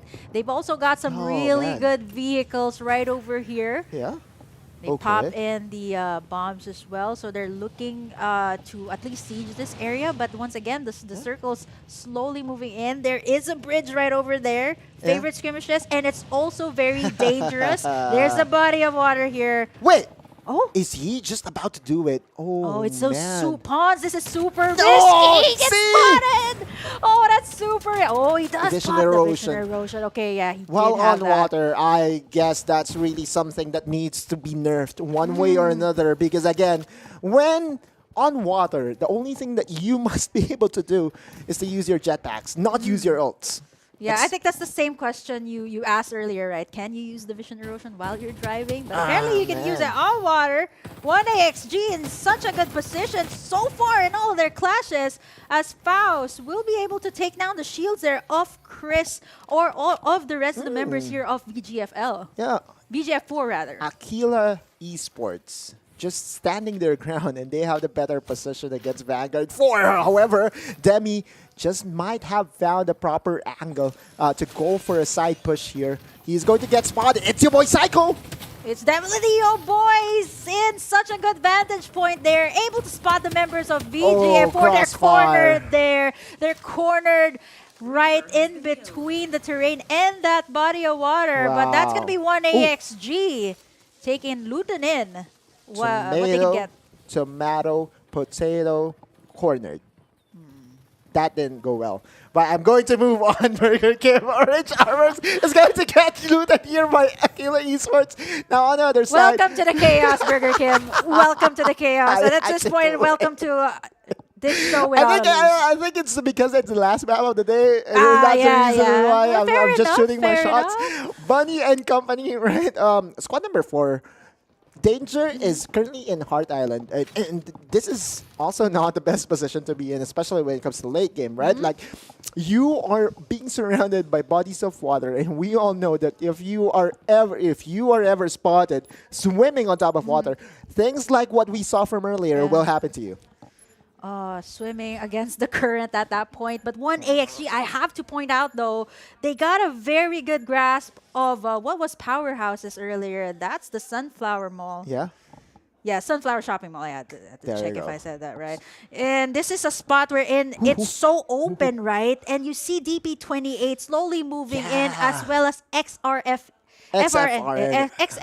Yeah, But look at the shields of 1AXG. It's a lot. Exactly, right? They have the better position, they have the better resources, and it's just waiting for formalities here. I do believe that they're going to run away with things here. Oh, Faust.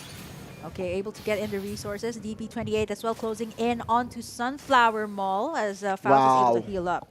Able to get that in the nick of time. Yeah, DP28 was able to use the other team's attention. Right, to finally be able to cross the river, and now they are in a better position to contest. Yeah. Wow! Rocket Tarantula play! Faust is down! Oh no, DP28! They're closing Can they do it? Yep, Bunny is a very tight spot there. Vision Erosion has been popped. Suta double RA. They're down on to the two top members. side. 3v2. Two side, Lucky! Oh! Lucky! He still hides behind the tree! Boom! And the shields are down. That's what they wanted. And now it's Bunny? going to be Bunny having that Bunny? level 6 shield. Oh! They're using their Jumping jetpacks. frags, generator! No more bullets! Oh no! 1AXG! No more bullets. Yeah. Forgot to reload. Unfortunately. Forgot to reload. And I think he had the Rhino available to him as well. But, you know, it turns out it's easy to miss out. It's easy to forget that you have another weapon on you on, you know, on your backpack. And again, it's just 1XG having the better ground, having the better resources, and it's an uphill battle for sure.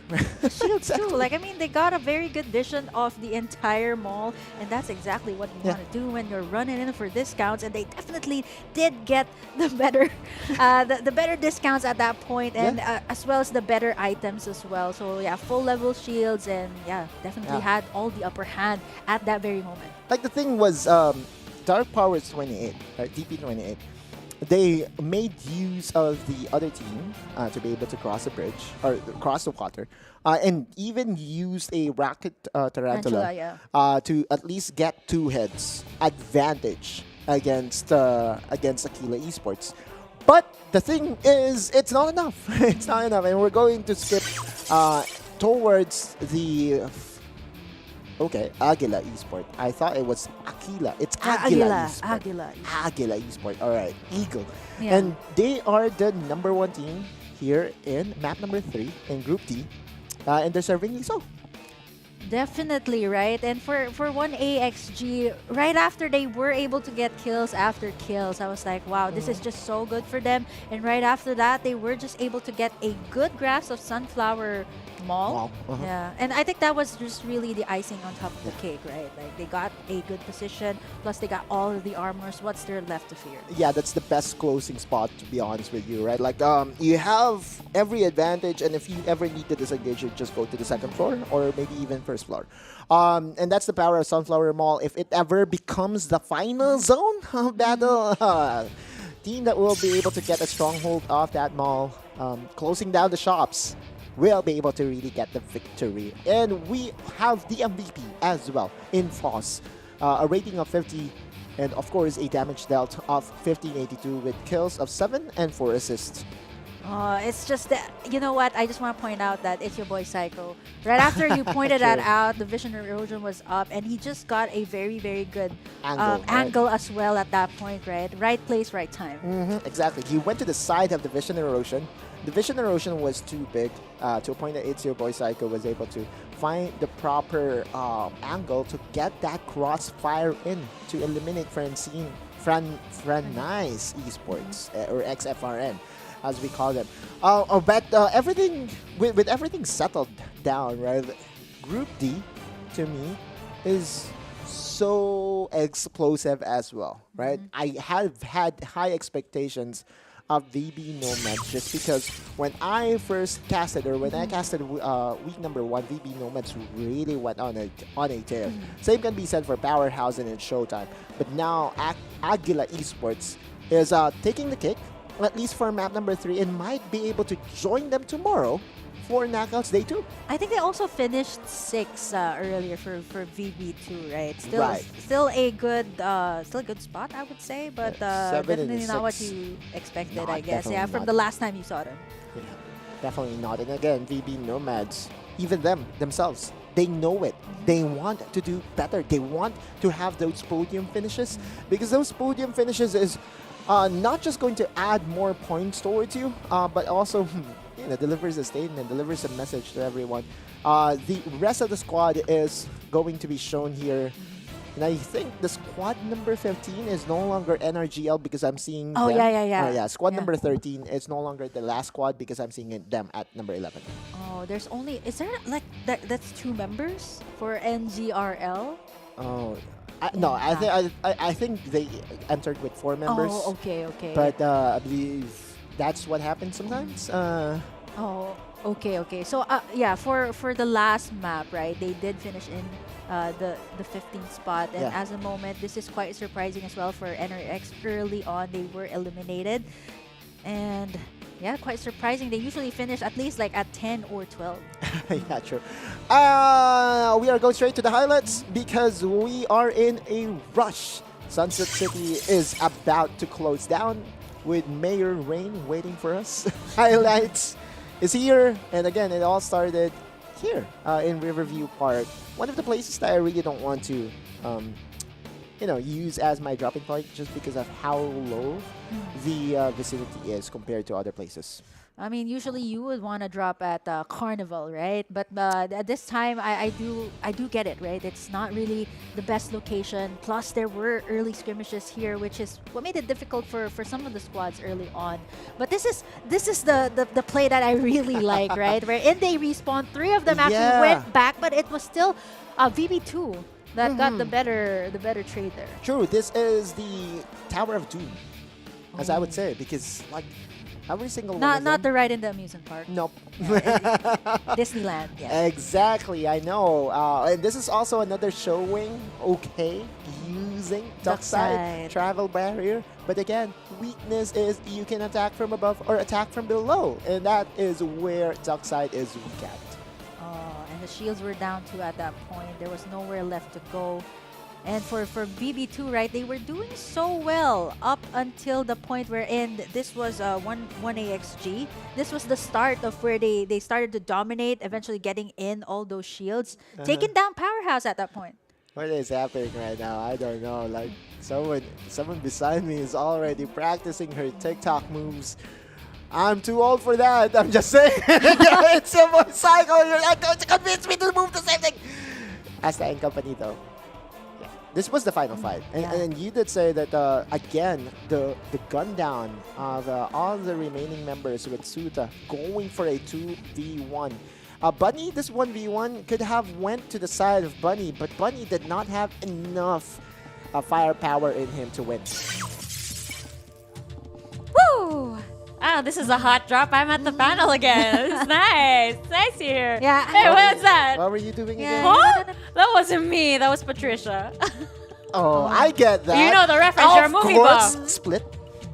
Yeah. It took me a second. Like, what? Yeah. Yes, that is the movie reference over here. Yes, it's a girl likable back here at the panel. And you guys had a lengthy discussion breaking down that lobby over there. And I just gotta say, Aguila, they plotted their revenge. They were so mad that they got run and gunned and just demolished in the previous map that this time around they're like, you know what? Let's take out Powerhouse with a vengeance at heart and let's win the lobby just to prove a point. Why not, right? They're so good. Good performance overall from them, and this is definitely a confidence booster if we will ever see them on the matches tomorrow, because again, what we are looking for are the top 30 teams of day number 1.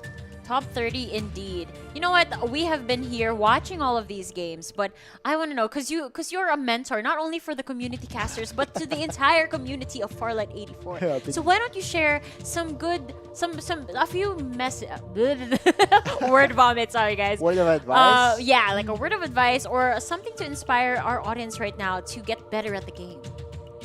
If you want to be a pro player, I don't know what to do because at the end of the day, I'm not one. But again, if you want to really secure a very high ranking, specifically if you want to reach ace, you just have to combine whatever mechanics you have with discipline and rotations, because oftentimes, right, you know the term top 4 is top 4, plus is a plus. Yeah. That's what we often say, right? Regardless of what ranking we have, if we see a plus towards our points, that's already good enough. Well, that's good enough for me as well. Let's give him a round of applause for that. Let's go. I feel so inspired. I'm gonna go home after this broadcast. I'm gonna take notes right now and put it there. Yeah. By Autolose 2023. Yeah. Okay, we have to play Farlight 84 on our devices right after this broadcast, like right away. And he's gonna be our IGL.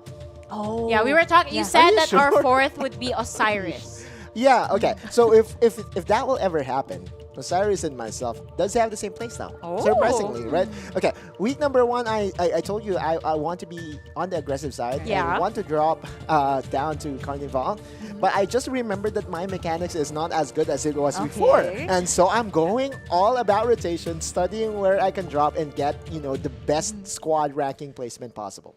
Okay, so that said, they really did their study, so it's gonna be good for us. We just have to be there. Yeah. All right. Lead, I guess. Okay, maybe we'll learn a few more things instead from this interview because we're a little bit confused to where Autolose is headed right now. So, ladies and gentlemen, let's welcome here on the panel Team Zillion XE's I Love Bea.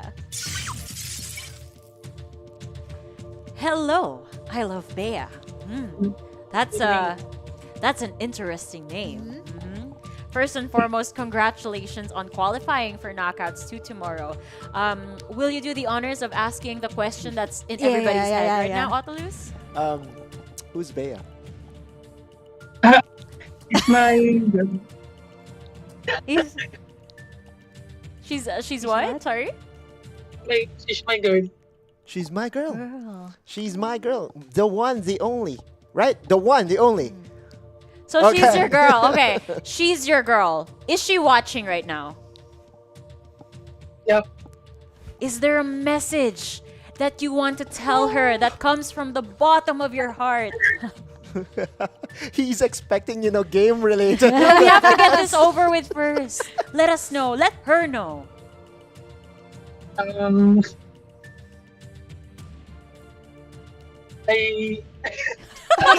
can do it. I'm getting butterflies. I know. You got this. You got this. I love you, Bea. There we go. That's the kicker right there. Okay, now that that's out of the way, we can talk about the game now. Why don't you start, Burger Kim? Ask him your question. You know what? I want to ask a little question still about Bea. Oh, sure.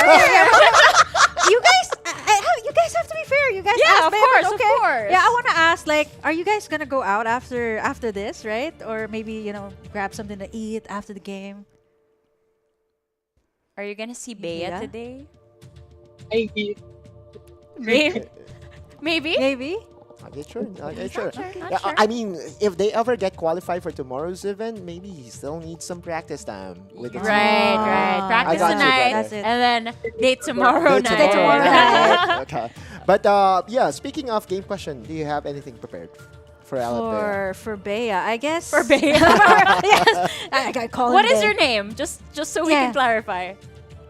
JJ. DJ. JJ? DJ. DJ. Okay. DJ. The original DJ is what? Oh, he was Buhat. Okay. Okay. You can ask first. Okay, so since this is my first day, right? Yeah. And so far I got a glimpse of the chaos. So how are you liking I don't know, how are you liking Farlight so far? I Love Bea. Or DJ. I have to call him by his IGN.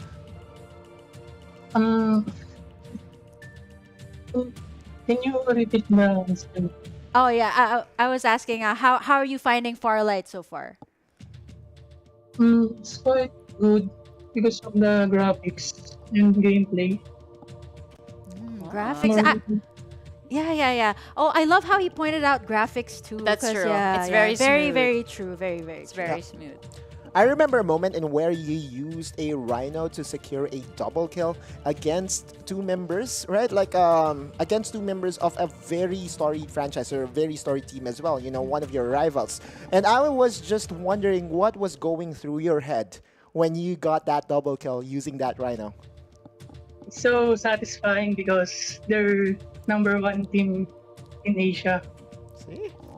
Just on point. Yeah, I actually have that in my notes. I've actually noted down Team Zillion XE as the God Slayers right now because it was so good the way they annihilated NCG. When we all know that everyone has their eyes set on NCG over there. So impressive stuff. Good job over there. So today, the theme of the whole broadcast for Knockouts 1 is vehicle play. So I just want to know, what is your favorite vehicle in the game and why? Probably the spider. For a spider? Spider can jump easily and can shoot. Ride and shoot. Right, because it does have like the shotgun mechanic. Yeah. Okay, so before we set you free, I know you already had a message for Bea. But what about to all of your other supporters as well in your life? This is your chance to give them a shout out on a global platform. Let's go. Shout out to my friends. Ate Chin, Ice, Jean, Dia. Thank you for supporting me and other my friends. I can mention it all. So many. Oh, it's fun. Okay. At the end of the day, we all know that you love Bea. Congratulations. We'll see you again tomorrow. Thank you and good night to you. Thank you. Good night. Bye-bye. Bye. I can't believe we put him on the hot seat like that, but that was so much fun. And you can tell that he was so flustered. Yeah, I was checking the calendar and I was like, hey, it's already July. It's not February. We don't have any Valentine's theme or what. You had to check the calendar for that. You have no idea that it's July. Oh, you lost track of time. That's how chaotic my life is after Farlight 84, I guess. It's a positive thing. It does happen. It does happen. You lose track of time and just playing Farlight, enjoying Farlight. I kind of want to be a bro. I kind of want to be a bro and, you know, just try to protect him from you both because I know it's a topic that for gentlemen, for shy gentlemen like we are, right? We are very shy gentlemen. Right? It's so hard to express ourselves. And yeah, but the good thing is he was still able to do it. So kudos, man. 07, salute. What was his message? I love you, Bea? Yeah. Oh, yeah. I cannot mention it that way because I will be receiving messages right after.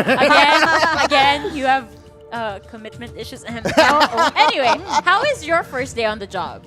Well, it was at first. I have to admit though, like I was like, okay, this is probably like one of my first, BR games that I ever casted, and honestly, I did not expect the call at all from all those. Hey, you're casting this weekend, and I'm like, oh, I got plans this weekend, but I'll make time for Farlight 84, and here I am. Yeah, really fun today. Thank you guys for being my support, and thank you for really living up to the expectations of not just the mentors but also the entire team. Right? Are you so proud right now? This is a proud mentor moment. I feel like a dad right now. But yeah, it's more of like Burger came in, Cali just smurfed today. They did so well. No, honestly, the community casters, fantastic job. Let's all give them a round of applause, guys. Good thing I wore glasses today because I'm about to cry. I'm about to cry, really. Thank you, guys. You guys did so well. I'm so proud of everyone today. I'm so proud of the roster that we have here. And I'm so proud of Farlight 84 for just creating this fantastic game that we all get to enjoy, as well as the qualified teams for tomorrow. Let's take a look at who they are. We have the results ready? Oh, with no specific grouping. Yeah. So this is still a mix and match of the squads, but of course we see Shinigami Senshi, the team that I unironically jinxed, of course, and of course it's showtime. I have to redeem myself for that one. What about you? Pics. He said it. I really avoided saying it, but it's there.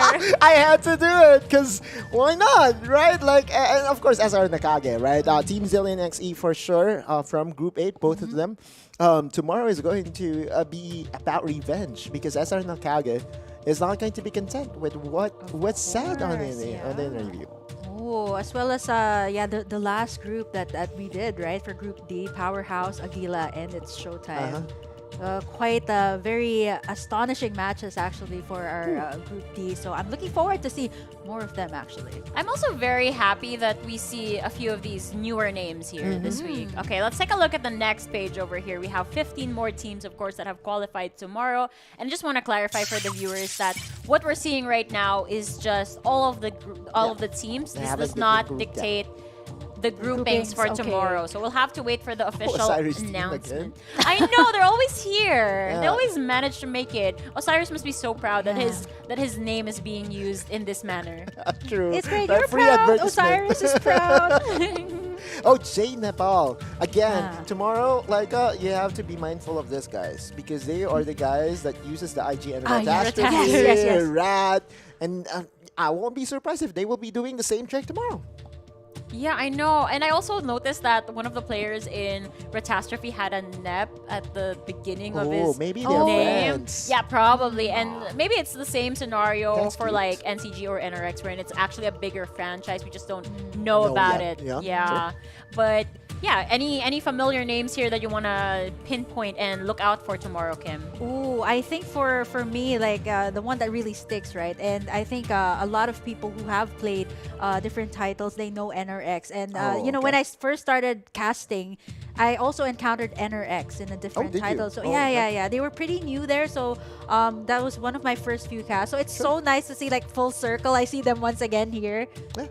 The good thing is that they already have a very established fan base, right? NRX, I've seen them in articles already. Right. In mainstream media. They've been winning titles all across the globe, not just here in Asia, not just here in the Philippines.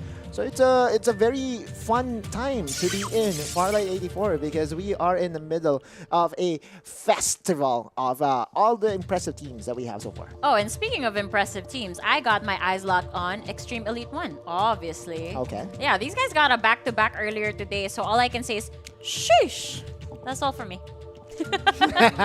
All right, guys, it has been a fantastic day. We reached all of the groups. Tomorrow is going to be the last knockouts, too. It's so fast. Oh, yeah, week number 4. Yeah, and then next week it's finals. It's been 4 weeks. I know. Yeah, it's so fast. I mean, this is my first week. My first week. That's fair. That's fair. But there you have it, folks. Make sure that you remind your friends, family, whoever you want to invite to watch the broadcast again tomorrow. Because, again, we have some freebies to give away. So make sure you guys stay tuned for that. But in the meantime, here on the panel, it has been Likeable, Oddloose, and Burger Kim. And this has been ACC Asia 2023. We'll see you guys again tomorrow. Bye.